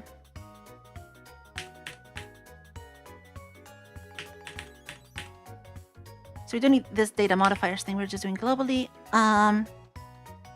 Build formats, leave above, params.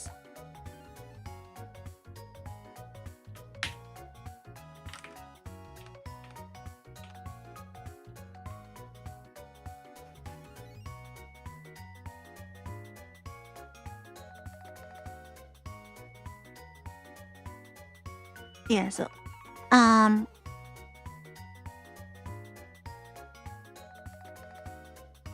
instead of data modifiers, it's just supported modifiers and supported modifier count. Or we just set it there. Actually, that's even easier.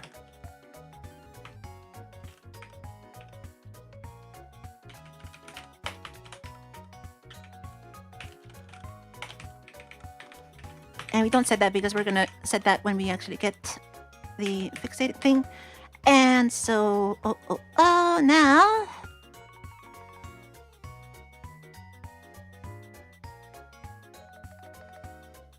we get a modifier and we call build formats with data false buffer param, so data true. True buffer params. And we take the param stuff from there.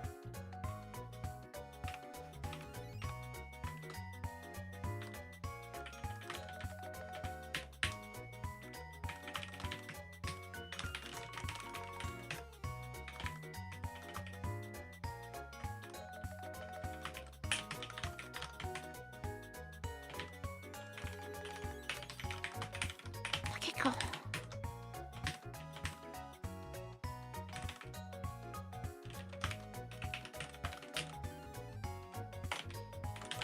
Stream! Okay. Oh, and it's still just the wrong parts. This is a thing somewhere. Yeah, we need raw utils. SPA raw utils.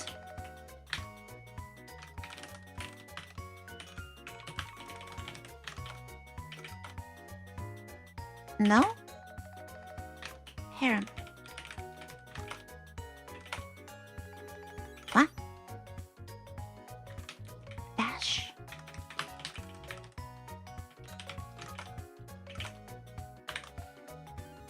SPA format, video info raw.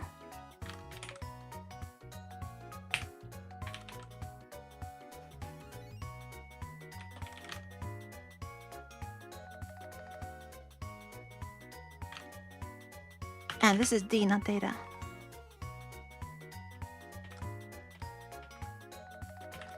There's gonna be so much cleanup to do.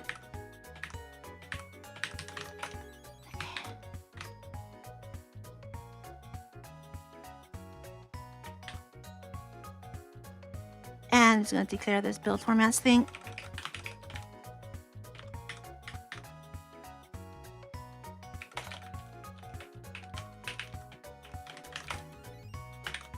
Yeah, okay.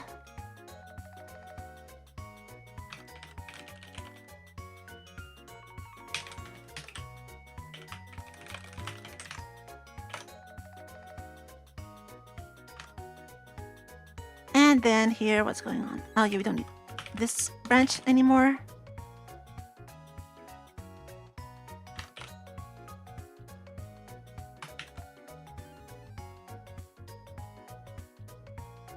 Huh?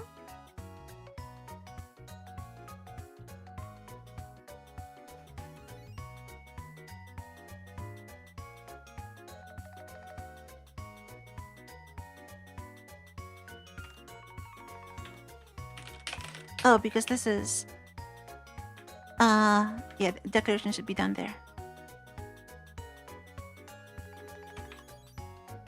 Should probably move all this down there, actually.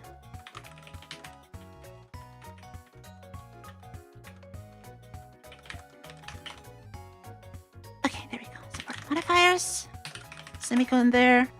And finally, this video format info raw.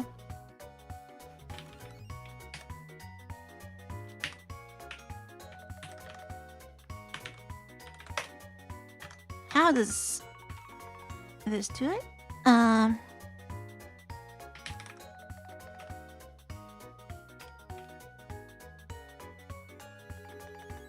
It's dot format.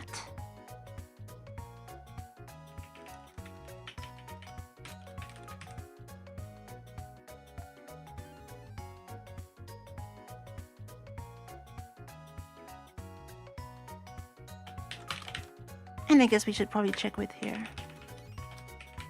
And height.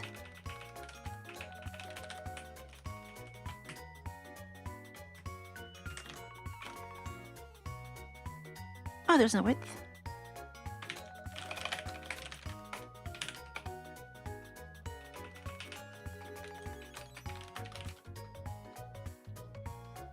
Oh, the modifier's in there. Interesting. It's size dot width and size dot height.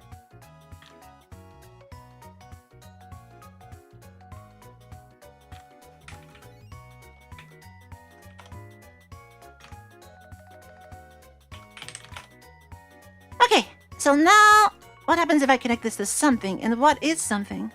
I need the OBS thing again, and it's probably gonna hate me with the implicit sync stuff, but let's see if I can find this. If I can cheat with that capture device.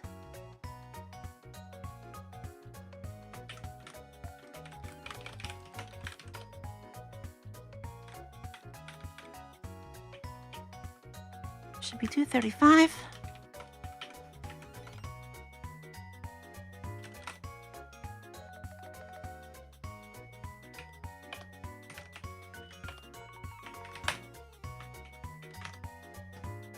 Disconnect that.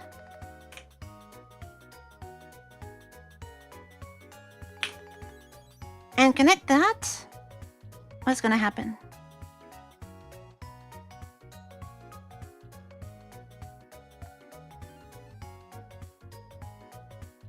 It got a bunch of on-parent change, but not the one I'm expecting. OBS didn't die at least.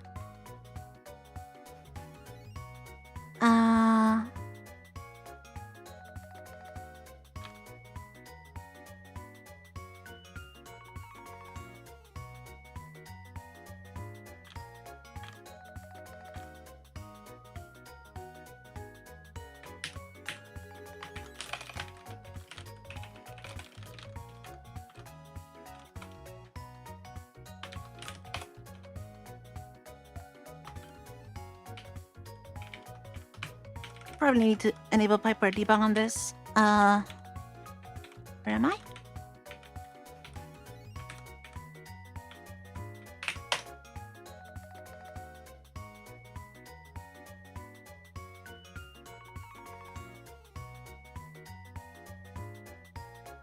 It is setting format, but then it's nil. So that's not useful.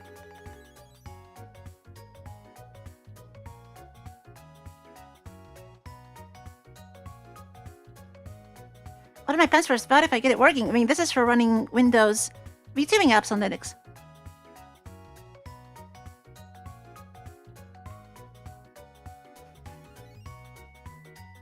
Yeah, so that's like, it does like the input latency, which we don't care about, the whatever that is.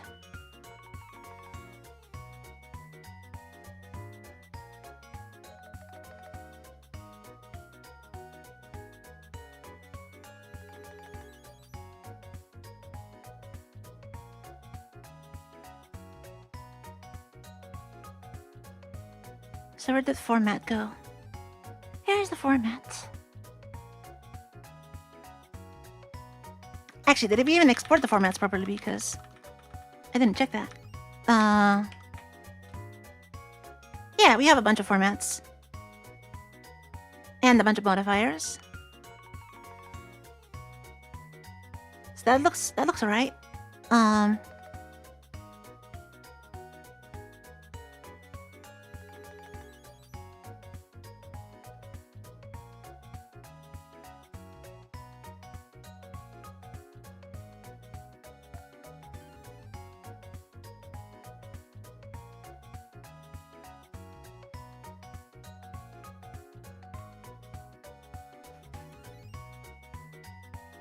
Why is the format parameter null?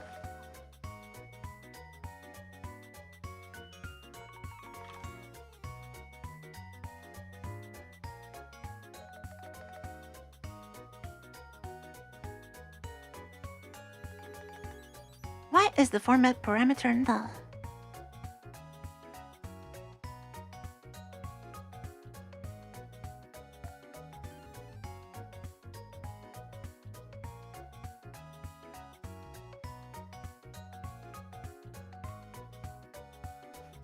Maybe I need to run OBS with the debug.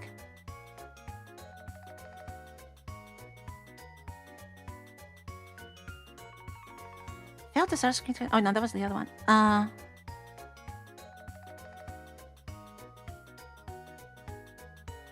Oh, it disconnects. Did I mess up the...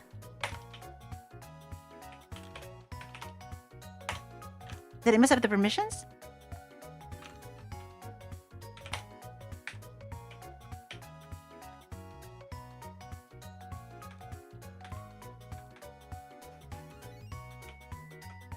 It should be 230. Oh, maybe that's the other one.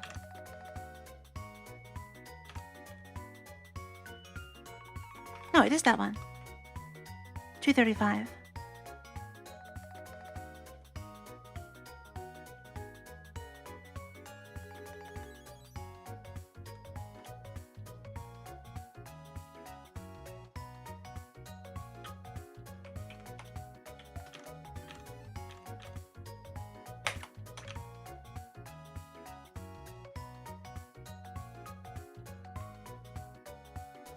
I feel like it's kind of like rejecting the connection. Yeah,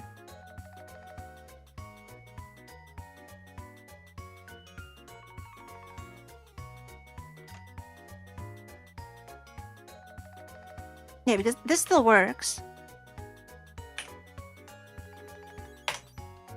So it feels like it's rejecting the connection for some reason.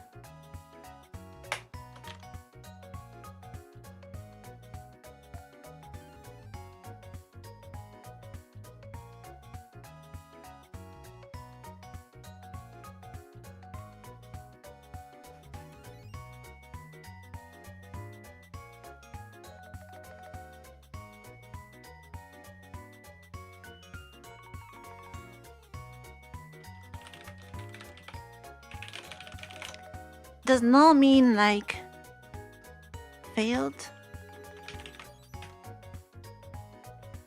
Doesn't say.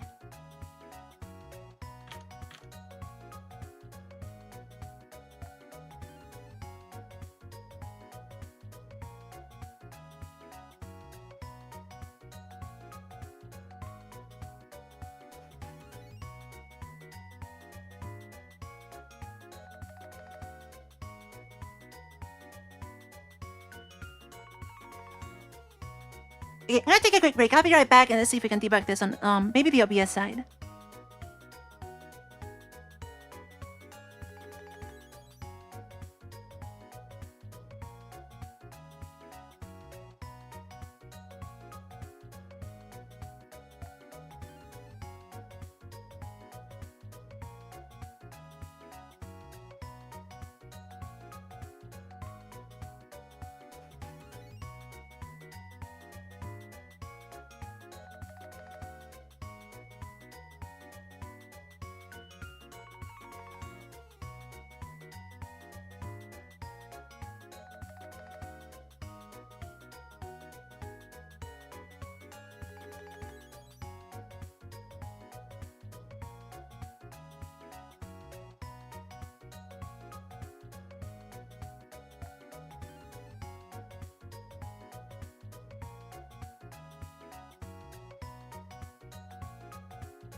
Okay, I'm back. Let's see if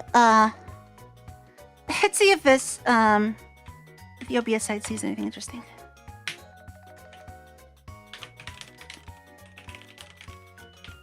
The only problem is this probably is going to be very noisy about the audio. Or maybe not.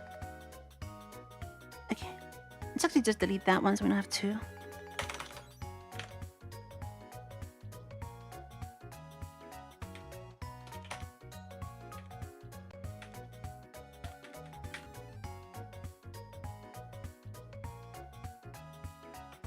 $264.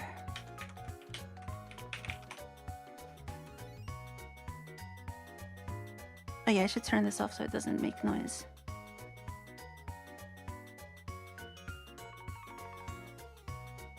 Oh, it still does it even if it doesn't show it, right? Anyway. So what happens now if...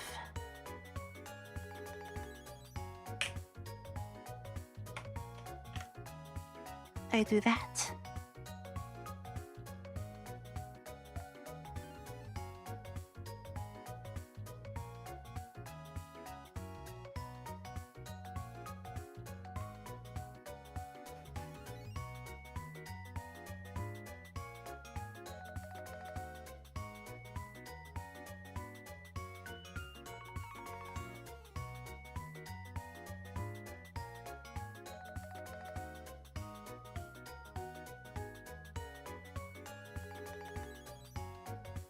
Interesting, it's just... There's like nothing.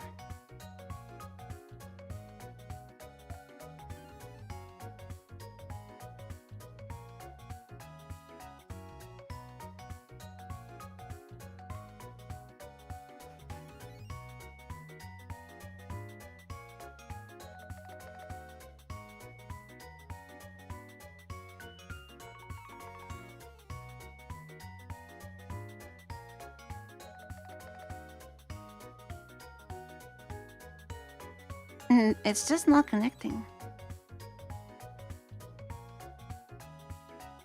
I'm not sure if that's a permission thing again. No, it shouldn't be because it shouldn't be getting as far if it's a permission thing.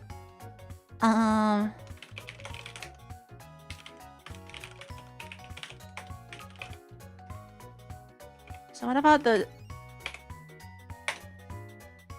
these?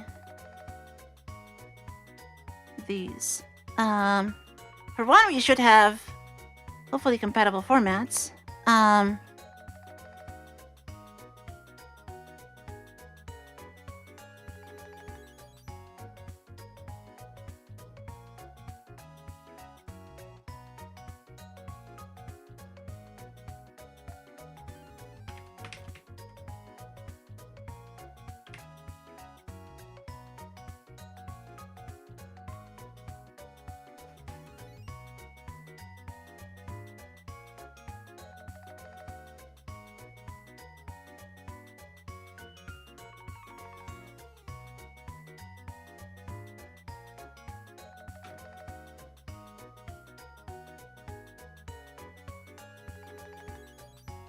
Yes, it's not even getting as far as this.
Is it possible we are like missing a modifier?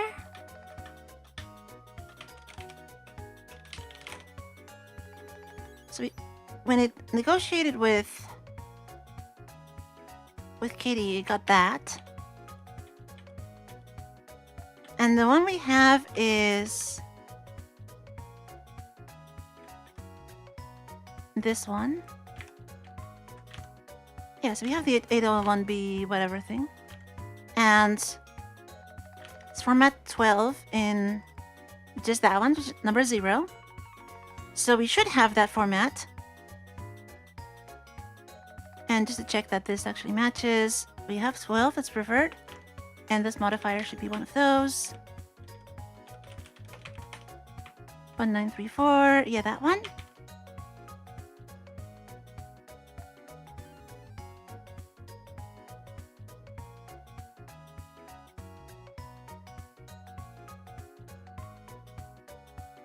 I'm not sure about this max frame rate thing though.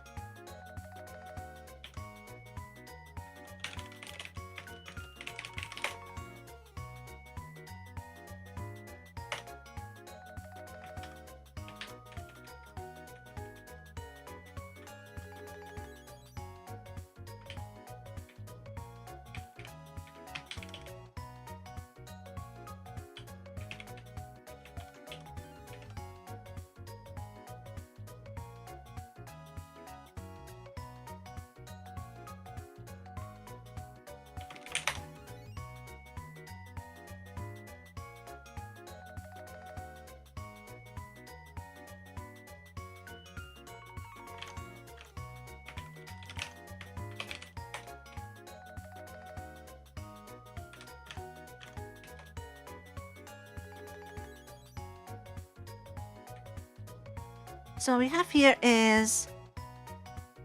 Let's compare this with Kitty, actually.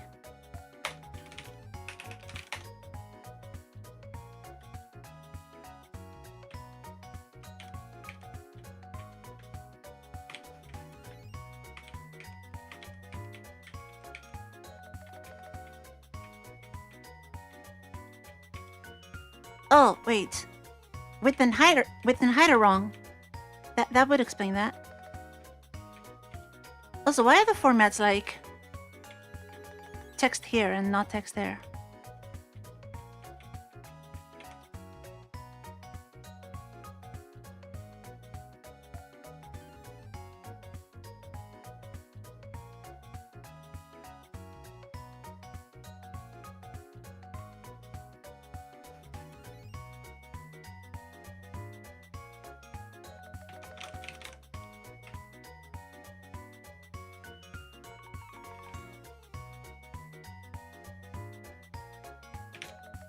Also, these should be this.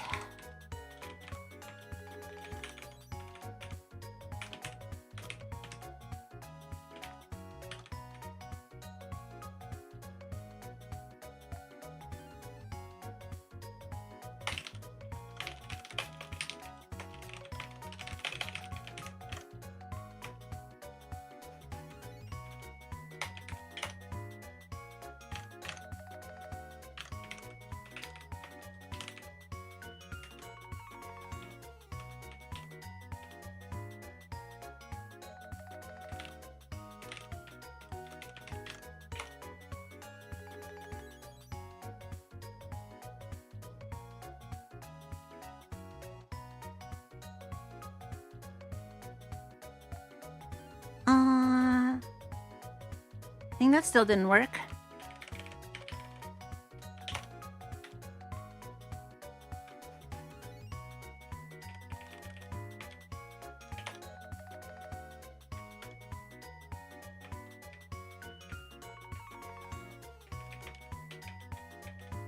Okay, now we got that. Now the problem is the...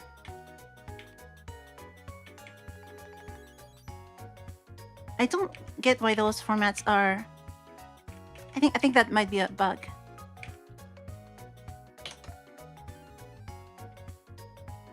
So, where is that?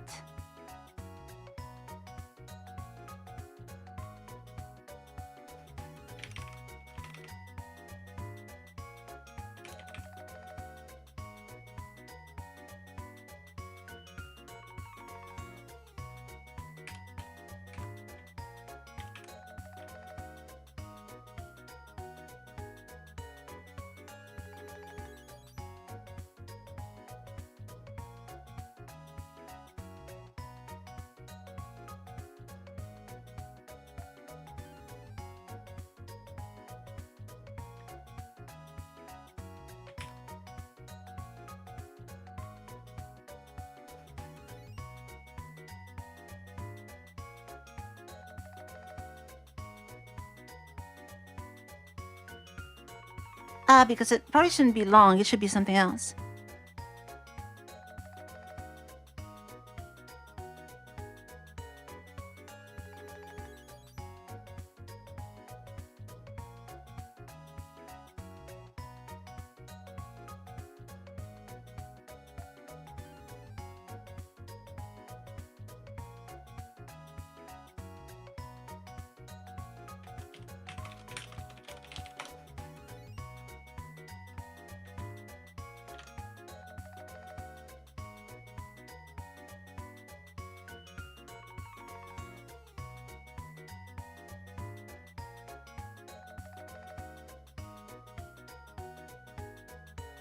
I guess it has to be SPA pod ID.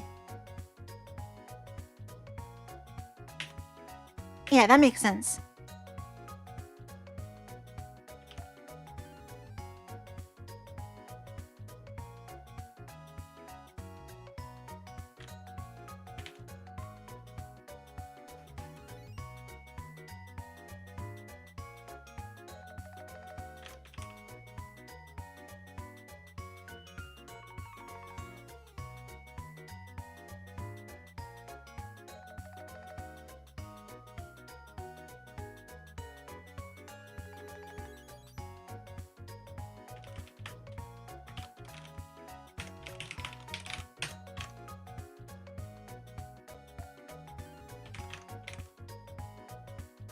For SPA pod builder ID.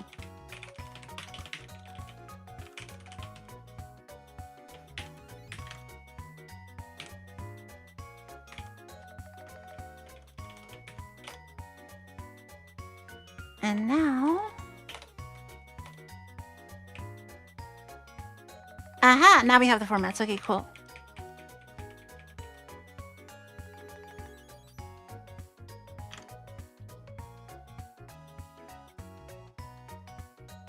Oh! Not streaming! Not streaming! Obviously we haven't sent anything yet, but not streaming. So it's connecting now. Did we create the buffer? This buffer's there. Okay, cool. Yes, so here's the on-param change 4.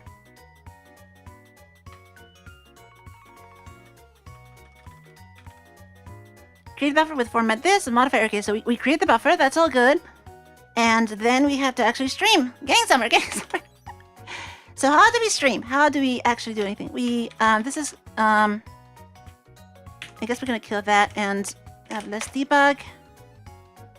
And try connecting again. Okay, so we go on add buffer, streaming. So what does KDE do on add buffer?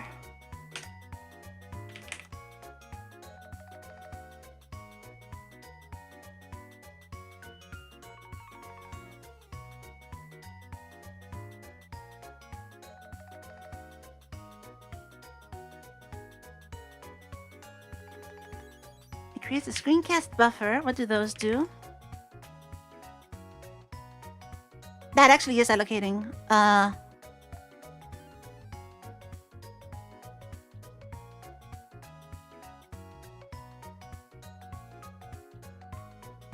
It actually is allocating whole buffer.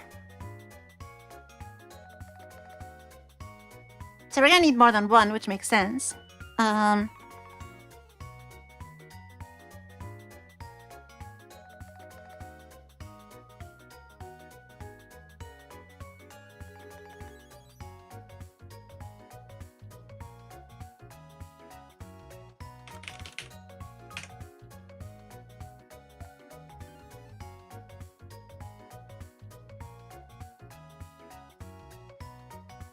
Looks like we're getting some ads soon.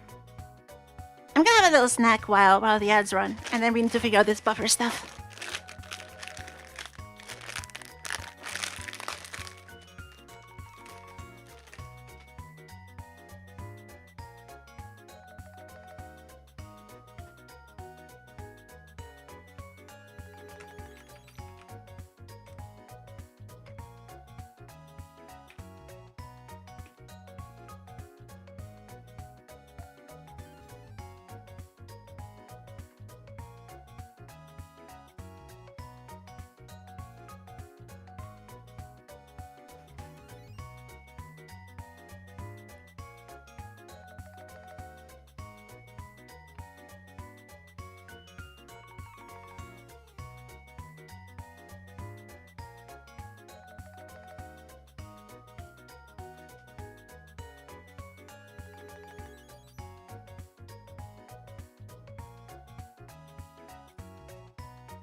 Okay, hopefully the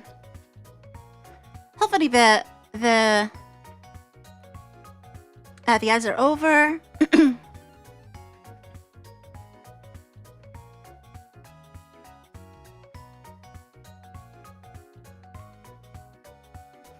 So the next thing we need to figure out is this buffer business.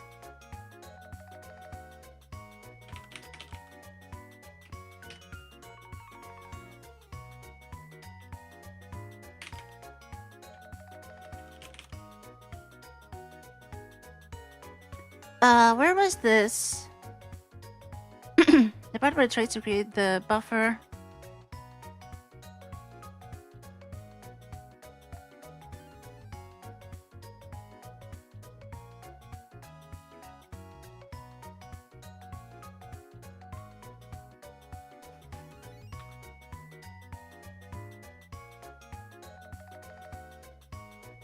Test create DMA buff.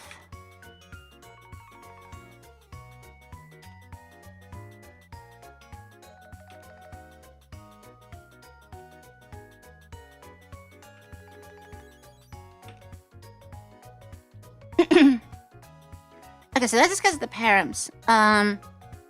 You just have to get the params, but it doesn't actually. Yeah, so I guess we can use that to. You want to be able to test and then. Yeah, okay, that makes sense. I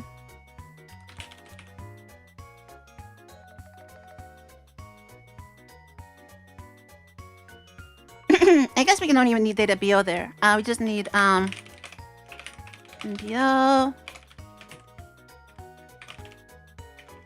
And just, and there won't be so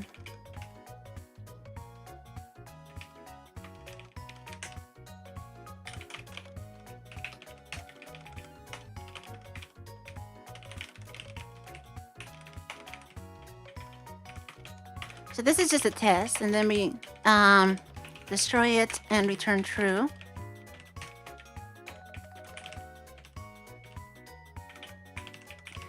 And then we need to actually have some kind of buffer allocation thing. So, for the buffers,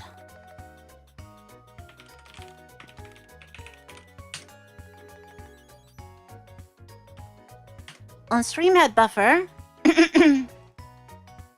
we assume it's DMA buff, and then this is just creating a buffer with the modifier from the video format.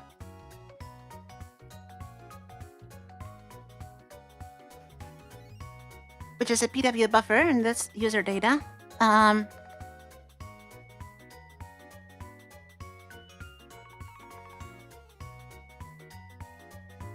I guess we can just use BOs for that.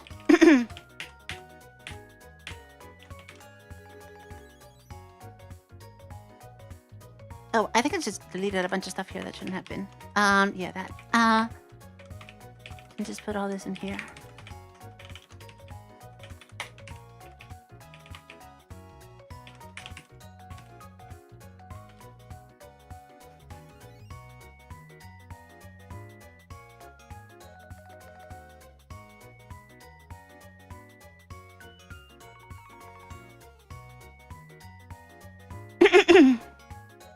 So, then, I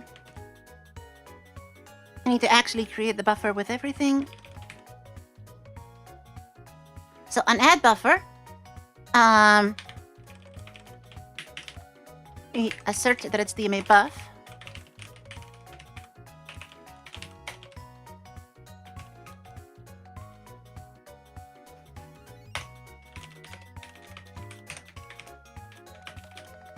And we don't need this anymore. So db and BO equals null. And so then here we create the buffer. Basically like this, but with the arguments from W already verified. So it would be create as dbm dev, and in this case it would be data DMA buff params width.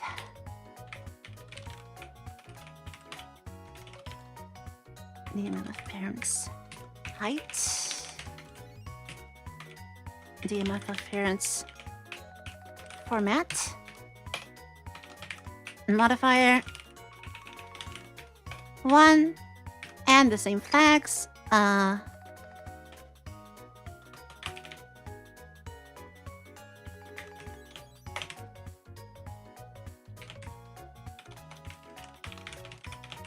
Assert that we actually got it. And we just set it as the user data. And that's it. And then on remove buffer, should be pretty obvious.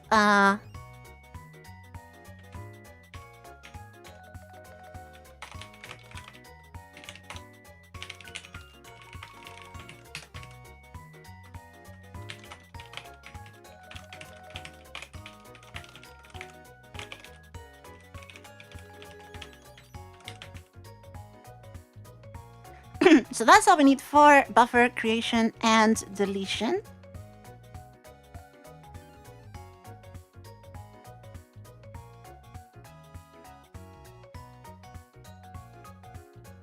So what happens if we actually do that?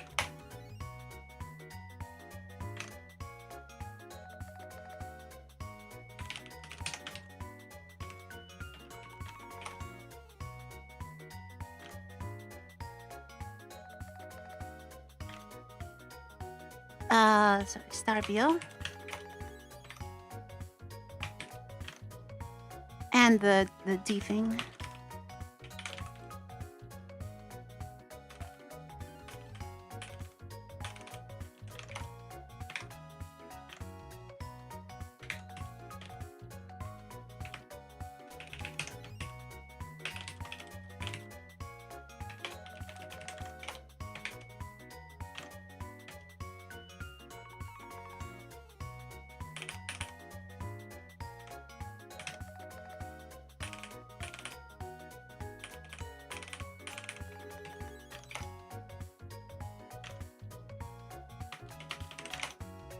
Okay.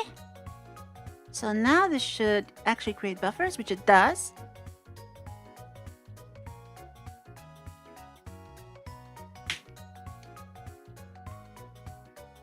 And then how does it actually stream? So I think that's in the change status thing.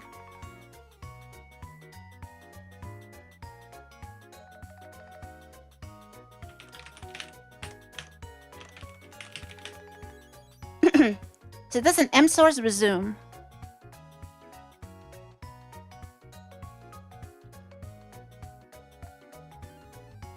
But you also need to check that. I think this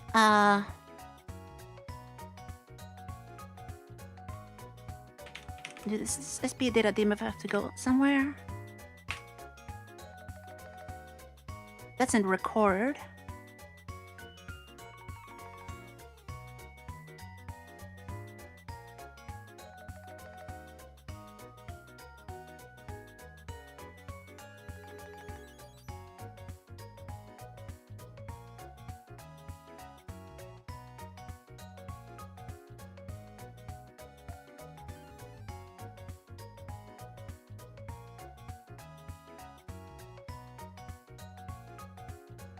And then we do a stream queue buffer for every buffer. So, but I thought PipeWire used the poll model.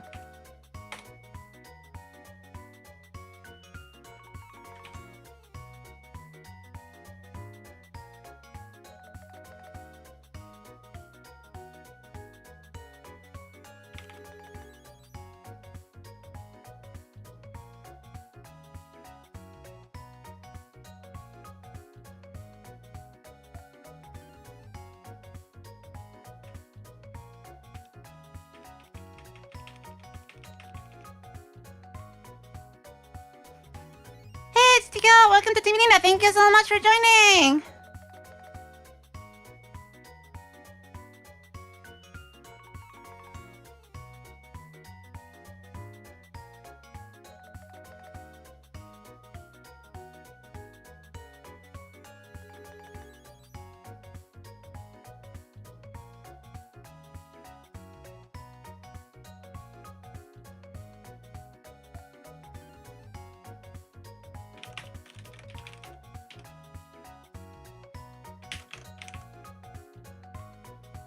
Maybe it's this driver thing.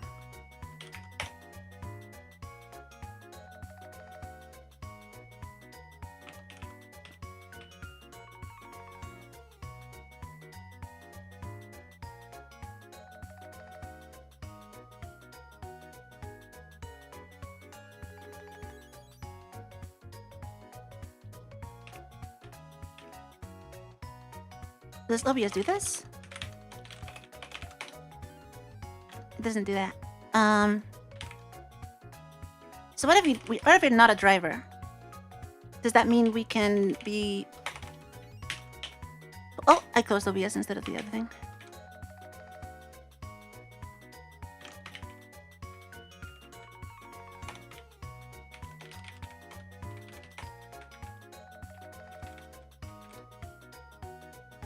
$218.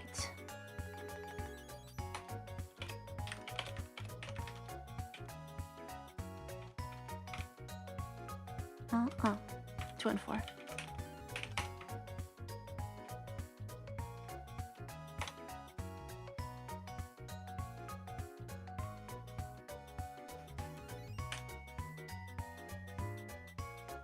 If we're not a driver, it still doesn't do anything.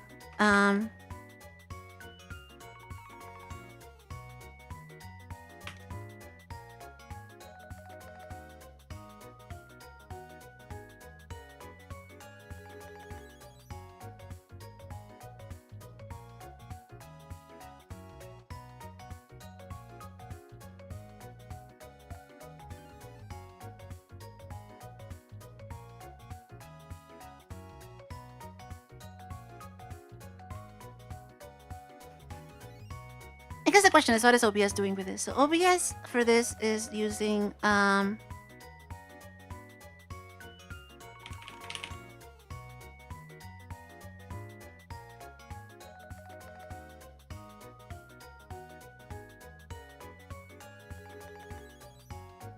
it does find latest buffer. Process video async. That's for async though.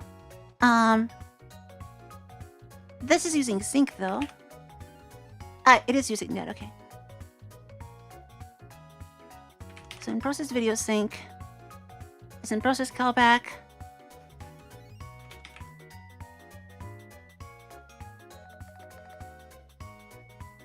Yeah, so then it does process video sync.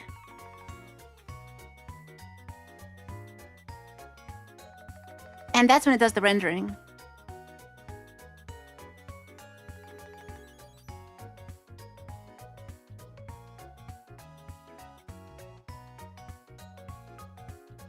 So I guess this is just doing everything in the processing loop. And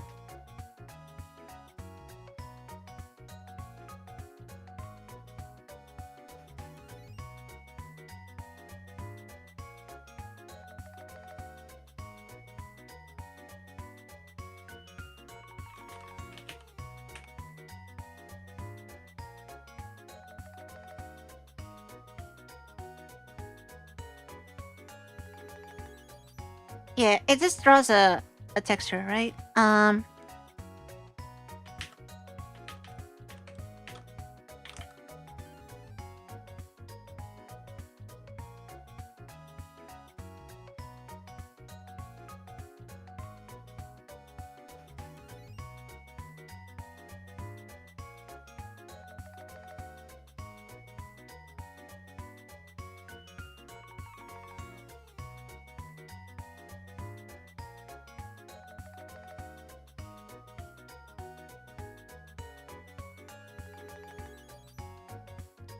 Yeah, it just puts it into the texture and then draws it. So wait, what's the difference between sync and async then?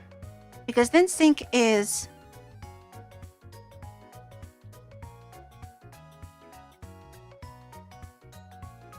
I mean, they're both just getting the latest buffer.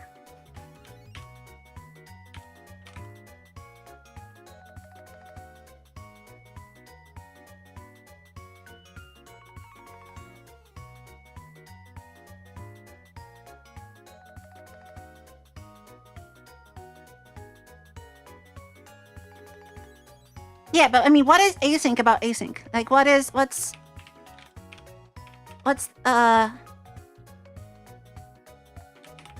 async mean?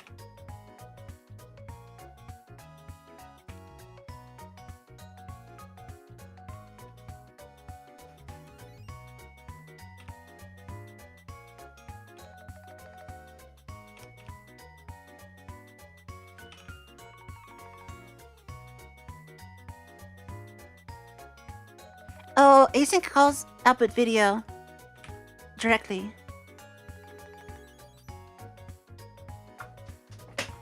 Okay, I see.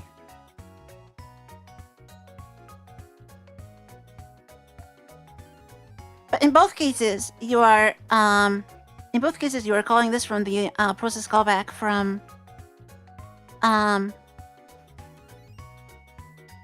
yeah. So what I want to know is what happens with the driver stuff.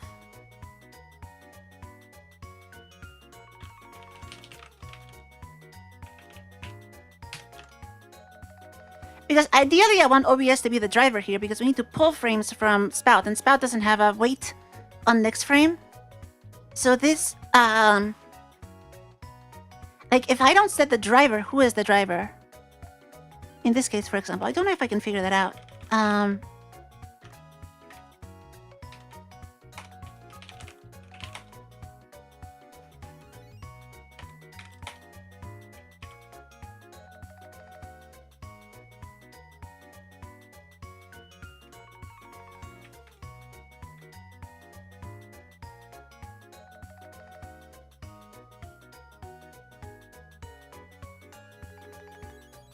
So this claims it's async actually.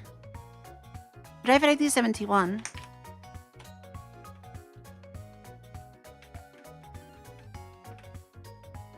Oh, that's audio?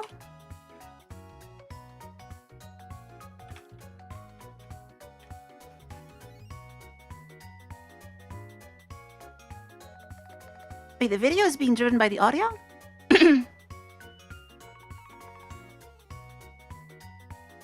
But it has one driver.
So this is the sender.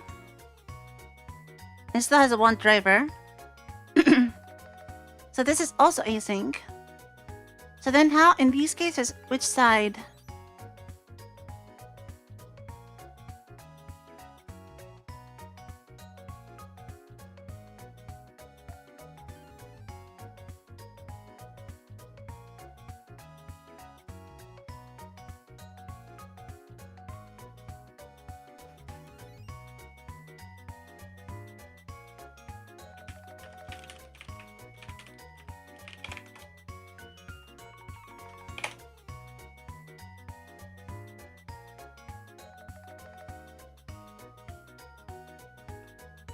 Yeah, let's read about graph scheduling.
So this might just be because the frame rate is 0 then. What if I set the frame rate to 60 or something like that? Is that gonna make it, try to call it?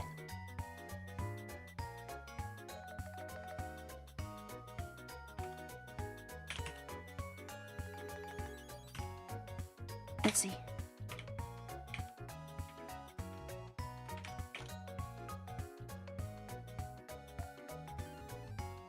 Ah. What's going on here? That didn't do anything.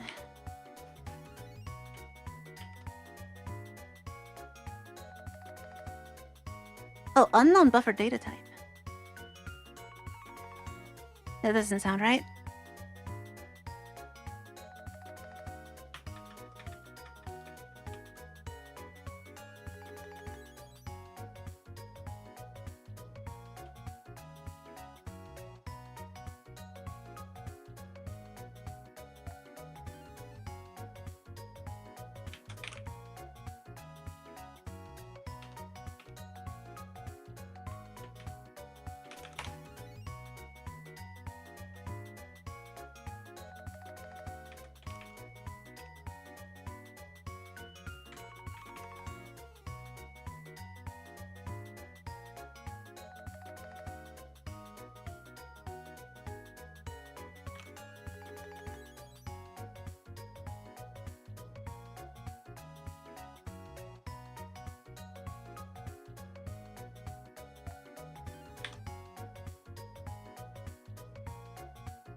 So what happened with this unknown buffer data type?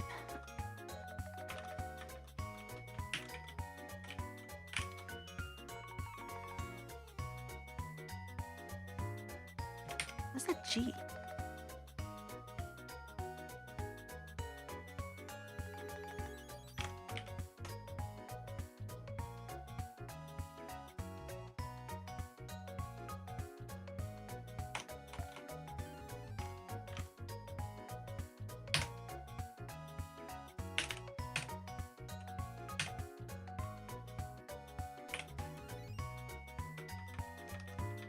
Yeah, I don't get that with Kwin, so I think that's a bug somewhere.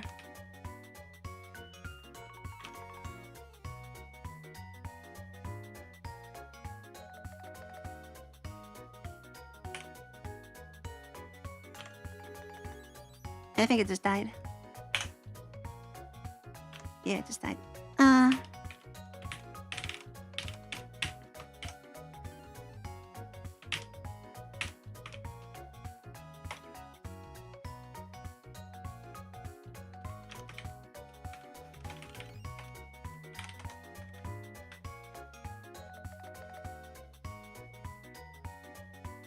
$250.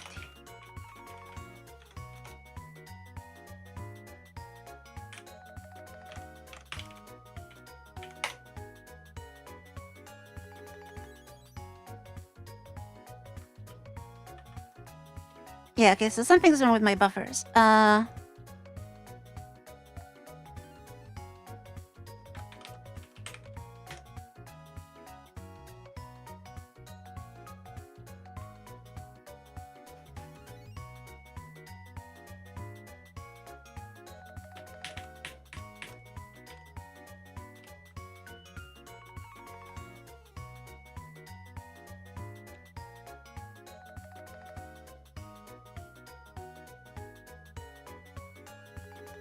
Because we have to set all this SPA data stuff in the buffer, that's why.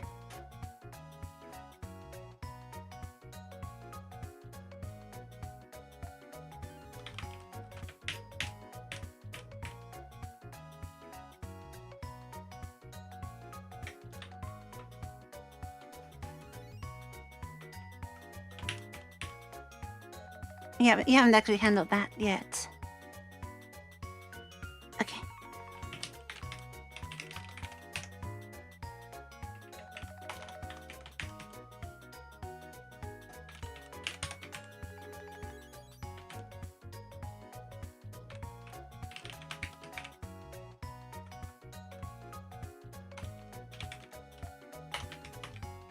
Which makes sense because I have to actually set all these things.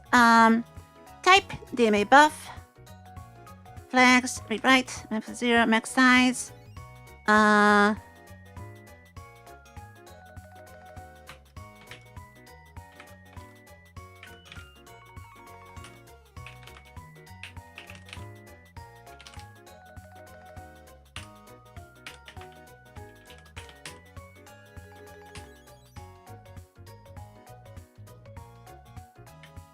Yeah, this is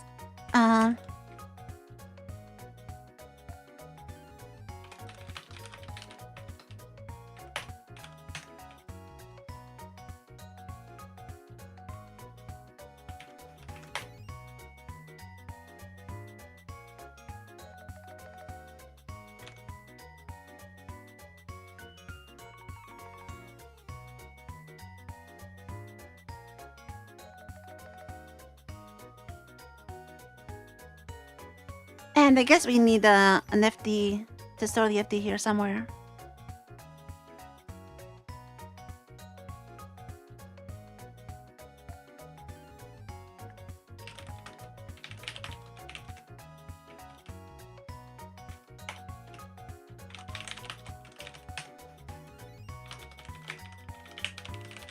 And probably need offsets for that.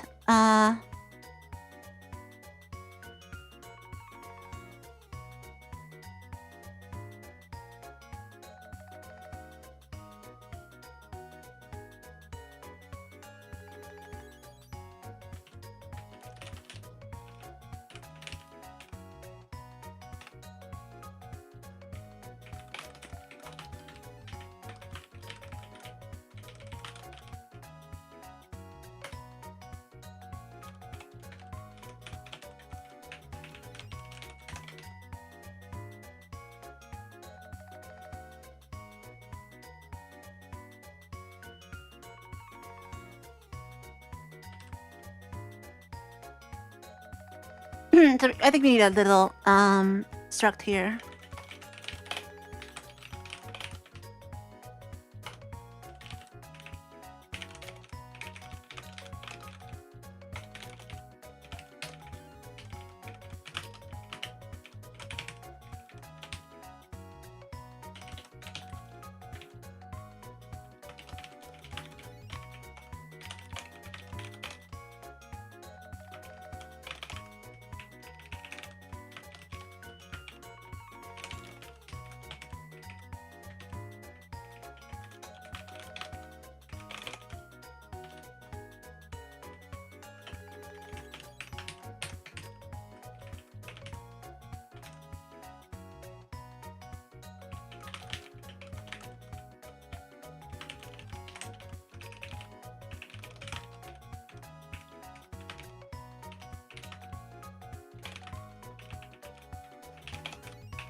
So we get the FD and then offset offsets I. Stride is strides I.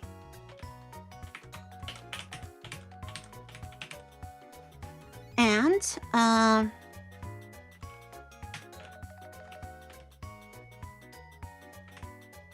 then we need to clear out this stuff.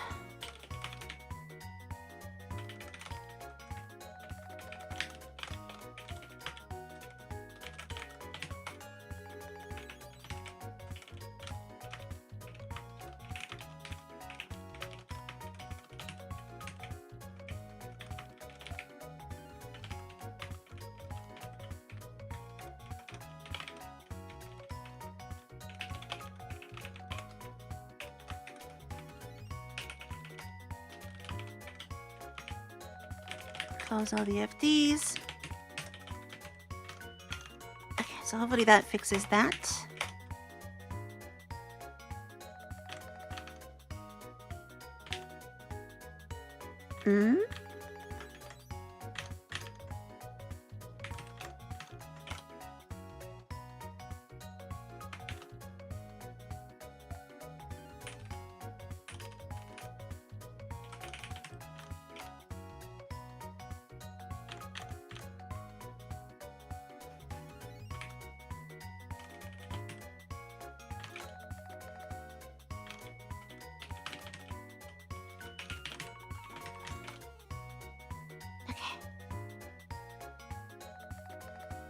Oh, sec fault.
I think I'm probably just have the wrong plane count.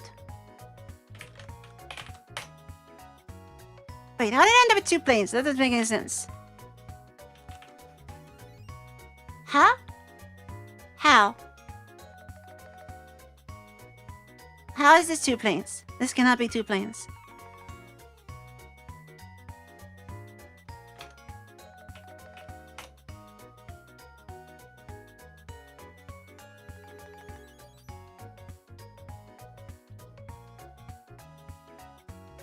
Oh, because of compression?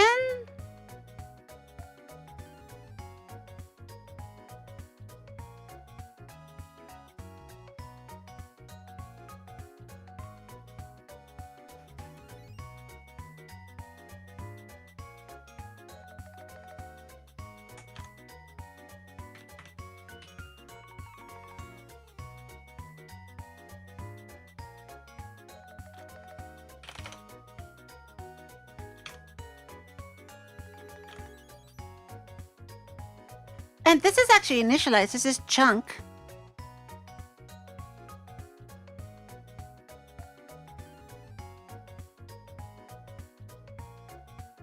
This is chunk that is an invalid pointer, but this part is okay. Oh no, but that's because we got that far.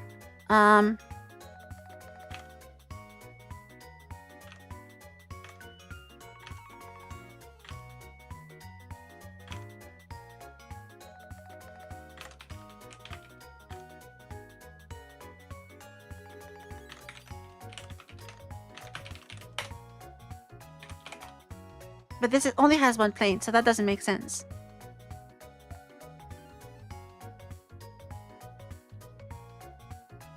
So how do we end up with 2 planes on the GBMBO?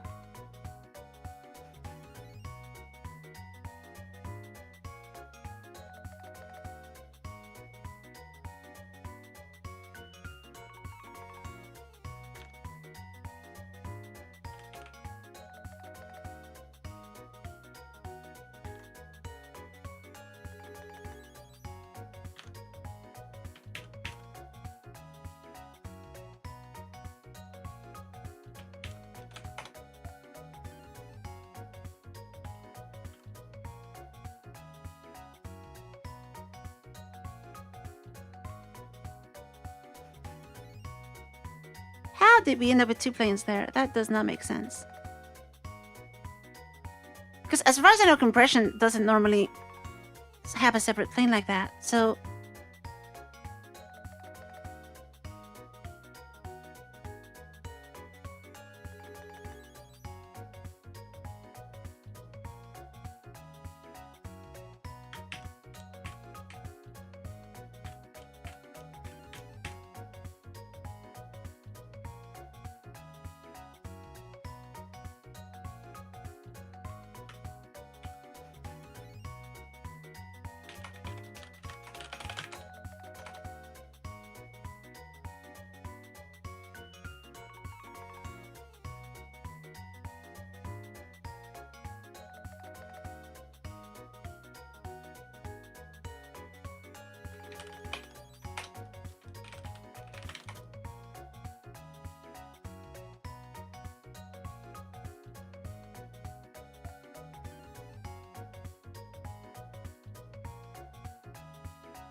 Wait, this doesn't look right.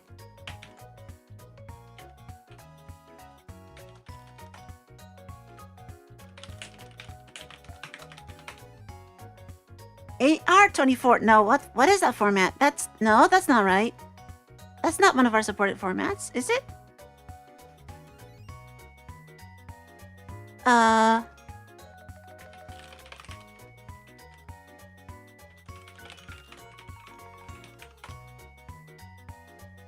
Oh no, it is ARGB 888. Okay, so, huh?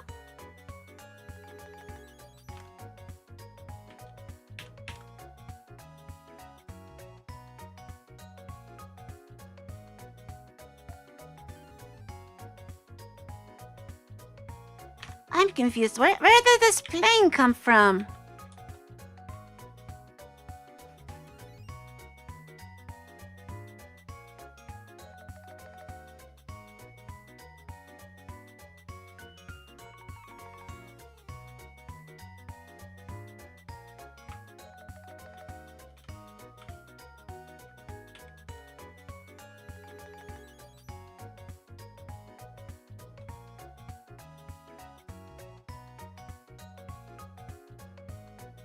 I'm really confused.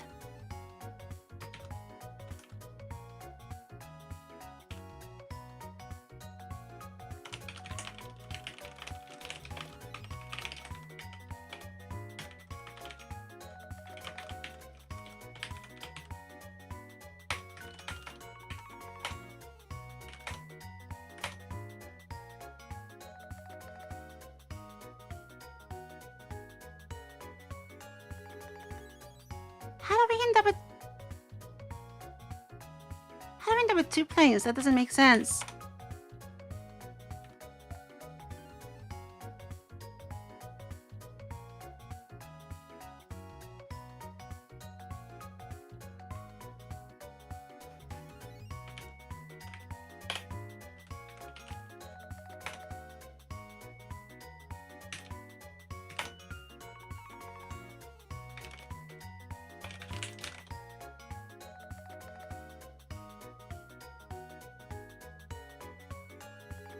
What is the compression thing AMD uses?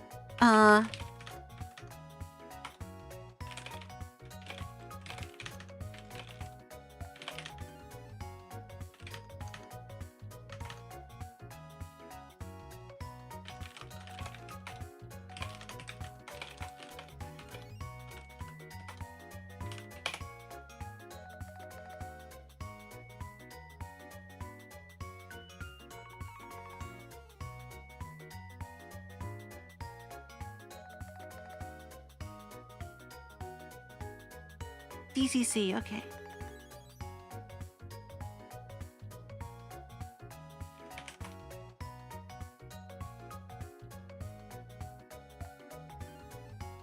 No, this is not from screencasting. This is just a GBMBO I created that has a random plane that doesn't make any sense.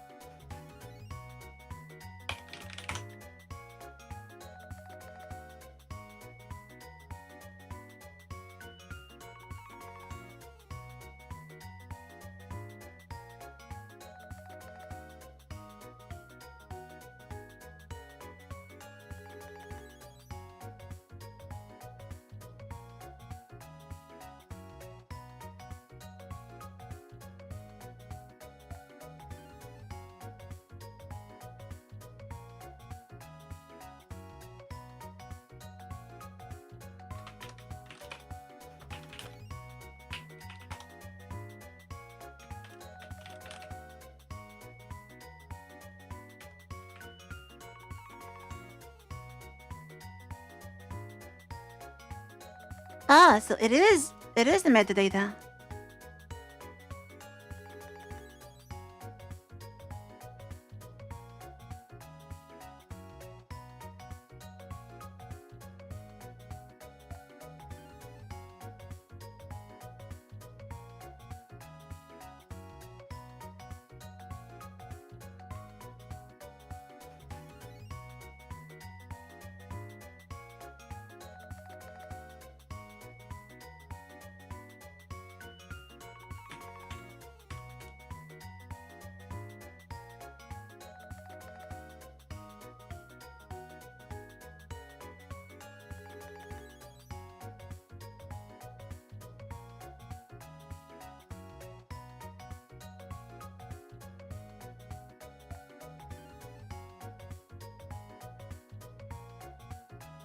I think maybe just the concept of planes here is not what I expect.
Yeah, I think this is a different concept of planes.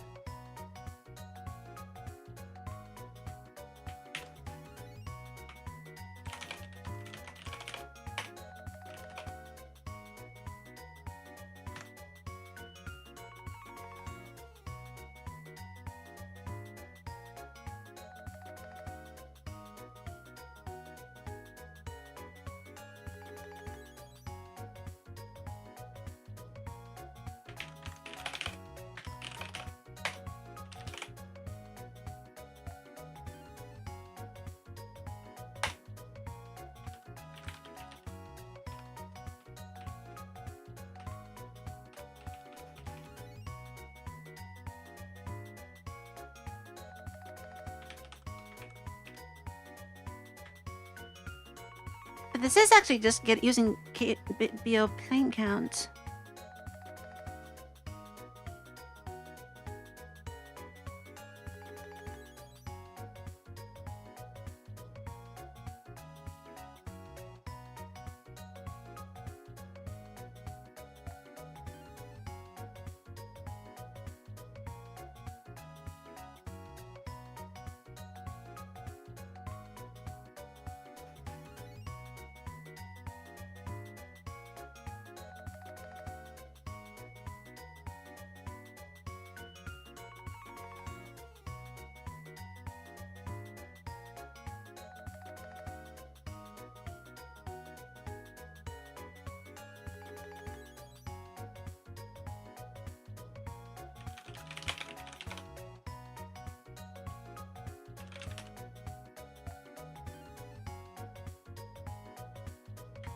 Oh, maybe I'm just setting the... Maybe this is just wrong.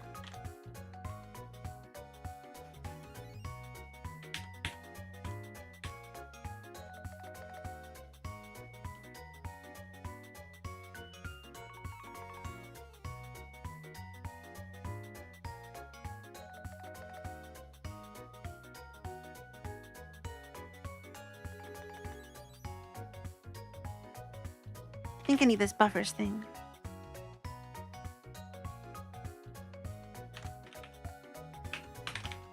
I think I'm missing this.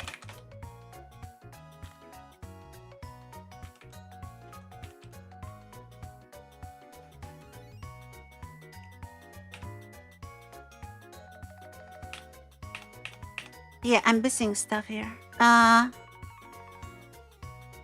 New stream params. Like it's called on stream param changed.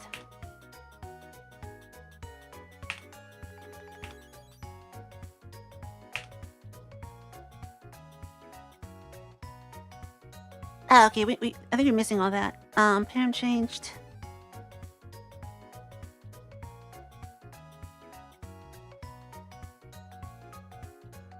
Yeah, we're missing all that. That's why it's broken. Okay. Oh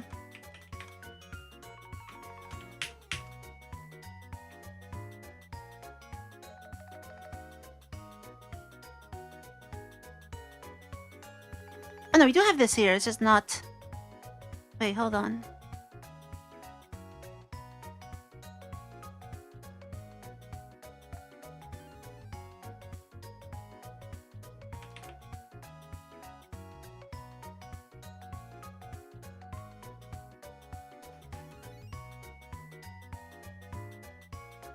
okay, it calls new stream. Oh, in this case it returns. Wait, so it returns if we changed. Oh, it returns if we.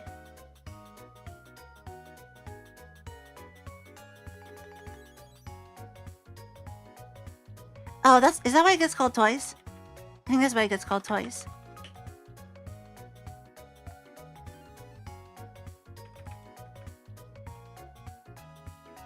Yeah, that's why it gets called twice.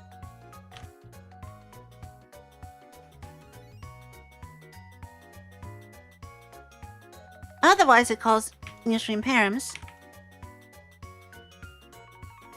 And so we're missing all this.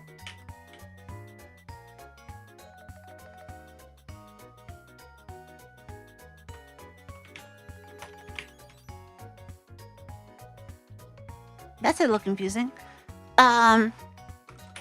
Okay, so buffer types is just DMA buff, BPP, in this case this is 4. Stride is...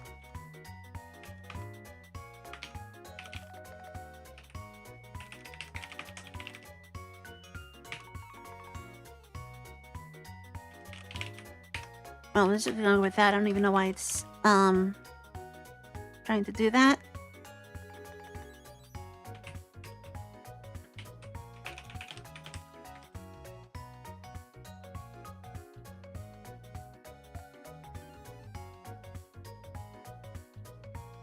How many params do we have? A bunch.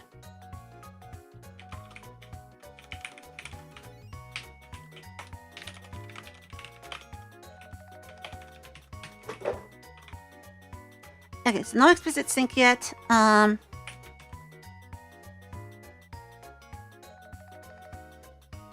Buffers gives us some number of buffers, data type, buffer types, and then we just do. Oh, we don't even need those because it's DMA buffs. So we don't need these.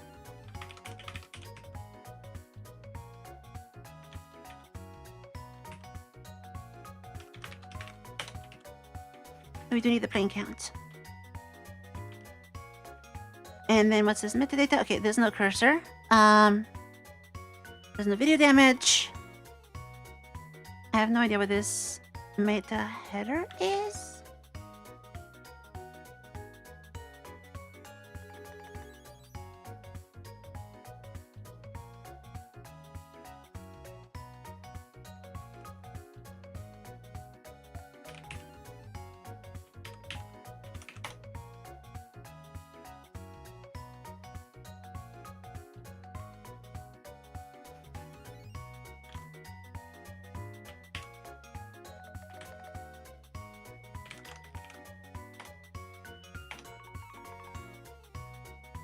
Oh, that's like type steps and stuff, okay.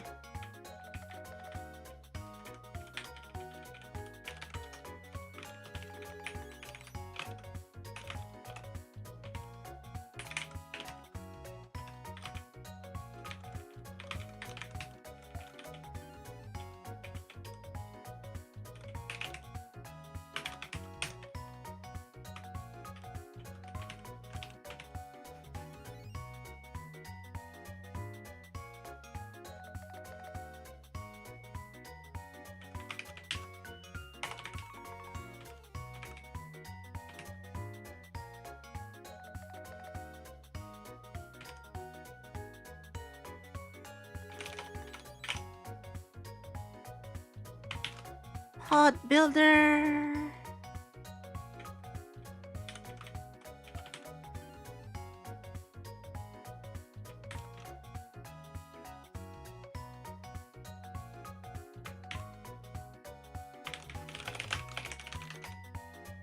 Need SPA pod dynamic.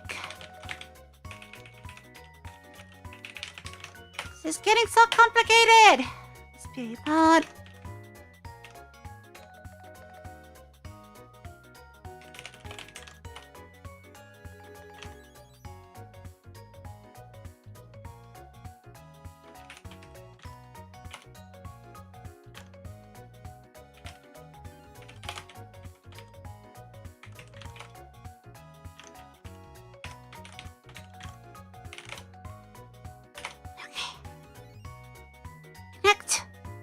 Okay, now it's streaming. We only got 3 buffers, which is good.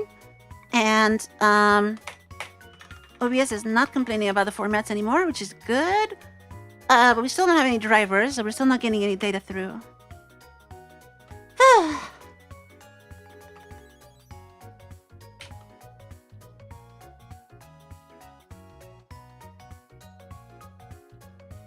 So now I would like to know how this driver thing works. I really wanted the pull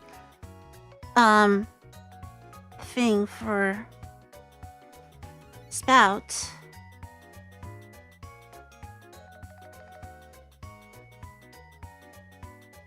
But OBS isn't doing pull anyway, so I guess that's not gonna work.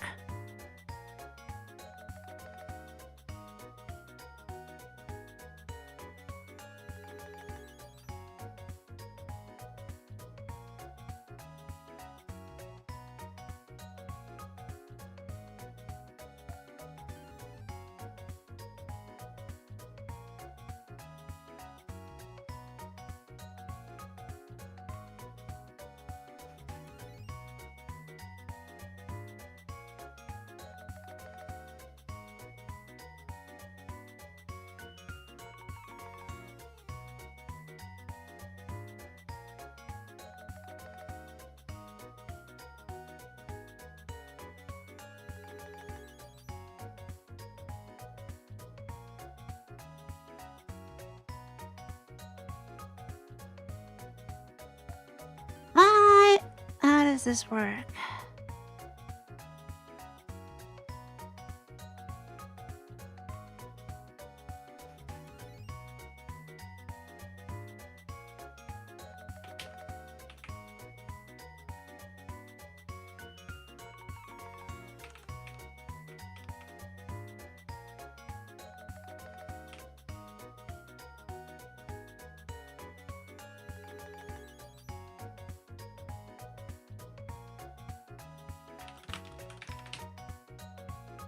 Do I need this on command thing? Maybe I need this on command thing.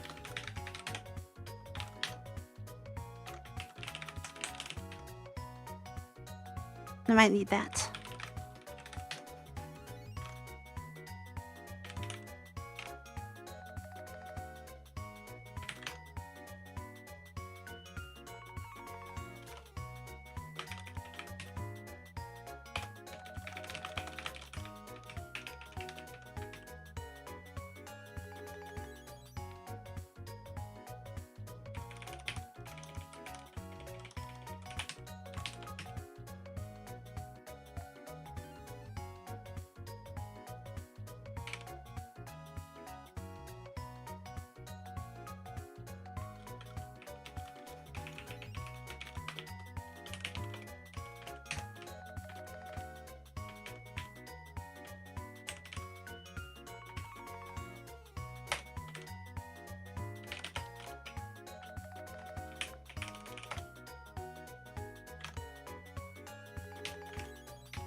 Yeah, there's no trigger yet. Oh wait, no, I didn't connect it. But still no trigger. So what about that timeout thing?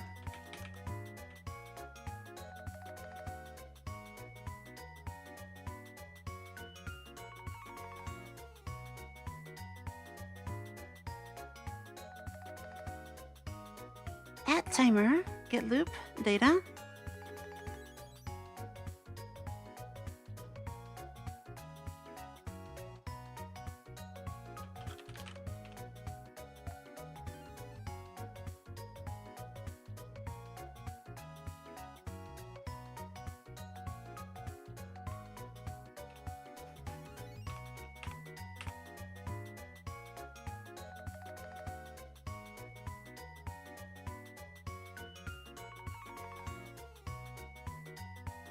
Oh, so then there's this enable timeouts thing. Okay.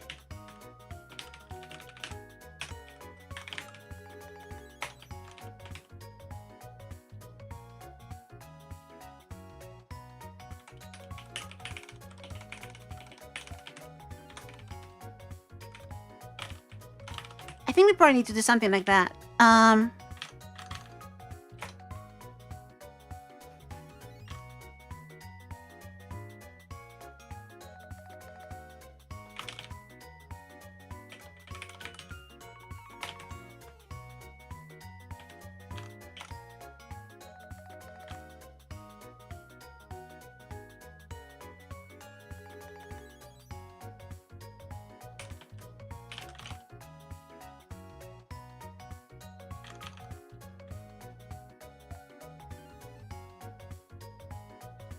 Driving 0, lazy 0, okay.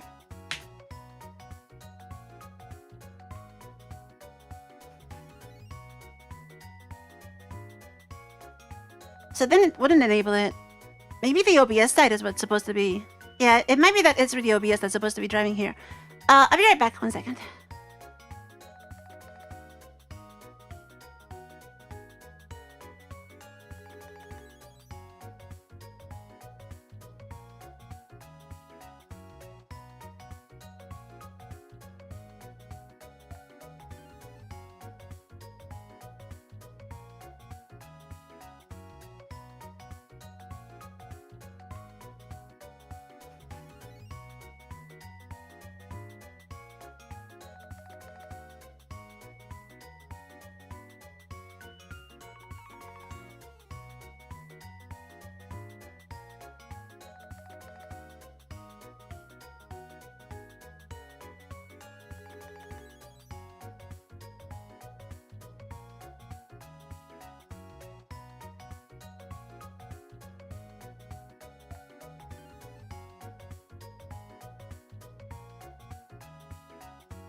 I'm back.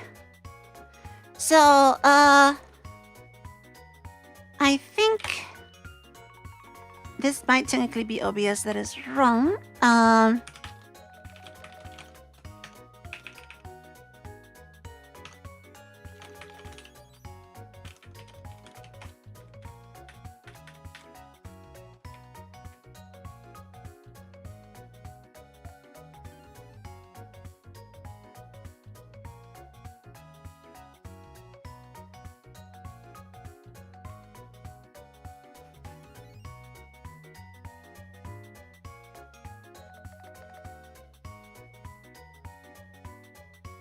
Is there a way to know if this is lazy?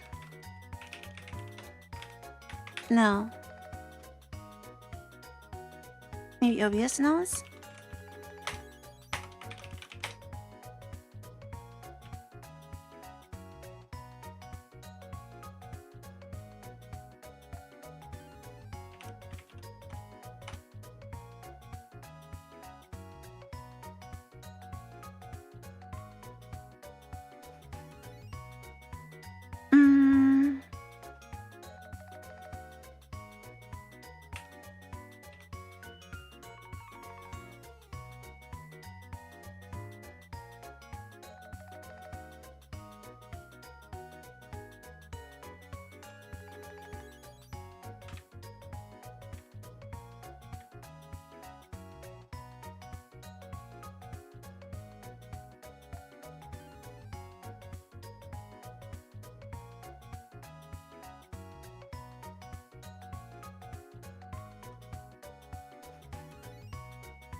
feel like I might have to talk to the PipeWire people to understand this, but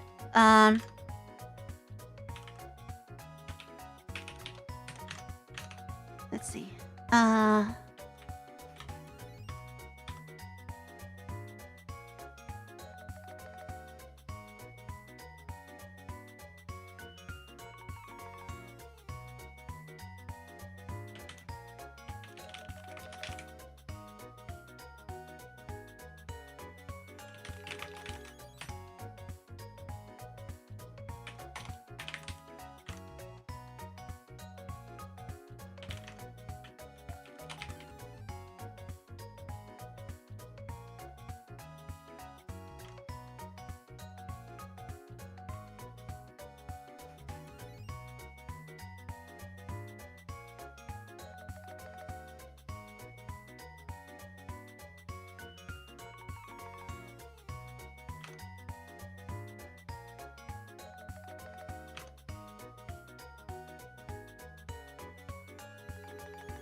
Still not lazy. Yeah,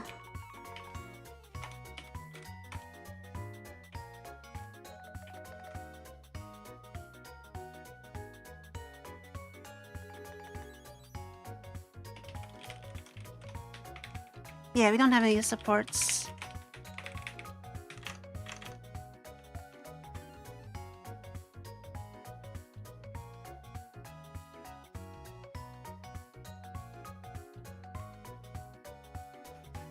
I think. Hey, Aki! Thank you for coming. It's going okay, but I'm worried about this whole driver problem. Like, this is gonna work for GL, I think, if I make it a driver, but I really want this to be driven by the target, and I know OBS is not gonna do that. But then is PipeWire capable of? Okay, hold on. I guess I need to read this. Processing threads, links. Yeah, okay, drivers. Okay, drivers. An active node.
Normally, a driver will wake up the graph and follow need to process the data in sync. In case there's no follower, might not be ready to process the data.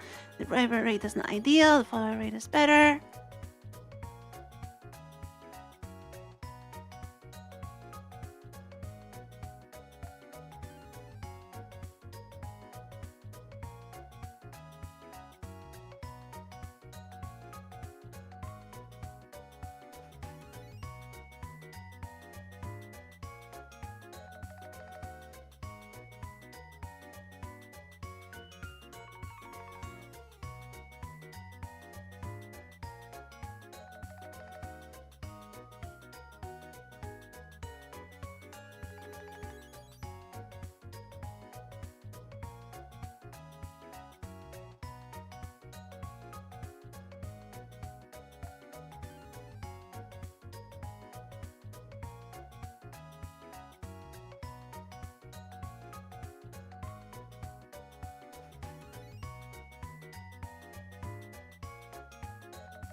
Yeah, I think OBS is just assuming that the producer is the driver.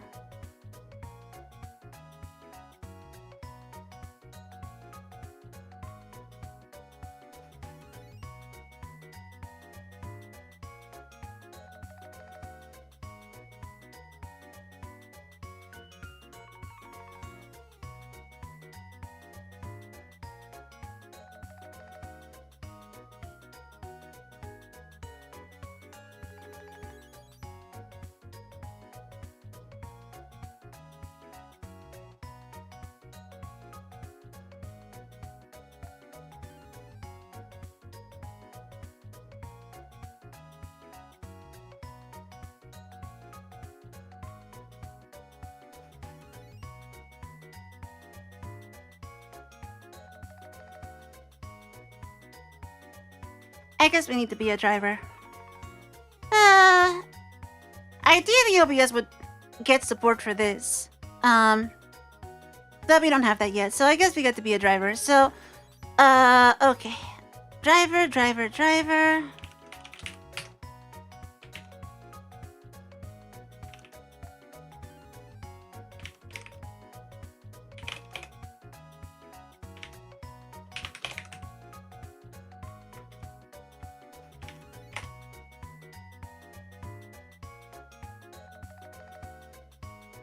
Yes, and now we have driving 1, lazy 0, which means we have to be responsible for the timing.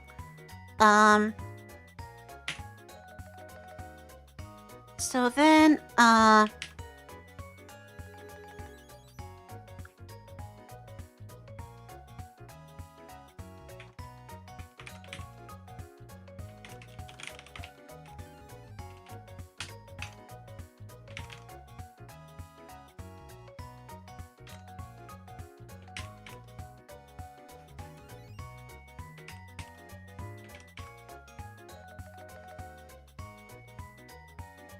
we can just add a timer, I guess.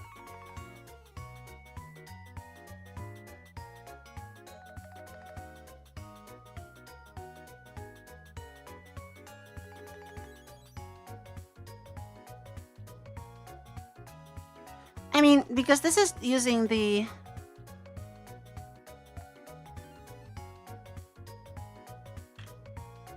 Because this is using, a geo window, we could just use the refresh rate right now. But then I need to figure out how to actually, run the geo stuff.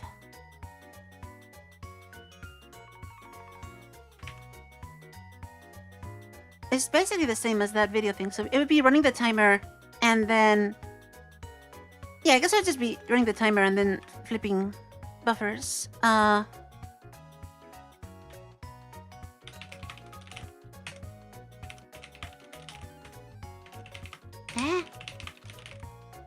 We're gonna need that, I guess. So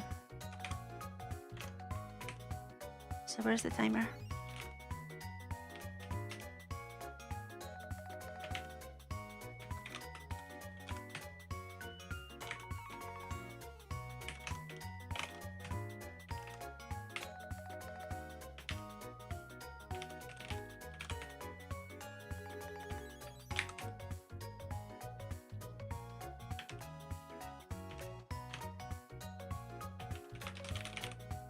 On timeout, trigger process.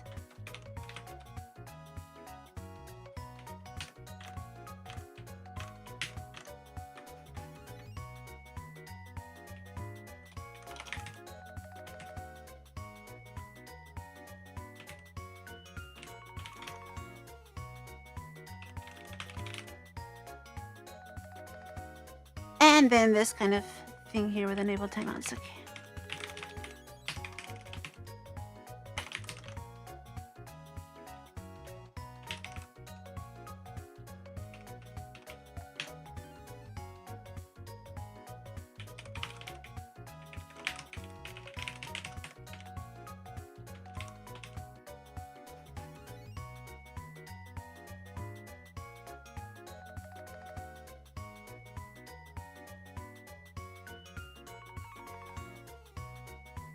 And the interval here is what?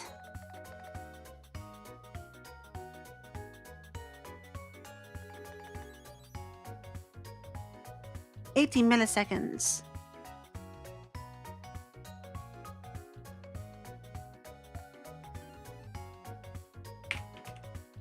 I guess let's do 5 or something, just so it's... Let's have request process. There's always a news. What's going on there?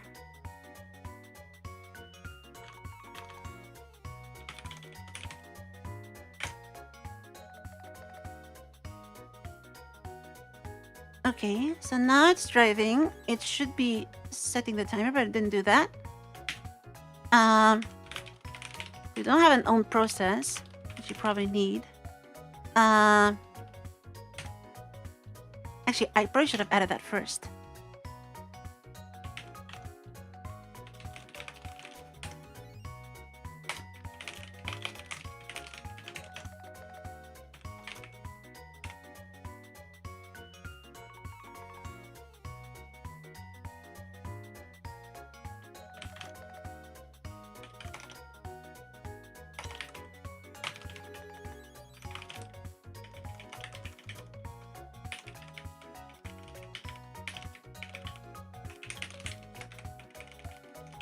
Because maybe it's been working all along. They just haven't been running process. Okay, so now there's nothing. Okay, so now we're getting process. And what if I just disable the driver flag?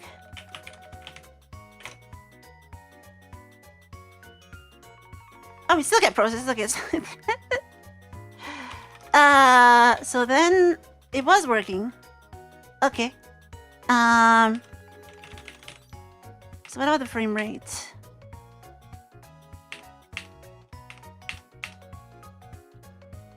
If I set the default frame rate to 0, yeah, we still get process. So something is running the graph. I think the audio process is running the graph actually.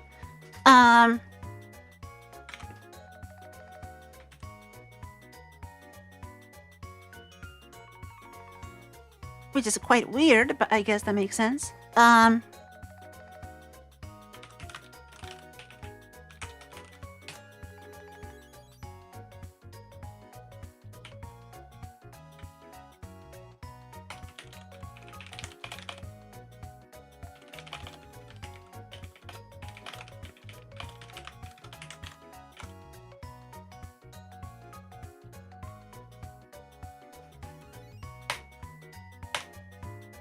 Yeah, this is obviously like audio frames or something because it's a lot of them. And if we add the driver... Actually, wait, there's a timeout.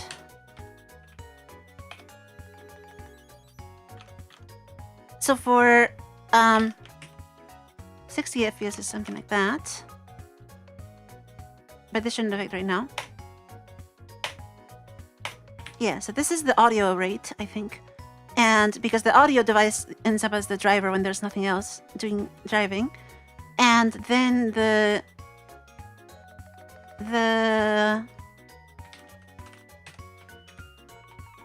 where's the flag for driver?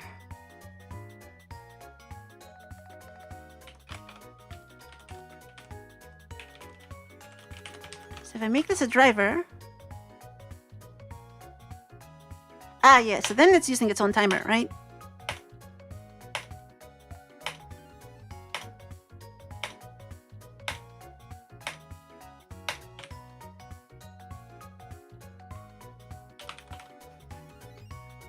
Which, I mean, I guess this is better than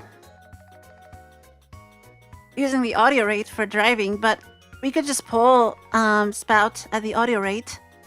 I just don't know what's gonna happen then if the audio rate is really slow. That'd be really weird to tie the video to the audio rate. Ideally, OBS should support this being the driver, so that then it can drive the source at the OBS render rate, and then that's kind of what we want. So I guess... Yeah, I guess we'll just go with this for now. And what I'm going to do is just set this to like 5 milliseconds so that it just pulls faster than the typical frame rate. And yeah. and then it would just, you know, end up rendering at whatever rate. So what about actually doing the process? So I guess, yeah, so we a keyring doesn't use the process because it's just pushing into buffers. But we need the process callback because then we need ideally OBS would be sending stuff. So then the actual, there's a scheduled record. Yeah, this is doing like whatever it's doing there. And then you have DQ buffer. Yeah, this is all pretty fancy stuff, but I think this is what we want to record.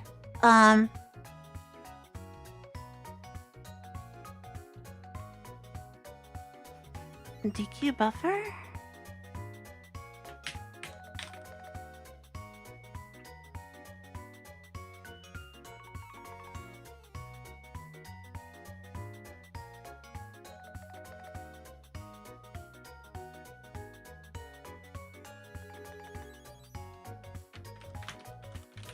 So on process, I guess first of all we should do the rendering loop in there, which in this case is going to be tied to the screen frame rate, but whatever.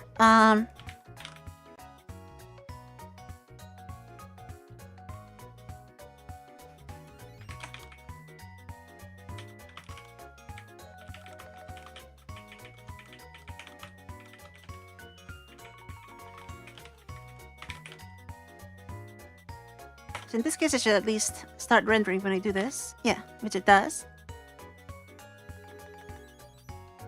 And it's complaining that actually, I want to know something now. Is this actually causing audio frame drops? No. Okay, good.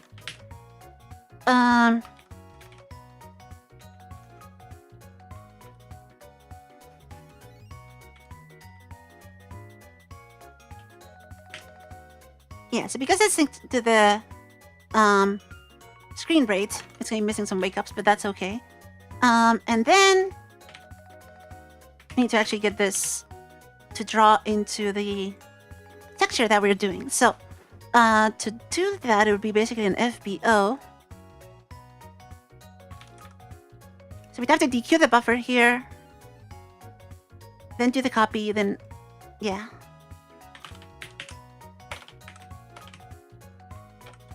Struct PW buffer, buffer equals DQ buffer, data stream.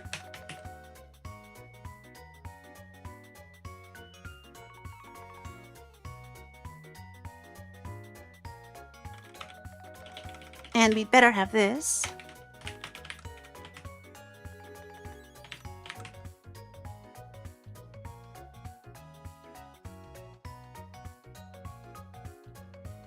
And at that point, we have what we want. So how do we actually send it is the only thing I care about.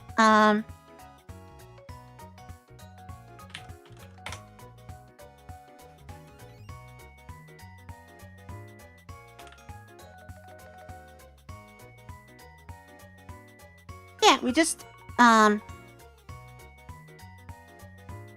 queue buffer. So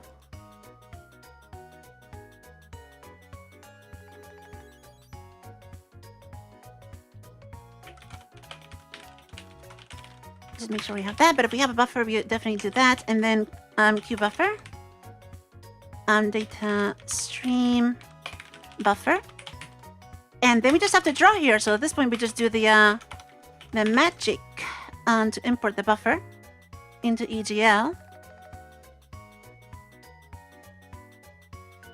which I have in my other thing. This is basically what we want for this.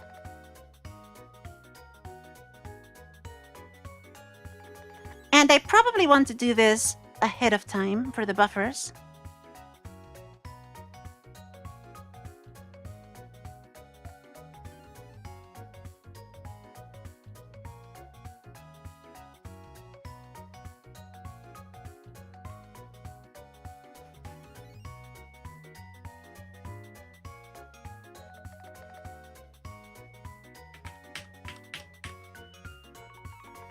So let's actually create the GL images in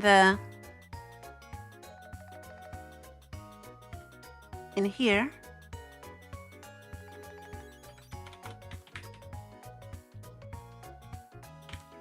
And we can stick this in here.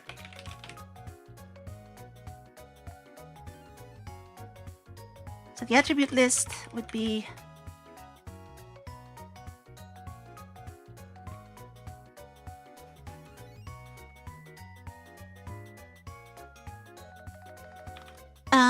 we need FD offset pitch modifier, okay.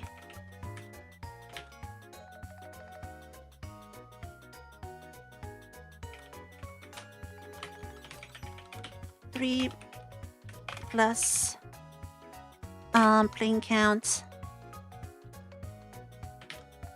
times not 3, sorry, 6 plus plane count times 10, actually 7 with the none at the end.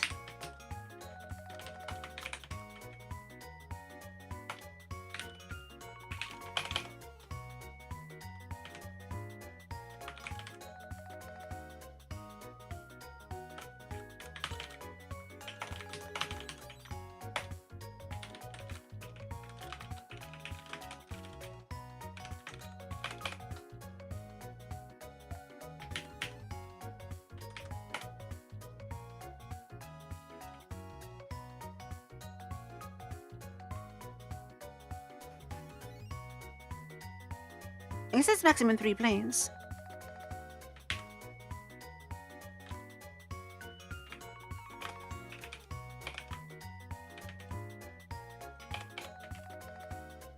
I'm just gonna cheat and do that.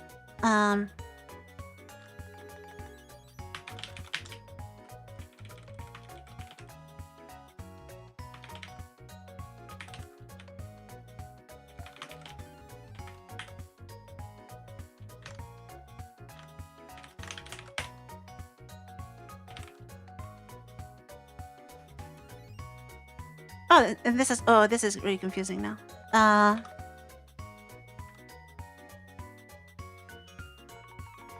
Evil. Okay, fine.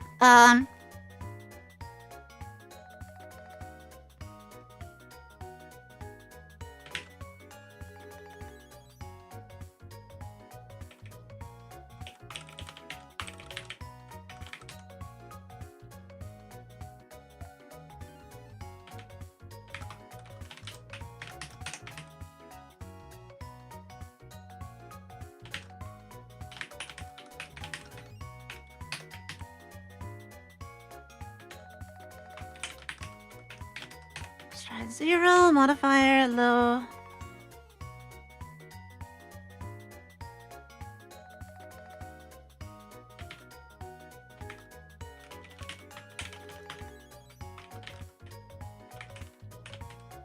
Wait, this should be 32. Oh, is that why the modifier was never working when I was trying it here? Oh no. Oh, that was a bug.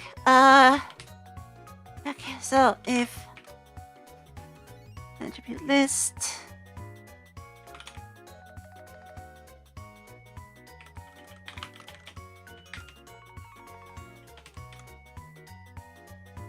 and the index is 1, 2, 3, 4, 5, 6, 7, 8 times 2 if plane count is greater than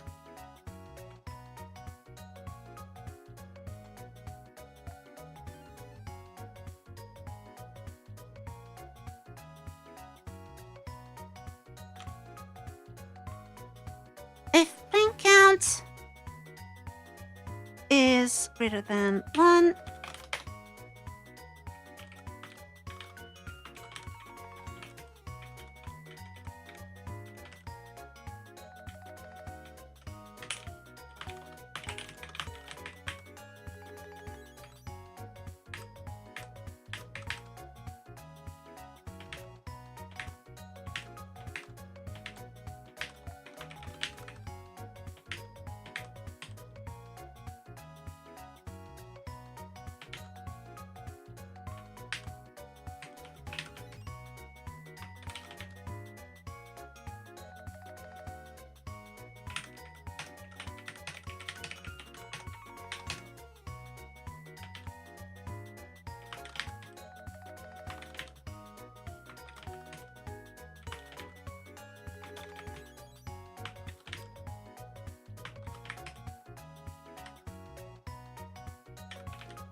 No, this is dumb. I'm just gonna make an array for this. How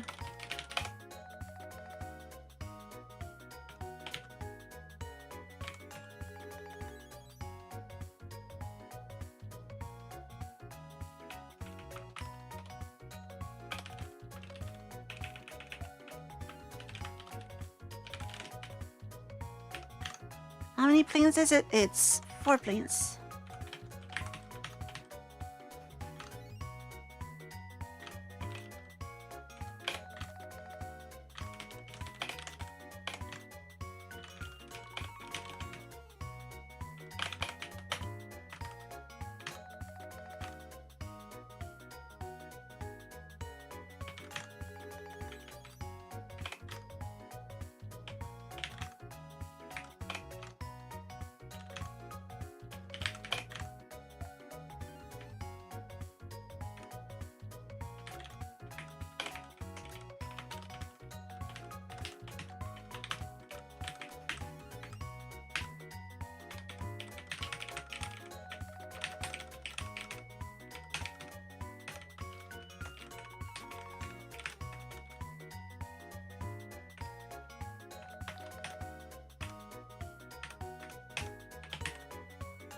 That makes more sense.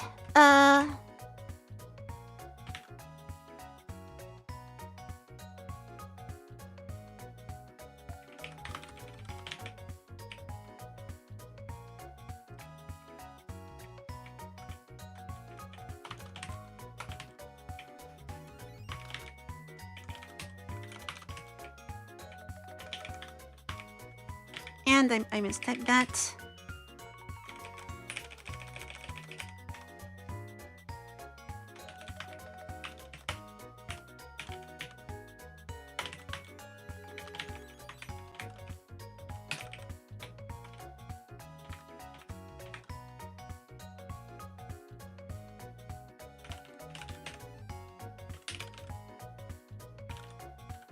Is it pitch? I think it was pitch. Mod low. Mod high. Okay, that's a little less crazy now.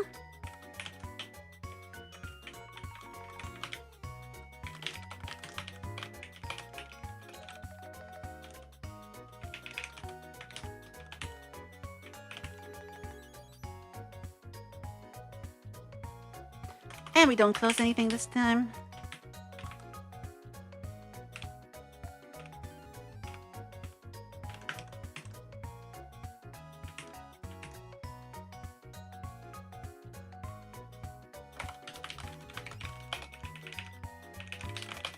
Okay, let's see if that compiles and if it actually works. Of course it doesn't.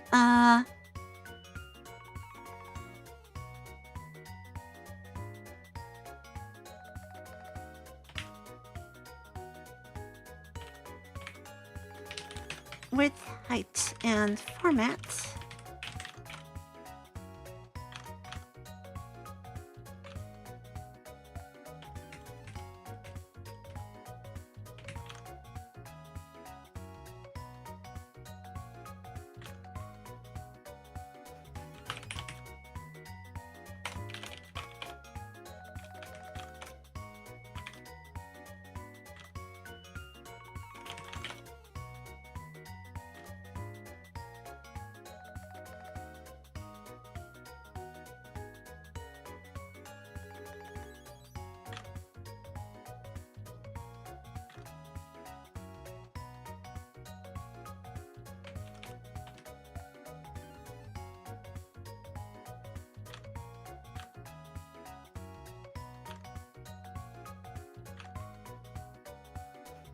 What am I doing wrong here?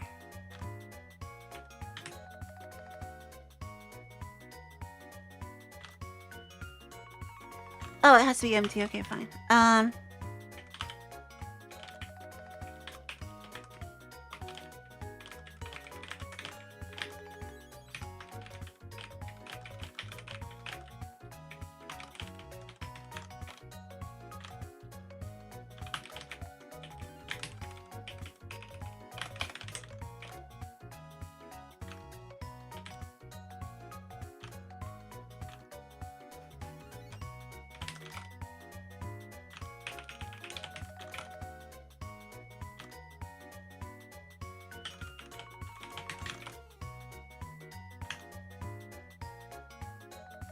Okay, and I would have to EHGL destroy image or something.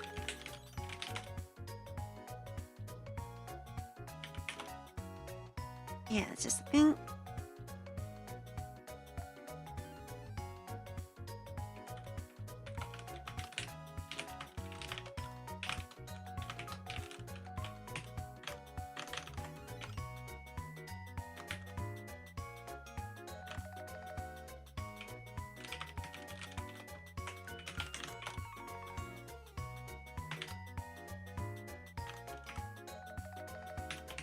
Stream.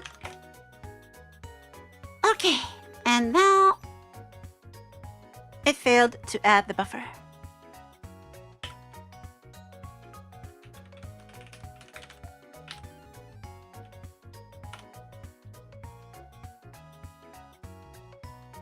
At alloc, create image from DMA box failed.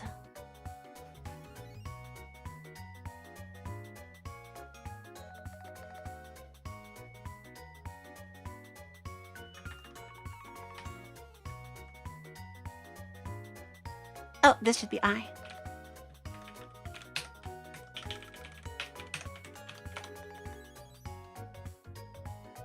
Oh, there we go. Okay, that created the images. The imports works. And that is black, which is probably a good thing. Means it's actually getting frames. And so now we just need to render something.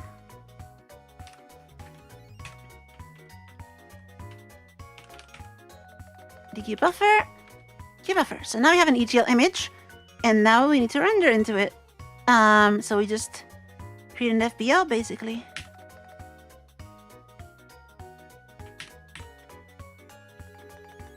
So how do we do that?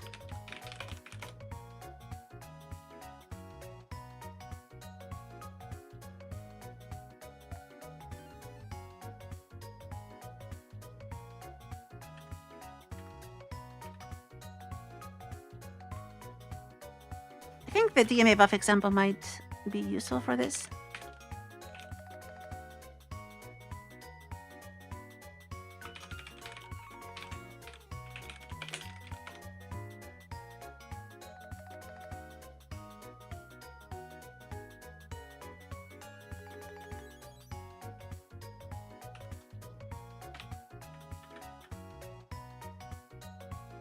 I think it's this one.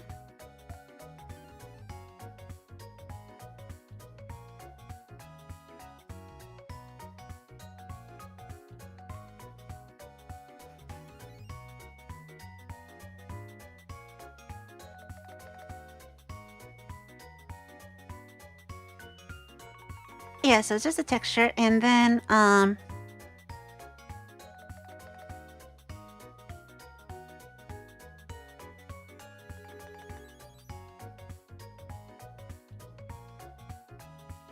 this is just using texture data. It's not actually rendering. I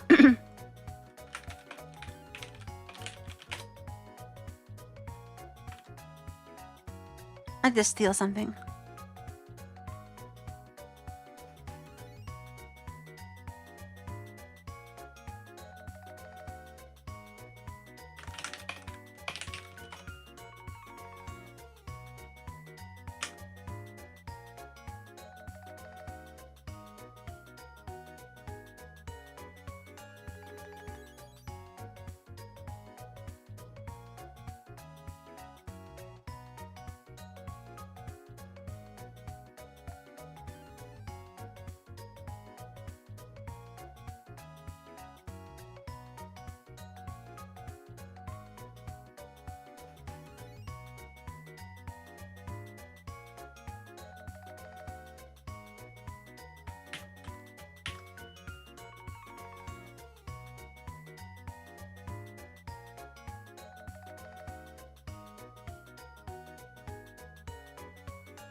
So image architecture. I don't think we care about these for anything, and we don't need the memory. Into FB, bind it, attach it. There's a color attachment.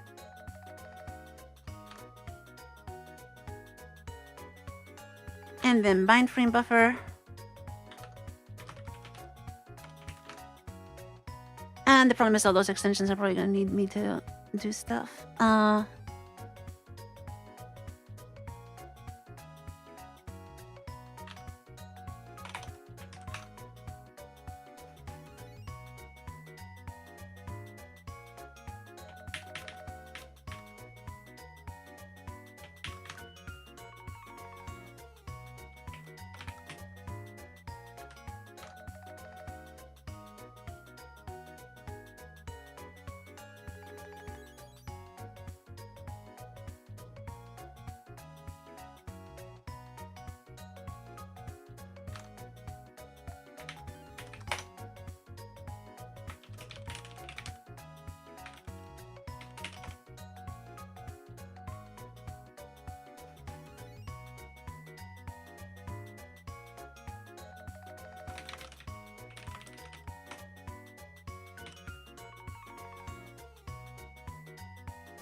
It works!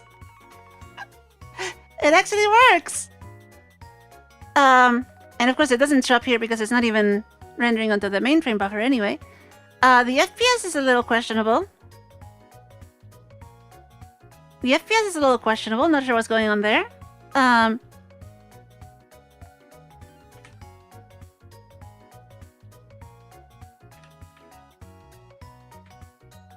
I'm gonna need to swap buffers, I guess.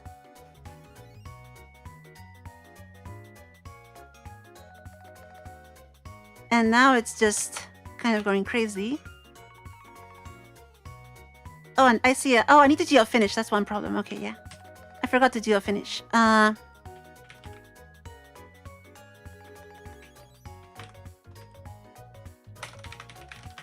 think geo-finish or geo-flash?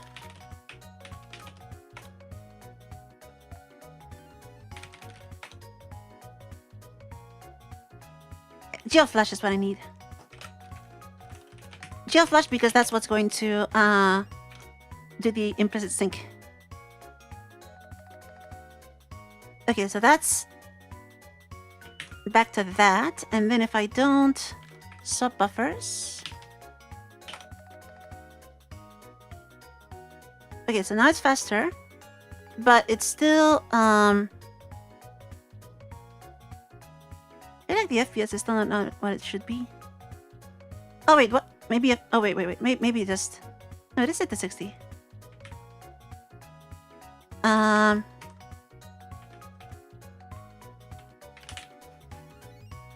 Let's do this at actually 60 FPS. Oh, that's smooth. So why is it not smooth when I...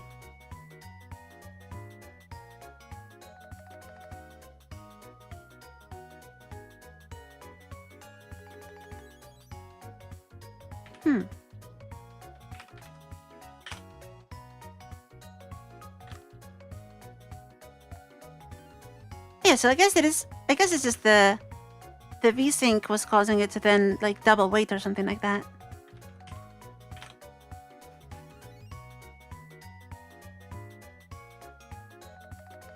Okay, well, that works. So then I need to hook this all up to the Spout2 mess, which is going to be a whole thing. How do I do that?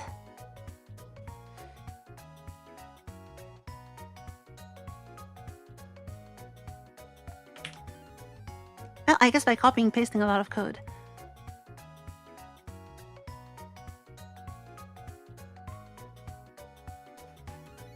It's getting kind of late, so I think I should stop here for today.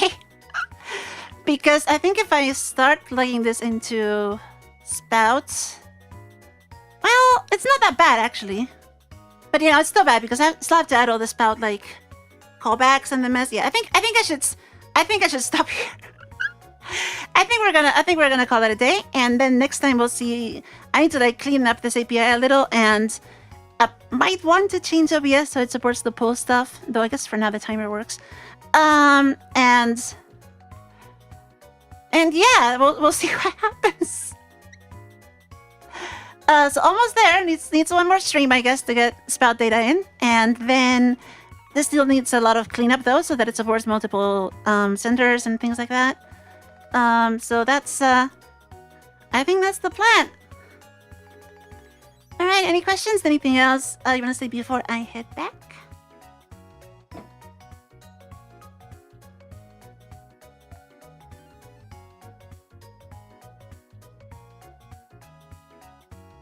Created the buffer format for Spout2 system as a dim up. No, that doesn't work. That doesn't matter because Spout2 is gonna have its own texture, and then I'm gonna be copying it. So that there is a copy involved because Spout2 kind of requires that. So that's fine.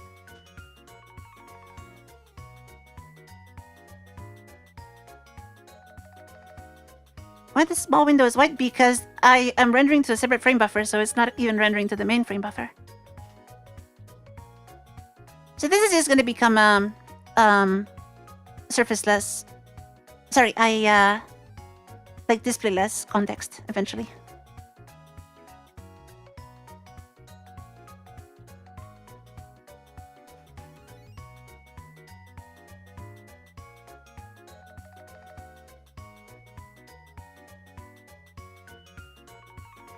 Support sending Spout from OBS to other programs, just OBS? Yeah. I mean,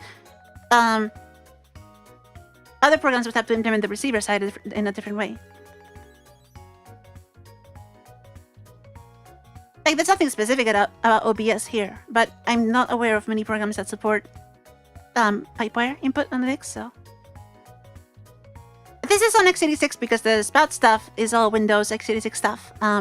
What I did today is that all this should work fine on Asahi, but the Windows side, which is what's coming next, would and what I did in the previous two streams, is all Windows stuff, and I don't think you can reasonably develop and compile Intel stuff for Windows on Asahi, so.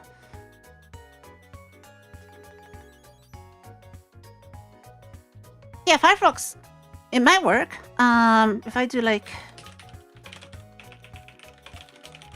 Basically anything that can capture screens.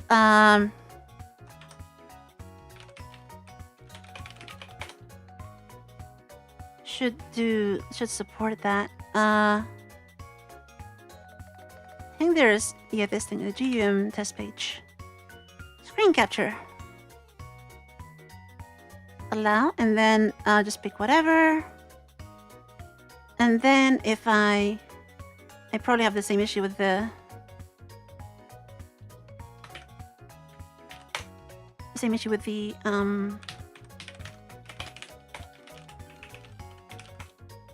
with that. There, Firefox input.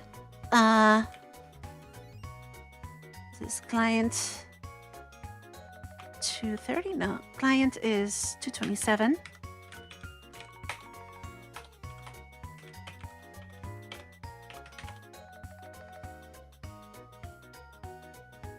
I don't know if it's gonna like me deleting this though, but let's try. Yeah, it works. FPS is a little questionable, but it does work. So there you go. You can turn your VTuber model into Zoom with this. In theory, yeah, I guess. This is the cool thing about PipeWires. It's all compatible.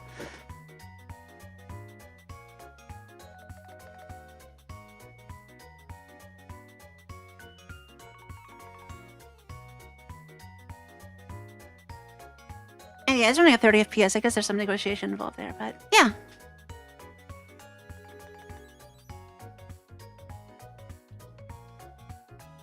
surprised that worked. So yeah, one interesting question is what to do about the frame pool. I think the only reasonable thing to do right now is to pull the Spout side for new frames through the timer and then push it into PipeWire when there is a new frame, because there's no notification of new frames from Spout because Spout is just bad like that. So yeah, the nodes getting linked automatically is the future story, because this is a hack right now that is abusing the screen capture. So that's what Titan is working on with the XDG people. So the Spout have metadata for select frame rate? Yes, no, it doesn't have metadata. It has the ability to guess the frame rate, I think. But then you also need to, like, there's like a registry entry involved, and I don't know. Spout is really, really janky. But yeah, I think it should be possible to just add pull support to OBS, so it can like negotiate being the driver in this case and avoid the silly timer stuff. And then because PipeWire has this preference deal for the driver thing, I think we can actually make it like fall back correctly and still support this with the old versions. So I'll have to investigate that in the OBS side once the other stuff works.